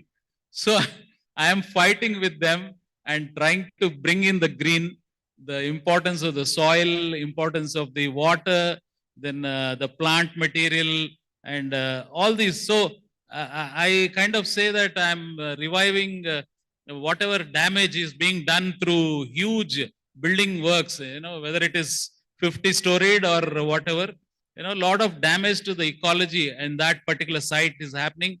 I am kind of bringing back life and ecology. What I have done is, in Begumpet railway station, I've just brought one Palapitta, it is Indian roller, which is very famous in Telangana region.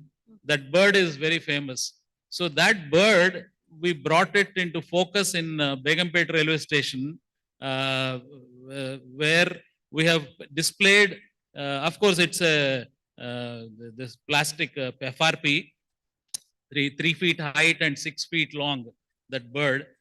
6 of them we made and kept at different locations, greeting the visitors who are coming. So the flora and fauna, not only the flora, the fauna, how to bring fauna into the focus. So the railway chief head came and he was surprised and he was very happy, And he said, I want 7th one on the top of the rock there. There are huge rocks which also got conserved, and we brought them into focus as a center stage. So these are the ways how we look at, and we So can this always. is a trend where nature and built spaces can coexist. Yes, that should be what we should absolutely. be That is looking the at. beauty of India. Hmm. That is the beauty of our culture. Yeah. Uh, So if I have to ask you one word for the future of architecture, what would that be?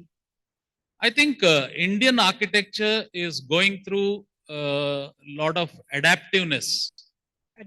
Adaptiveness. You know, our architects, our engineers, our builders, our politicians, everyone is appreciating the adaptivity that is being looked at in various large projects today. Ecological conservation, everything is become very important, because if we don't take care of ecological aspects, then you will end up into earth what do you call Correct. earth Wellness. global warming is there. But see, the three things that is happening in the world today. One is loss of biodiversity, which is a big problem today. Number 2 is climate change, which is happening. Number 3 is ecosystems are collapsing. So we have different type of ecosystems within the major ecosystems. There are 12 ecosystems in the whole world, and one of them where we are living is semi-arid, subtropical, dry deciduous forest ecosystem we are living in. This whole Deccan Plateau is a dry deciduous forest ecosystem where the plantations are unpalatable. Goats, such flora, animals we see on the rocks and all that thriving. So this is away from the temperate climate. Correct. Where Singapore and all that is different, and desert, that is our Gulf countries. India has its I own worked in unique- Gulf countries also, by the way. Yeah, And where there is no soil. I was there in Bahrain for 3 years, and there is no soil there. There is only 3 types of sand: white sand, brown sand, black sand. And we created beautiful lawns, beautiful plantation, flowering. I'm sure all of you saw in Dubai petunias, how beautifully they flower in all the traffic islands. How they do is simply they have soil mix standards, and they have very good irrigation methods, and they treat the water, sewage water, and then bring back and feed to these beautiful gardens of the city. So similarly in Bahrain, we have done huge projects. We did a Cornish on the seaside, where today hundreds and thousands they do walking, jogging, skating, cycling, all that. So in India now, Bombay recently has opened promenade in Bombay, and what I see is all dry. It's all concrete. They have concretized it. No Yeah. plantation Yeah. schemes, nothing. This is how our contractors are. So I think the key takeaways from this conversation today is that we need to design for the context. If we are in India, what state we are, what weather it is, what kind of climate is, that is how, and it's the, as he said, nature and built spaces together is what we need to consider. when we are Biophilic talking we about call now. Biophilia, yes. So thank you so much, architect and Professor Narasimhan, and talking to us, giving those very good examples of how things can be done, which you have already done. So thank you so much. I think we couldn't have closed this conclave on a better note than talking about how the right way of urban development should be. Thank you so much. Thank you so much, sir, for joining us over here. Can we please clap it up loudly for sir over here? I request you to please remain on stage. I request Sapna to kindly give the token of appreciation to Architect Professor Narasimhan VVL, sir. There it is, ladies and gentlemen, the moment. Can you all please clap and appreciate his incredible presence over here for making the urban history of Hyderabad so very special. Thank you so much, sir, for joining us. We truly value your presence. Thank you, Sapna. Big round of applause for Sapna as well, please. Let's be kind to the lady over here. Thank you. Can we please remove the chairs from the stage, please? क्या हम chairs को stage से please हटा सकते हैं? कोई है backstage to?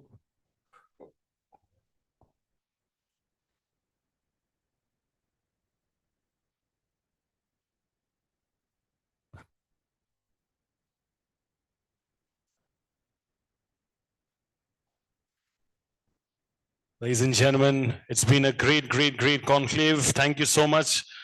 And we will now be summarizing the conclave in order to begin the awards. Did you all enjoy and have fun at the conclave? Did you all learn interesting things? Please raise your hand or maybe say a big yes. Thank you so much for making the third edition of the conclave very successful. Your motivation is what takes us forward to make it even bigger the next year. We will now be beginning with the third Realty Plus Excellence Awards over here in Hyderabad.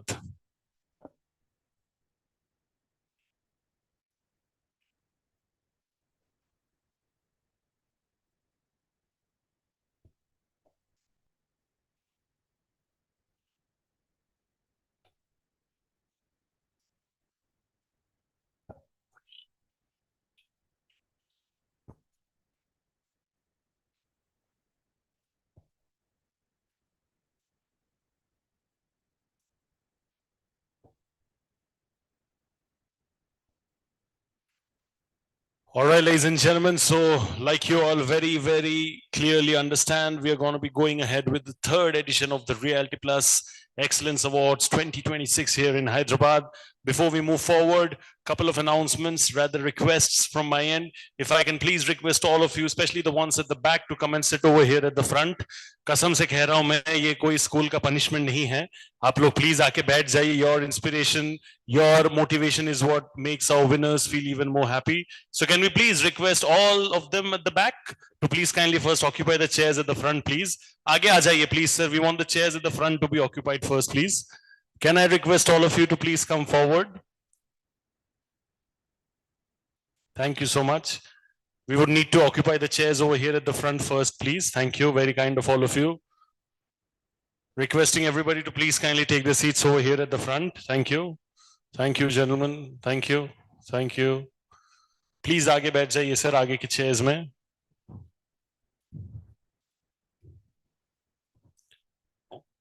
Requesting everybody who's joining us over here, especially the ones at the back, if we can please kindly have all of you over here at the front, that would be really amazing. Thank you so much. Can you all please come forward? We have 6 chairs over here. Can I please request people to come over here at the front? Or I might just go behind and pick maybe myself, so that, you know, that helps the process. So since मैंने बोला आप लोगों को आप आए नहीं, आप लोग please उधर आगे बैठ जाइए, because we want people to take the seats over. Thank you, sir. Please आगे बैठ जाइए. Thank you. Thank you. How many chairs are there empty over there? 1, 2, 3. बैठ जाइए. Thank you. Sir, if you both can please kindly come forward over there and sit over there at the front, please. Thank you.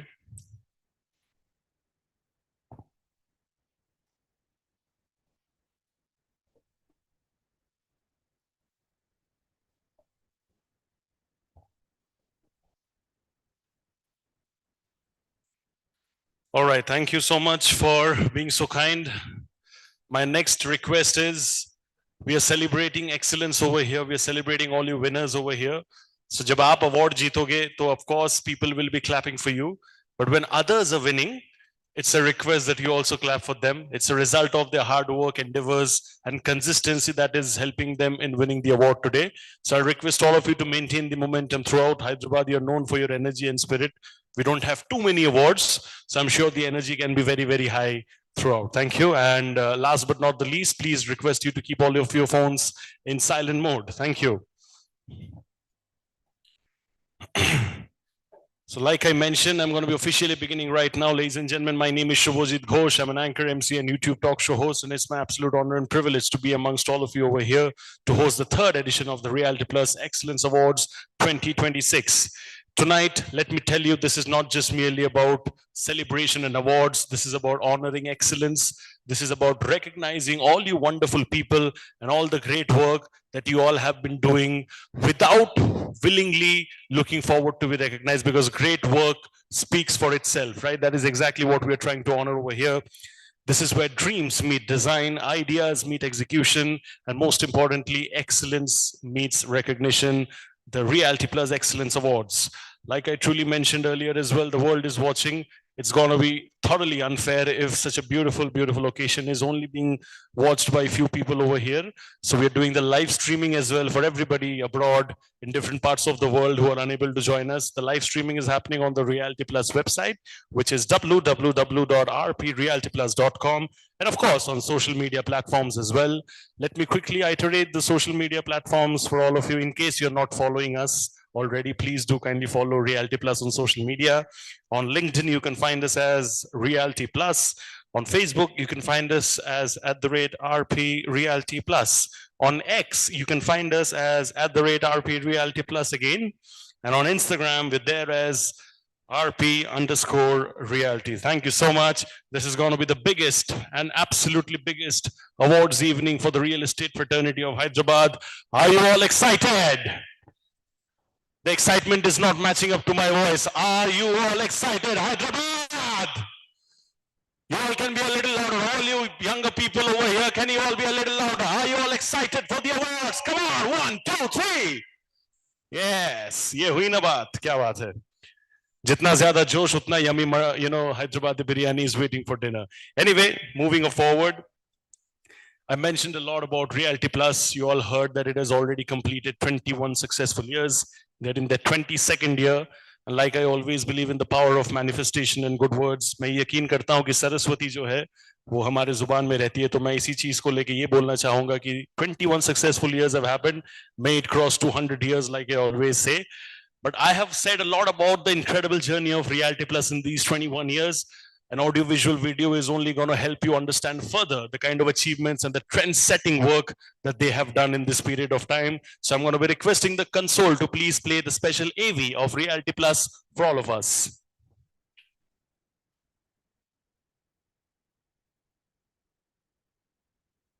Do the same.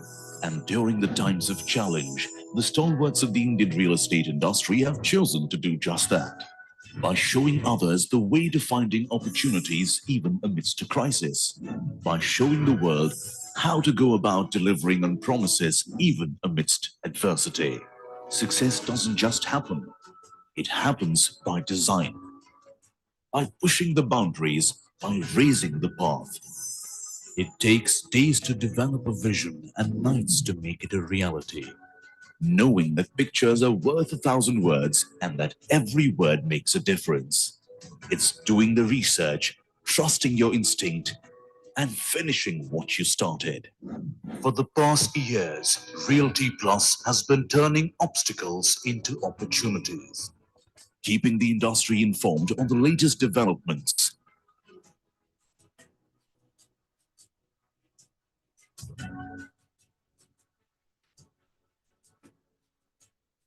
innovating to inspire debates and discussions,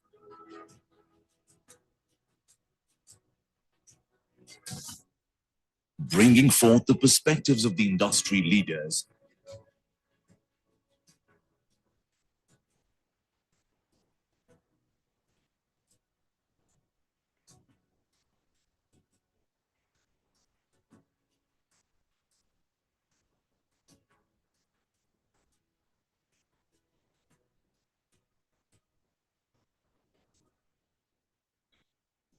honoring hard work and achievements,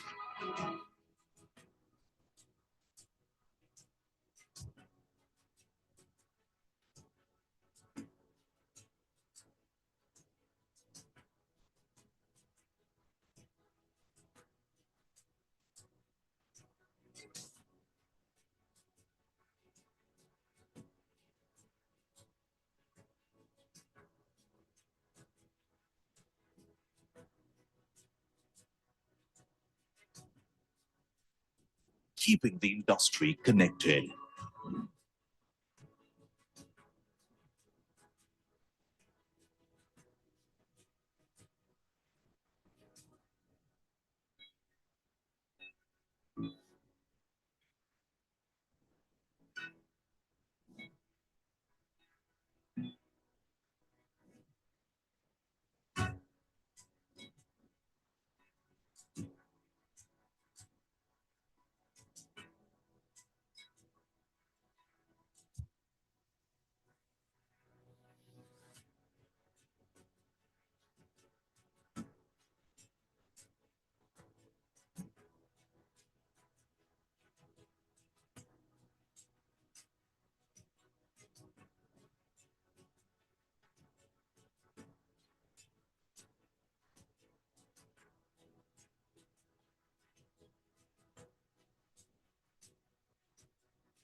This is what we are built on.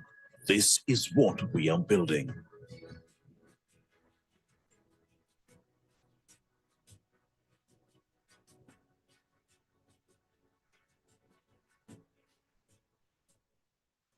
We are Realty Plus, and we lead the way.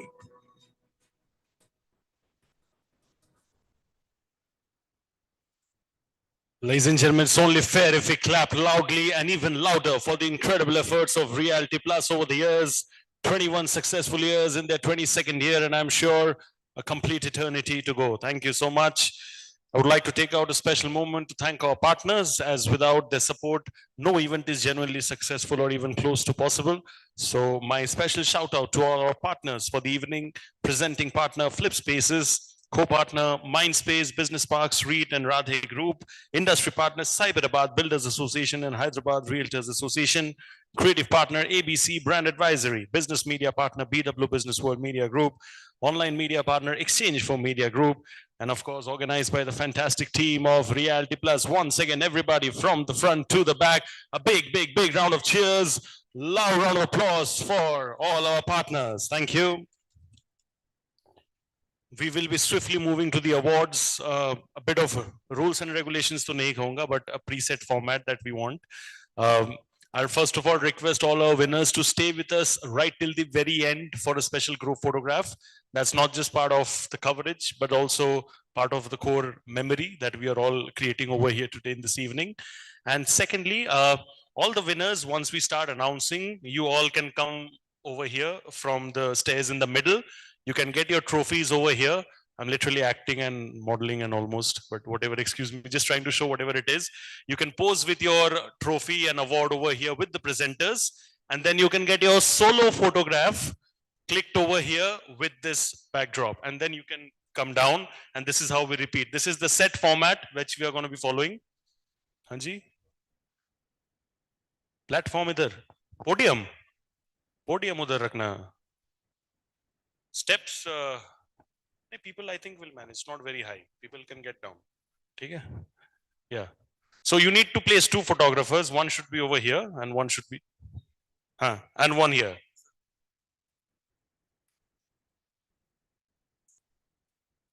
No, that will not happen. We'll manage it that way. Don't worry. We'll space it out.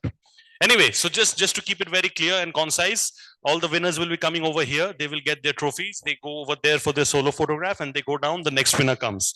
Thank you so much. Before we move forward, all of you are winners over here. It feels extremely gratifying and special to win awards.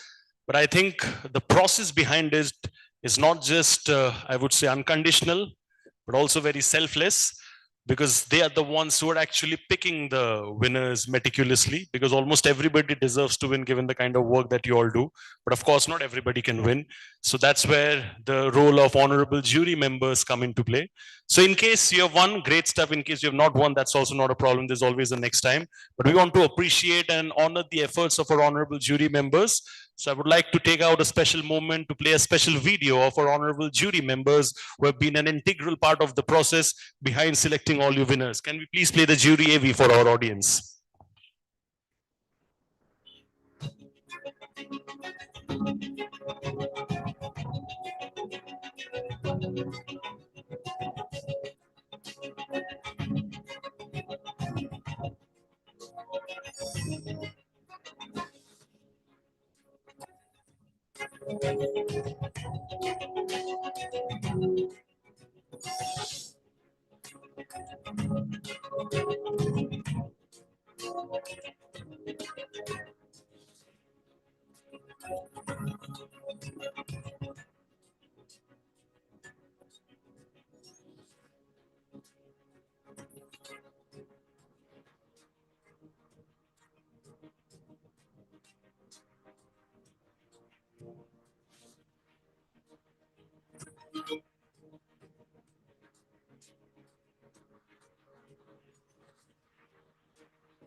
Ladies and gentlemen, can I please have a bit of an appreciation for all our honorable jury members? Without their time, without their efforts, this would not have been possible.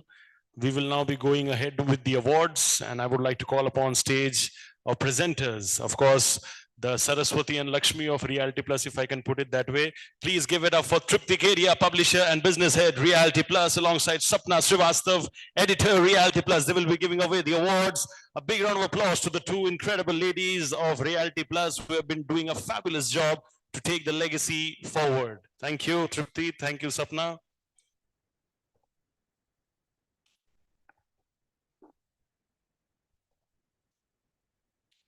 Thank you.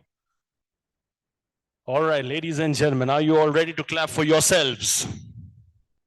Are you all ready to clap for yourselves? Not now, when the awards come. Are you all ready to clap for others?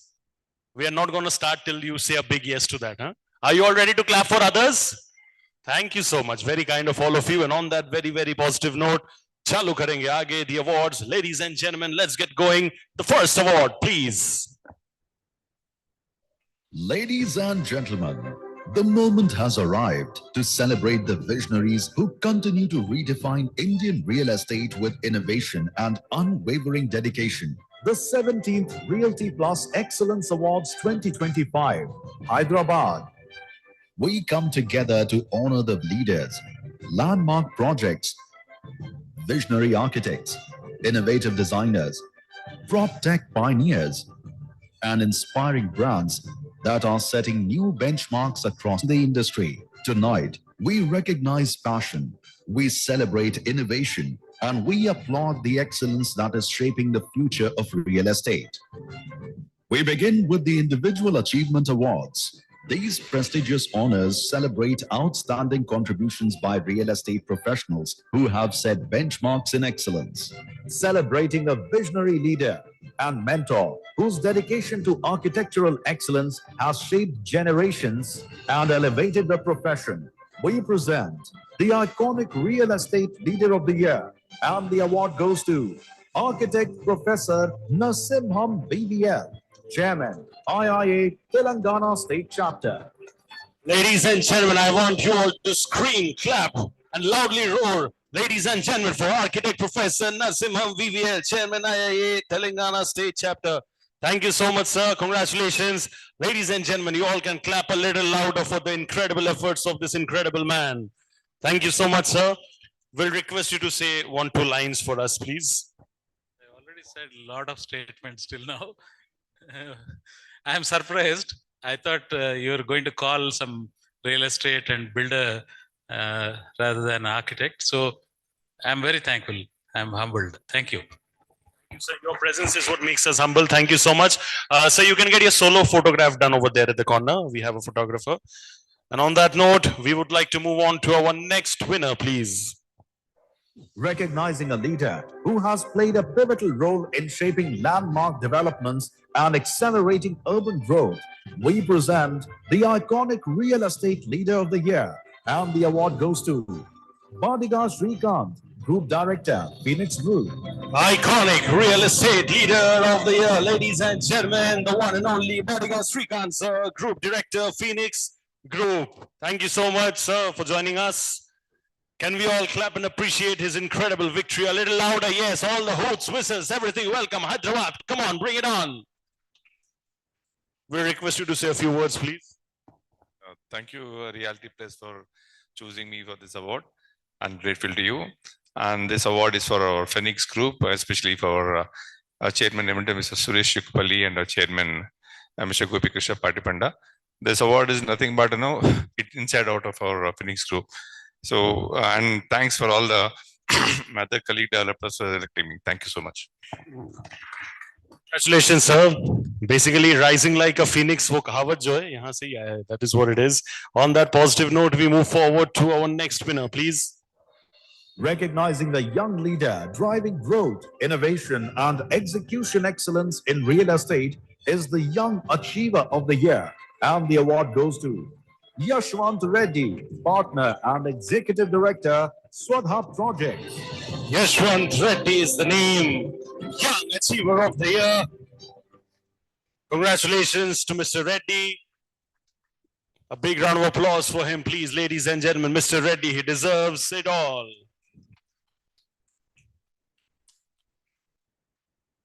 If you could say a few words for us, please. Thank you, Realty Plus, for the award. Thank you. Thank you, sir.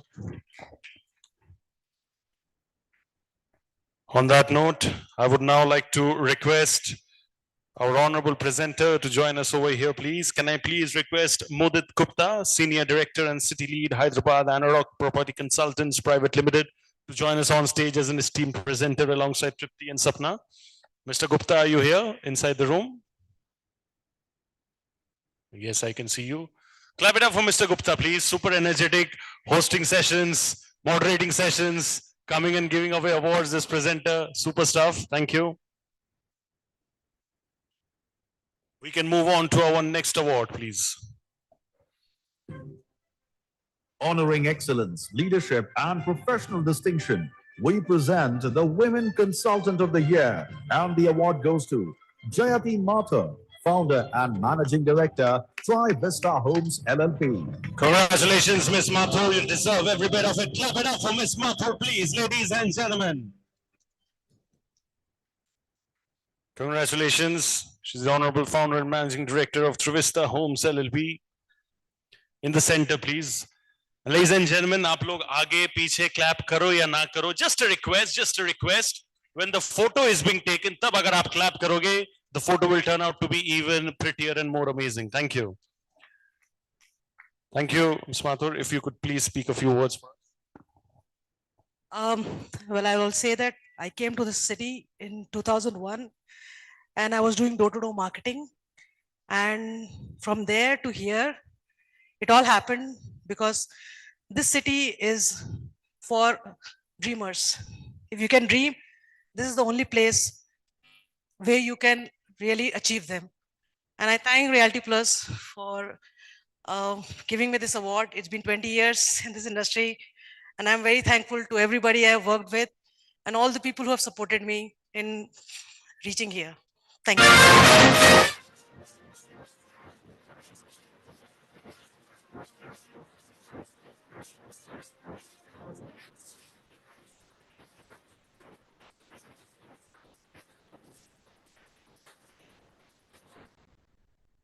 Recognizing a dynamic leader whose vision and execution continue to drive business growth and industry impact as the Business Leader of the Year.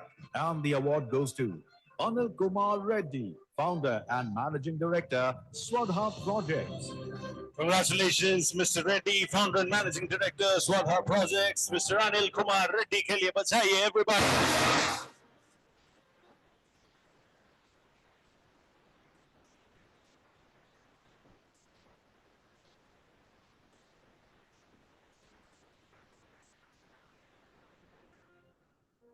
Thank you so much.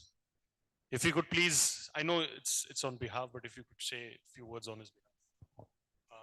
Unfortunately, Mr. Anil is not available for today. On his behalf, I just wanted to thank the complete fraternity for giving us this chance and this opportunity. Thanks a lot.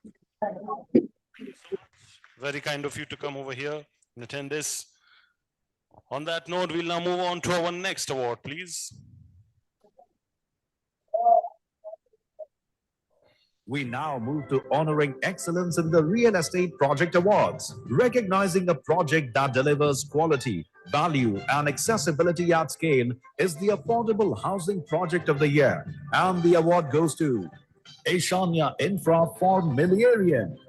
Congratulations, Ishania Infra, you win it for Millennium. Affordable Housing Project of the Year, please.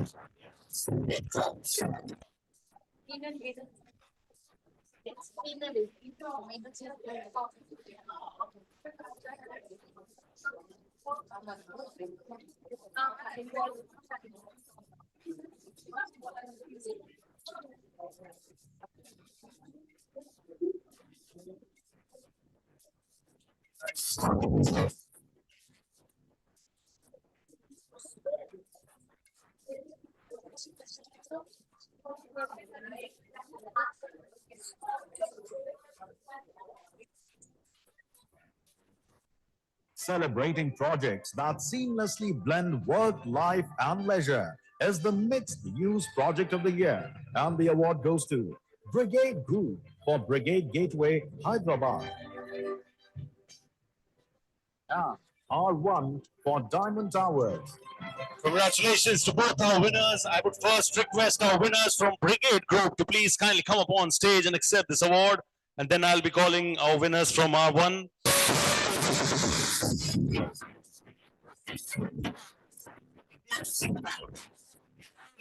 Brigade Group के लिए हो जाए जोर से ताली, yes.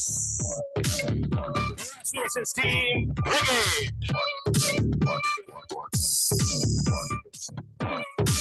I will now request our winners from team R1 to please kindly join us over here on stage. Our winners, our behtering winners from R1, please kindly join us over here on stage. Congratulations, sir, to you and your team. Our winners from R1, ladies and gentlemen. एक number वाला ताली होना चाहिए for our winners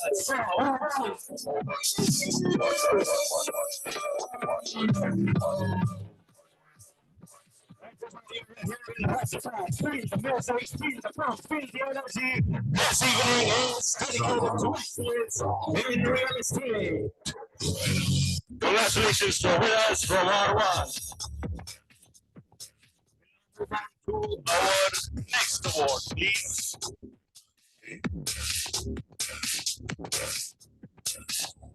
Luxury, design, and craftsmanship is the Villa Project of the Year, and the award goes to Casa Grande for Casa Grande Bel Air.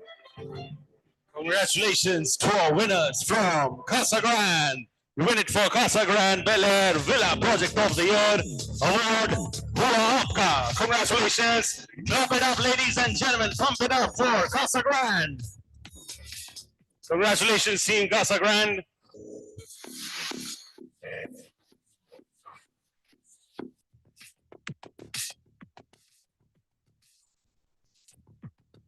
Villa Project of the Year.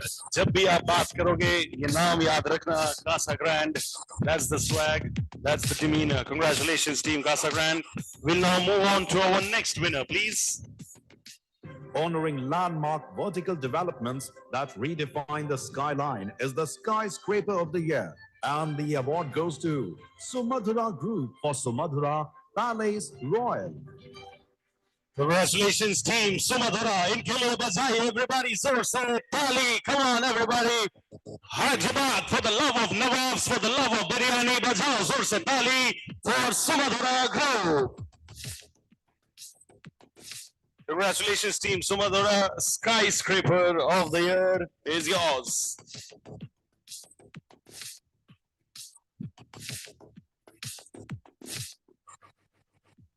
Badai ho, team Sumadhura Group. Congratulations, many more awards coming your way.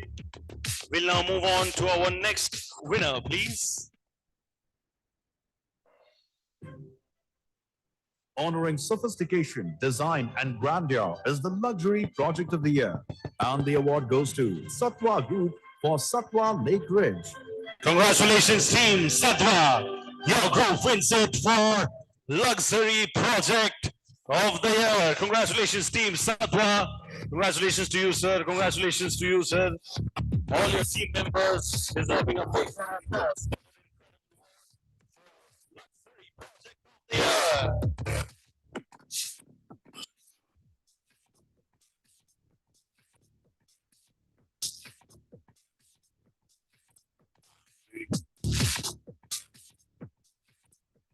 Congratulations, team Satwa. इसी बात पे बढ़ेंगे आगे to our next award, please. Celebrating grandeur and innovation, we present the award for Ultra Luxury Lifestyle Project of the Year, and the award goes to Navanami Projects Private Limited for Megalio. Congratulations, team Navanami Projects Private Limited Lifestyle Project of the Year. Hua Aapka. Congratulations, sir, to you and your team. Navanami Projects Private Limited. Meghalaya के लिए जाता है उनको ultra luxury lifestyle project of the year.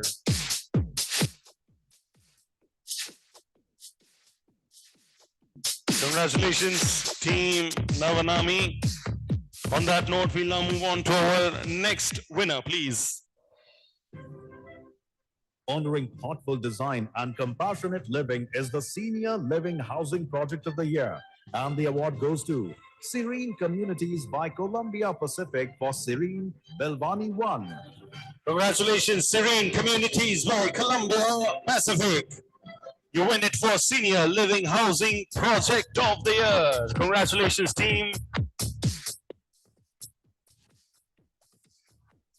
Ladies and gentlemen, can you all please clap it up a little loudly for our winners for Serene Communities by Columbia Pacific, and whoever is doing the host services, bring it on, gentlemen. On that note, we'll now move on to our next winner, please. Honoring a project that redefines leisure living and long-term value, we proudly announce the second home project of the year, and the award goes to Stonecraft Group for Stonecraft Woods, Shamshabad. Stonecraft Group, congratulations to all of you. Crafting excellence with the kind of strength of that of a stone. Congratulations, Stonecraft Group. Congratulations for this incredible felicitation and award.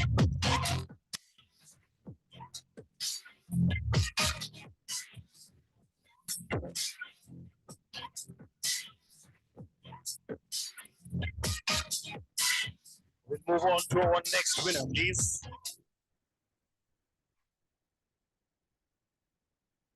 Celebrating creativity and concept-driven excellence, let's honor the winners in the category of Themed Project of the Year. And the award goes to Radhe Group for Radhe Sky. Radhe group के लिए बजाइए जोर से ताली, या फिर ऐसा भी बोल सकते हो Radhe Radhe Radhe Radhe. That is what it is. That's the mantra. Congratulations, team Radhe Group.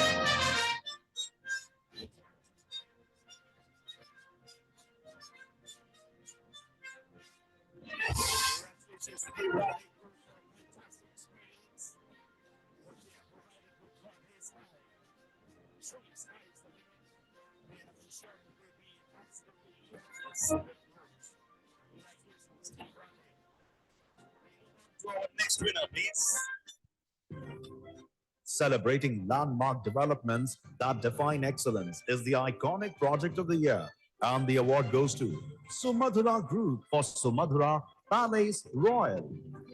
Bajaye, everybody, feel the energy, feel it for Sumadhura Group. Congratulations, iconic project of the year is yours.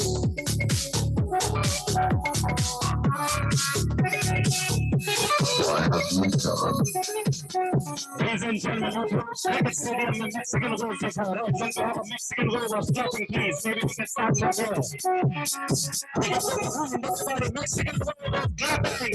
Bajaye is also pulling.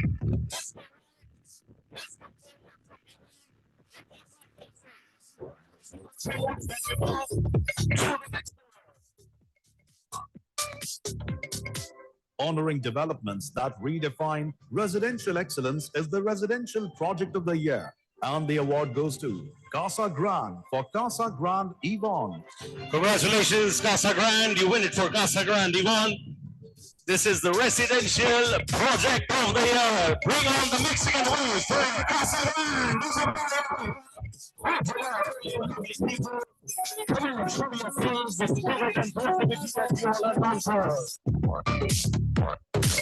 Congratulations once again, Casa Grande.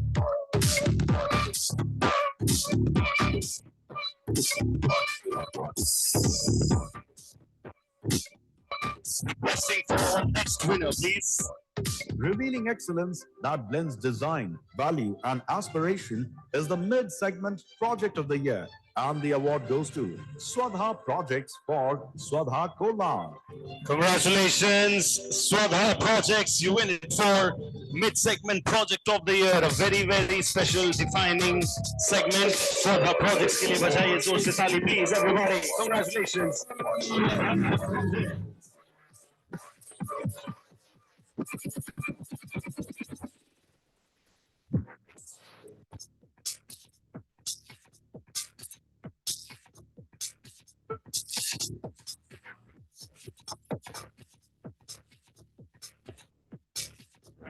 teams for the projects. Gentle reminder to all our winners to please kindly remain with us right till the very end for a special group photograph, which is not just a part of the coverage, but also the memory that we are creating today. Please remain with us right till the very end. On that note, we move forward to our next winner, please. Honoring sustainable living and responsible design, we present the award for most environment-friendly residential project. And the award goes to Stonecraft Group for Stonecraft Woods, Shamshabad. Stonecraft Group hai inka naam. Legend in the making, ladies and gentlemen. Congratulations, Stonecraft Group for Stonecraft Ward Shamshabad. Congratulations, sir. Badhai ho to you and your entire team at Stonecraft Group.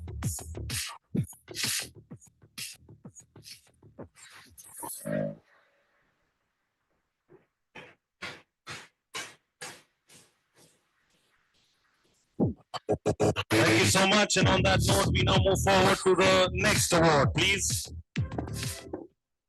Celebrating vision and precision in land development is the Plotted Development Project of the Year. And the award goes to Gaura Ventures for Gaura Greendale. And GR Infrastructures for GR VKC's Vrindavanam. Congratulations to both our winners. This one is the Plotted Development Project of the Year. Our winners from Gaura Ventures over here first. Thank you so much. Clap it up for them, please, ladies and gentlemen.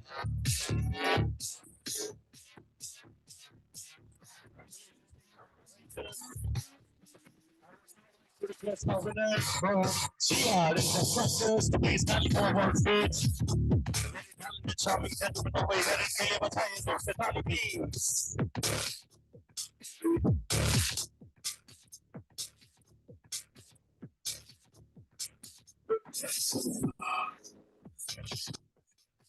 Moving on quickly to the next award. Celebrating green innovation and sustainable workspaces, we present the award for most environment-friendly commercial office space. And the award goes to Mindspace Business Parks REIT for Mindspace Madhapur. Congratulations, Mindspace Business Parks REIT for Mindspace Madhapur. The most environment-friendly commercial office space award हुआ आपका. Ladies and gentlemen, ये और इनके team वो लोग हैं जो सिर्फ अपने बारे में नहीं, समाज and environment के बारे में भी सोचते हैं, which is very critical in today's time when we're all going green. Kudos to all of them over there. Mindspace Business Parks REIT. Moving quickly to our next award, please. Honoring landmark developments, redefining commercial spaces is the Commercial Project of the Year. And the award goes to Navanami Projects Private Limited for Eon. And RMZ Corporation for RMZ Eco World 30. And Vajram Constructions Private Limited for Vajram CMR1. बेहतरीन काम अगर इतना तगड़ा हो कि तीन winner हो तो फिर क्या ही बात है. Ladies and gentlemen, commercial project of the year. I would now like to first call upon stage our winners from Navanami Projects Private Limited on stage, please. Kudos to the team of Navanami Projects Private Limited. Congratulations, sir.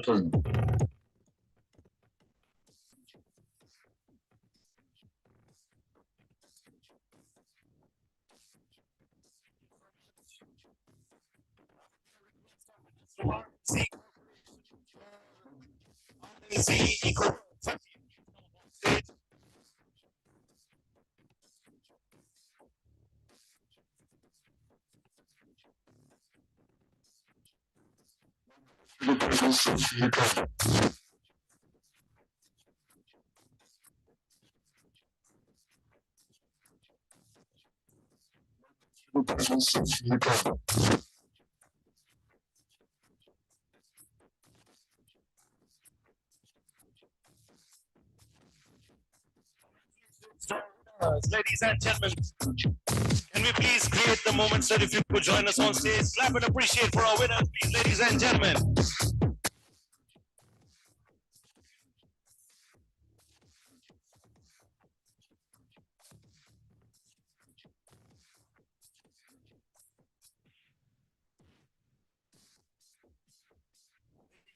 Please clap it up for our winners of RMZ Corporation. इतना अच्छा काम अगर हो, थोड़ा बहुत confusion का जगह तो होता ही है. Confusion is not about chaos.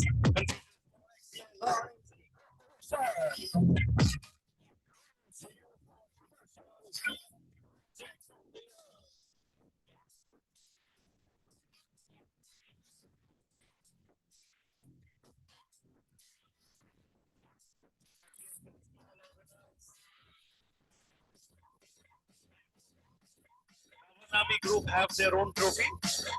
The RMC Corporation have their own trophy, and Vajra Constructions Private Limited, they have their own trophy. Commercial Project of the Year. Kudos to all our winners. Let's have our next winner, please. Celebrating landmark commercial developments that set new benchmarks is the iconic Project of the Year commercial. And the award goes to Satwa Group for Image Tower. Congratulations, team Satwa. Can I please have all your incredible members over here on stage, please? Satwa Group, you win it for Image Tower, iconic Project of the Year commercial.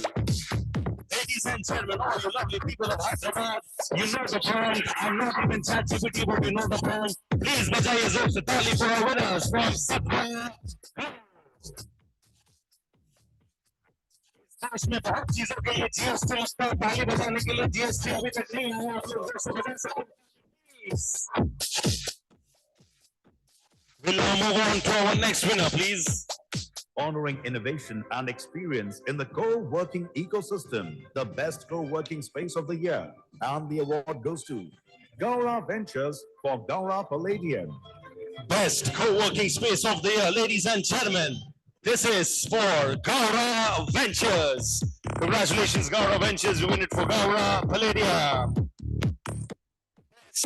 Co-working space of the year, very, very important in today's time in the corporate sector. Just make new friends. Do a lot of great networking with co-working spaces as well. And Gaura Ventures are doing a tremendous job in that domain. Congratulations. We'll now move on to our next winner, please. Recognizing outstanding facilities management that elevates workplace performance, we present the award for FM Project of the Year, Workspace, and the award goes to Vestian Global for Hyundai Mobis. Congratulations, Westian Global. This is the FM Project of the Year, Workspace. Can I have our incredible winners from Westian Global on stage, please? Ladies and gentlemen, we are missing the clap. Can we have the Sannada? Can we have the clapping and cheers and appreciation? National level one, I really want to say Italian people to everybody, please. Congratulations to Westian Global.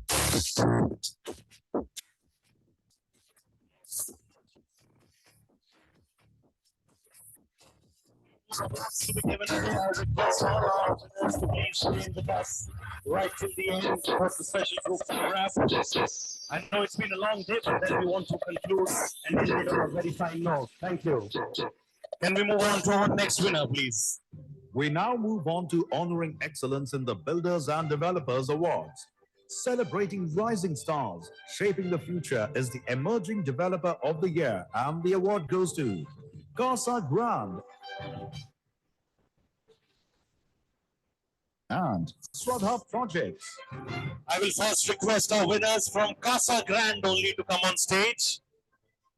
Our winners from Casa Grande, please, can you kindly come up on stage? This is the Emerging Developer of the Year Award. Congratulations, team Casa Grande.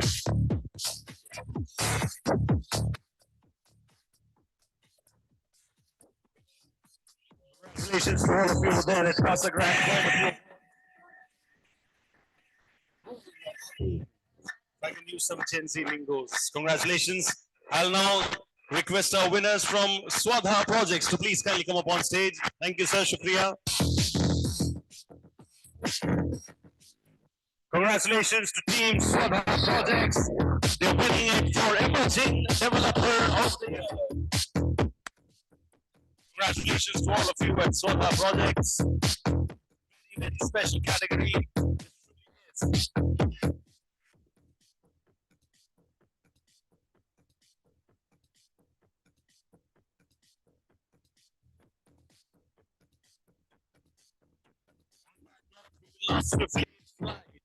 next award, please. Recognizing visionary growth and impact, we present the fastest growing realty brand of the year, and the award goes to Radhe Group. Radhe Group, everybody please bring it up for Radhe Group. Congratulations. Fastest growing realty brand of the year. Wow. If you haven't noticed them yet, you need to notice them right now. They're the fastest growing realty brand of the year.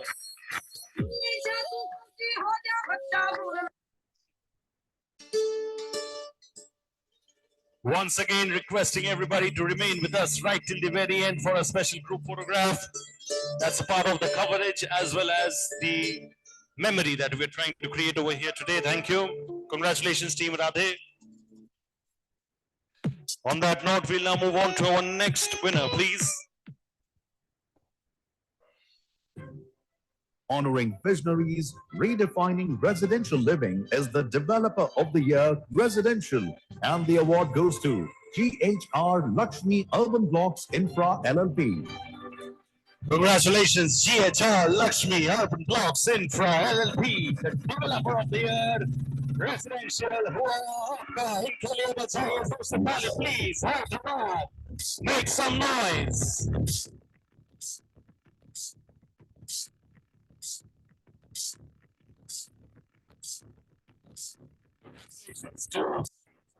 Urban Blocks.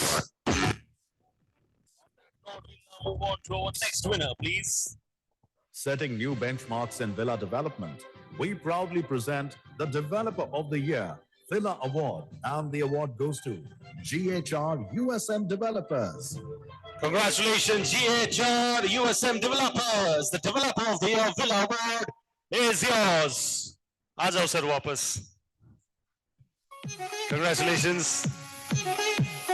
Ladies and gentlemen, let me just show you a quick drill, very easy. Come on, everybody.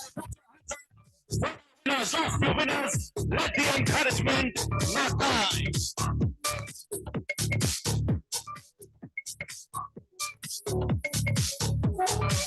Thank you so much. Congratulations. We'll now move on to our next winner, please. Acknowledging brilliance and commitment to timelines, we now present the award for excellence in delivery, and the award goes to Sumadhura Group for the Olympus. Congratulations. For any real estate investor, सबसे बड़ा सवाल होता है project हाथ में मिलेगा कब, right?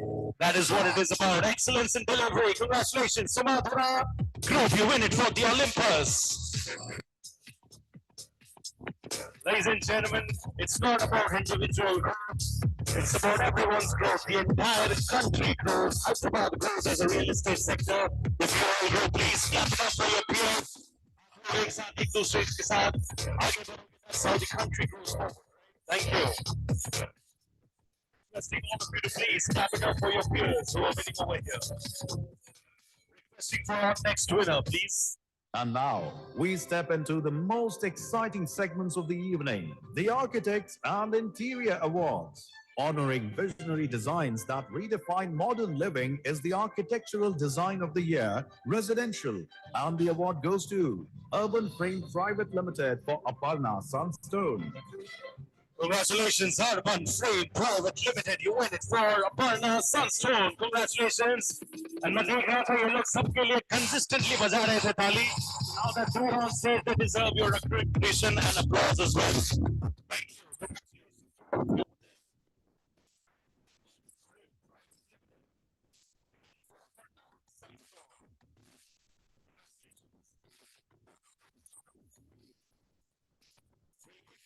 To our next winner, please. Celebrating innovation and functionality in workspace is the Architectural Design Project of the Year, Offices, and the award goes to Morphogenesis for Wipro Campus. Morphogenesis team, this is your time to make history. Congratulations. You win it for Wipro Campus Design Project of the Year. Offices, congratulations, Morphogenesis. Architectural Design Project of the Year is yours. You really try to work at Wipro Campus.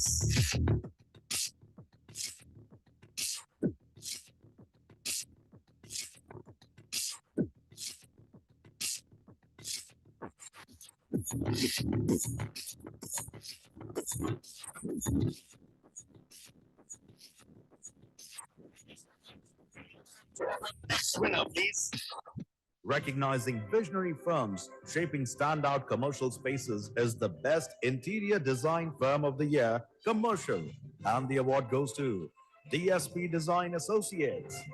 Congratulations, DSP Design Associates. I see a lot of teamwork and team spirit over there. Please clap it up for your peers, ladies and gentlemen. DSP Design Associates. Best interior design firm of the year, commercial, is theirs. Congratulations, team DSP Design Associates.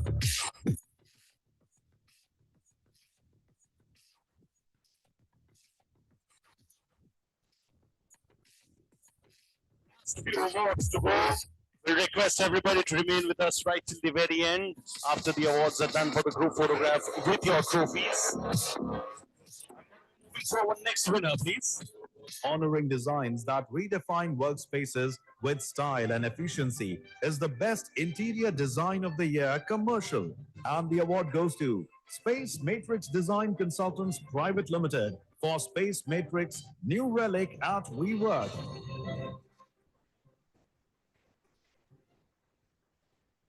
And Bastian Global for the Hartford. Congratulations. I'll first request our winners from Space Matrix Design Consultants Private Limited to come up on stage, please. Congratulations for those to them, ladies and gentlemen. They win for Best Interior Design of the Year.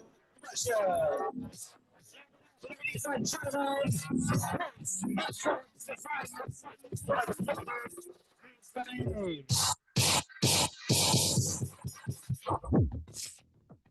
Request our winners from Westian Global to please kindly come up on stage. Ladies and gentlemen, please clap it up for the lady from Westian Global. Congratulations, Team Westian Global. You and your entire team right there who have laid the foundation for this award.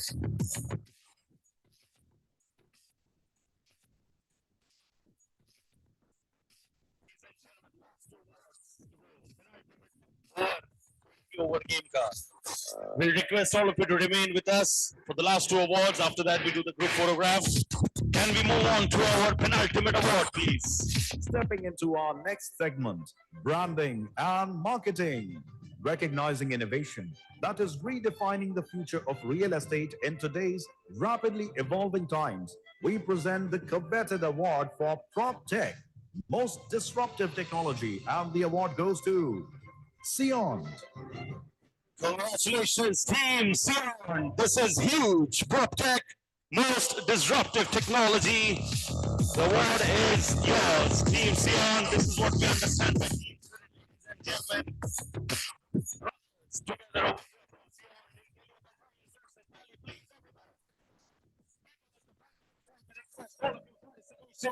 to clap it up for our winners from Sion.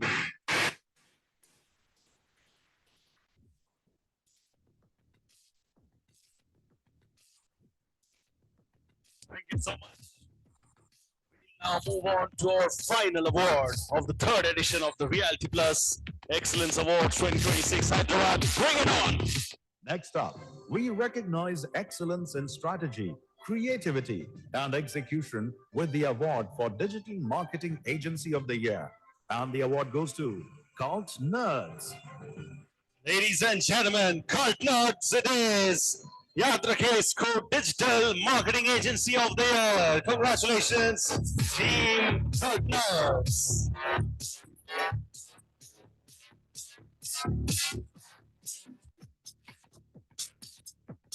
Congratulations, Team Cult Nerds. Ladies and gentlemen, the final.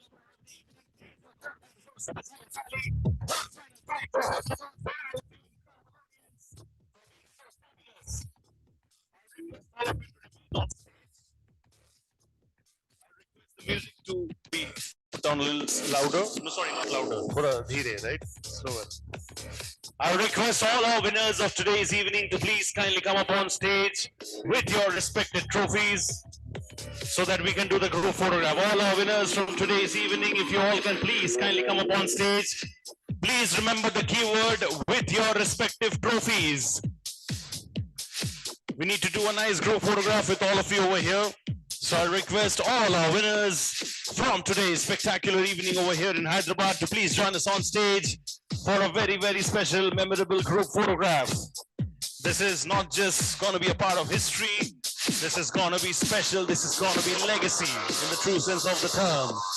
A big congratulations and a shout out to all our winners from today's evening. Requesting everybody up, सबको अपने अपने trophies लेके आ जाइए stage पे for a special group photograph.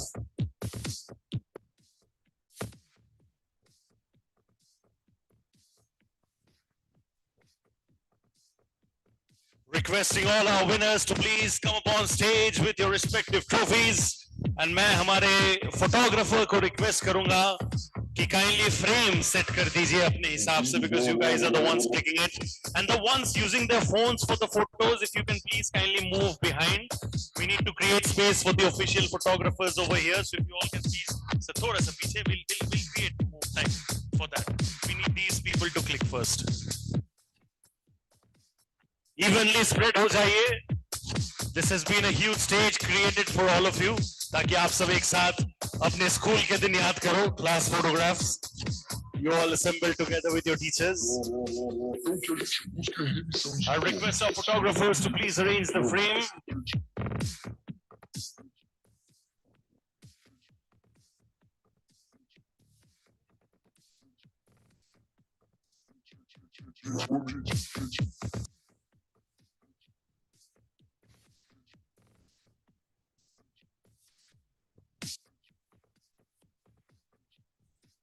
Requesting all our photographers to please help us arrange the frame.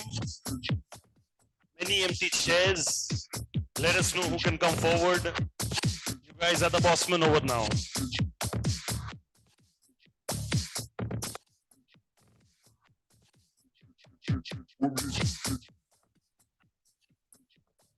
We have some empty chairs over here. If you all can please fill in those chairs. Please बैठ जाइए, sir. Come forward. All of you come, go back.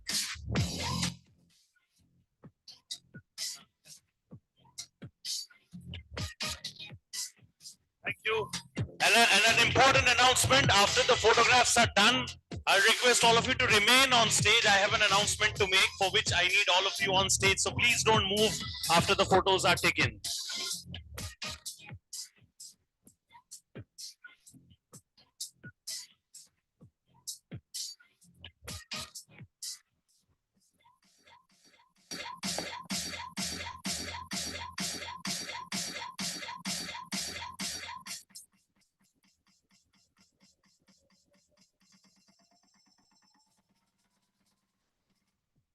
बहुत बेहतरीन काम कर रहे हैं हमारे photographers to get the frames on point.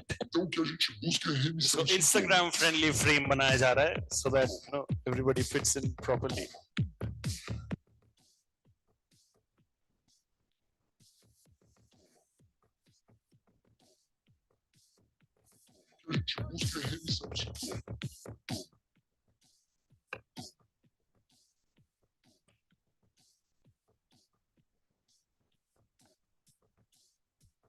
Thank you so much to all of you.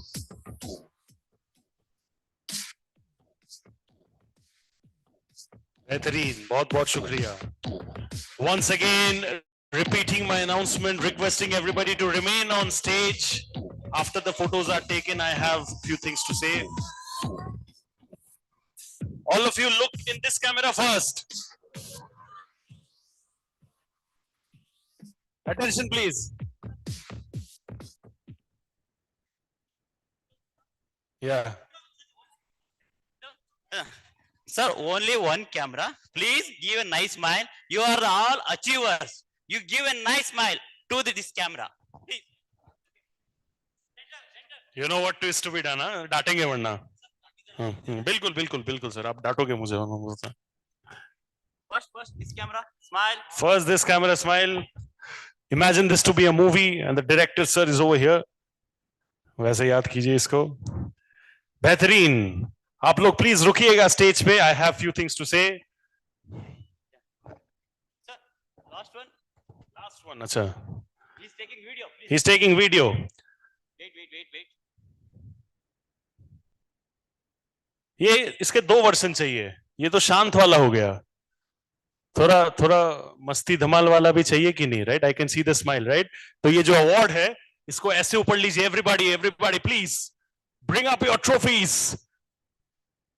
And imagine that आप लोग बूमेरैंग शूट कर रहे हो ऑन अ काउंटडाउन ऑफ, अच्छा ये इनको भी लगा दिया काम पे, वेरी गुड।